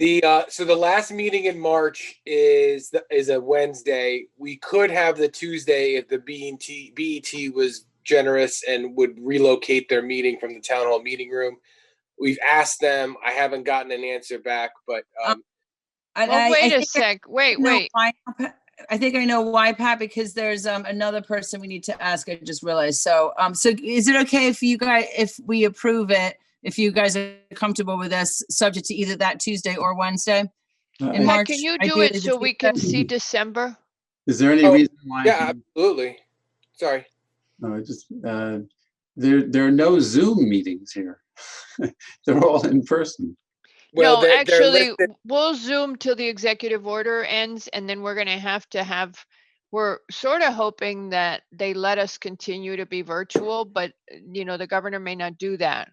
So well, we have to, it's a hot ticket, the meeting room, so we have to get. We have to book it in case. I mean, we know that the governor's executive orders have been extended to February 9th. After that, we really have to make sure that we've got the we real just have meeting our room. iPads in our seats so that we don't actually have to be there. A virtual presence device, is that what you're looking for? Margarita, I thought we had instruction that we could actually do a hybrid kind of thing. No, not now. Well, now we have here's the problem. If you're thinking you wish we could be in person, No. okay. All right. So right now, the commission, the governor basically went back to letting us do to having everybody go all virtual, and he said today that they're gonna keep cutting back on stuff as little as they can, but they're gonna keep evaluating. So we can safely assume we can stay all virtual, which is what most people on the commission want until February 9th. And after that, it's up for grabs. So Just have to see where we're at. Yeah. Okay. That was my thought is when we get into next season, and for example, that Wednesday in March, if there's an issue or something, can we actually be hybrid? No. I think because it seems to me if we had to be, well, not legal, but. Do you mean on your birthday, Mr. Macri? No, it's not. There is no legislation right now that allows us to meet virtually in a post-COVID environment. Well, who's in charge of this? Why don't we get somebody to start legislating? It's Ned. Just give Ned a call. In fact, we've asked Fred that already. Fred, call Ned and tell him we like meeting virtually. And in all seriousness, I did talk to Ben Branyan about this when this first started, because I said the reason we can't do it is because of the way the legislation is written in the statutes. And so that's why the executive orders overrules all those statutes. But I said to Ben in the beginning, it really is frustrating because it's incredibly more efficient, much, much cheaper to do it this way. And so just that alone, I mean, the cost savings are huge to the town. That alone, the town to push for it. And seriously, we don't know how long. We don't know how long this COVID thing is going to last, and we don't know who's going to get the vaccine. And some of us are older and at greater risk. We're not young and vibrant like Katie. Okay, Peter Lowe, we know that you're older. No. So here's the thing. I wasn't joking on this part. I really did ask Fred to approach Ned Lamont and say what a huge cost savings this is, how much more effective it is, and how he knows that a lot of his town boards would like to keep meeting virtually post-COVID, but they have to do enabling legislation. This is a long session coming up in January, and it's going to have a lot of weird stuff on it. So we'll see what happens, and cross your fingers that someone will propose this. Okay. Could maybe, what's interesting? It's funny because you say that it's an executive order. That enables us. No, right, that enables us during COVID. Okay, yes. So could he say, or could he actually say, give an executive order to continue this without the COVID issue while this legislation is being goofed on, and figured out? No, that's what's being challenged in the court now, Nick, is that whether he has the clear and present danger to use this authority exactly as it is now. Okay. So thank you, Pat. With a lesser threat, so to speak, it probably has no chance as opposed to right. I think it was Michigan that got taken to court for extending the executive orders, but one of the governors was, and what ours has done is now they've got this coalition of the 6 governors, which strengthens them because they're all doing the same thing, and they're not. It makes it look like it's a consensus or something, but it strengthens their position. But no, Nick, they cannot extend the executive order past the emergency. See, that's a terrible thing. Okay. Yeah, I agree. And how you define the emergency is quite important, because this emergency is going to go on for a long time. Quote, right. Emergency. See, even, but Peter, I think it's interesting to me is that actually so much has changed in the past 8 months. And it's funny because it's kind of forced all of us into the 21st century of technology, and to actually go back to the archaic way we did things is beyond me, because it's like Katie just said. I mean, it's saving $1 gazillion. Wow. We're really, really good at this. There's been so many systemic changes in every town hall in the whole state of Connecticut.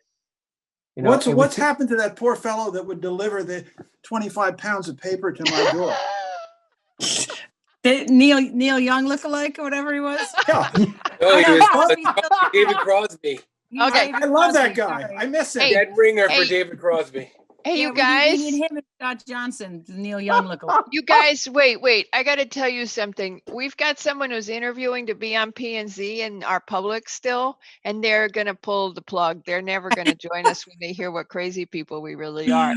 The Graham Nash? Is that what you're No, it was Neil Young. Neil Young. don't you Stephen see? Stills, a little bit. He was kind of an amalgam. So do you All right. want to go forward with the Let's go schedule forward. that- Could Yeah. I have a motion, please, from anybody? Motion to approve. the Oh, let 2002 someone else make a motion. Okay. You're going to miss your birthday. You might as well let someone else make a motion. Leave Lo, go ahead. You can make a motion. A motion to approve the proposed calendar for 2021 as stated and presented to us tonight. Okay, who'd second? Wait, can we say that, and if we can switch that March 31st to Oh, March yeah, 30th? no, we have total latitude to switch any date we want. I should have put that. Well, just Or- that one, just the March 30th, because that's the one we're Okay, working. March 31. Can I amend and just to say that we can cancel any meeting? Yeah, Please. that's a given. That's a So given. Nick's on a high because somebody stopped him in the hall the other day and told him that we were very good at Zoom. So now he's believing, somebody was probably just wanting a permit or something. Oh, sorry guys, I didn't know my grandmother was here. So we still need this second. Second. Okay, we got the second. Who was it? It was Me, Scott. Nick. Oh, Nick. Okay, all in favor? Aye. Aye. All right. And you all voted. Can you wave your hands and say you're voting? Levy. Okay, everybody's voting aye. Okay, we got it. All right. Good. Whew. Okay, Thanks. can we go to bed now? Yes. All Now right. it's better. All right. Seek everybody Monday at 2 p.m. for an executive session on pending litigation. Please, not to forget. Is somebody inviting me? Yes, You you've been invited, yeah. invited. Okay. Monday at 2? Monday at 2. 2. And don't plan on leaving after an hour. Just Well, saying. when should we plan to leave? 2 hours. Okay. 2, 3, 4 hours, depending on how many handrails we want to discuss. Yes, when Madam Chair dismisses us, that's when we leave. Everyone bring their sugary sweets so that we don't It's get about low pending blood sugar. litigation. Yeah. It's about pending litigation, not handrails. Okay. All right. Thanks, everybody. Good night. Bye. Night. Good night. Good night. Night.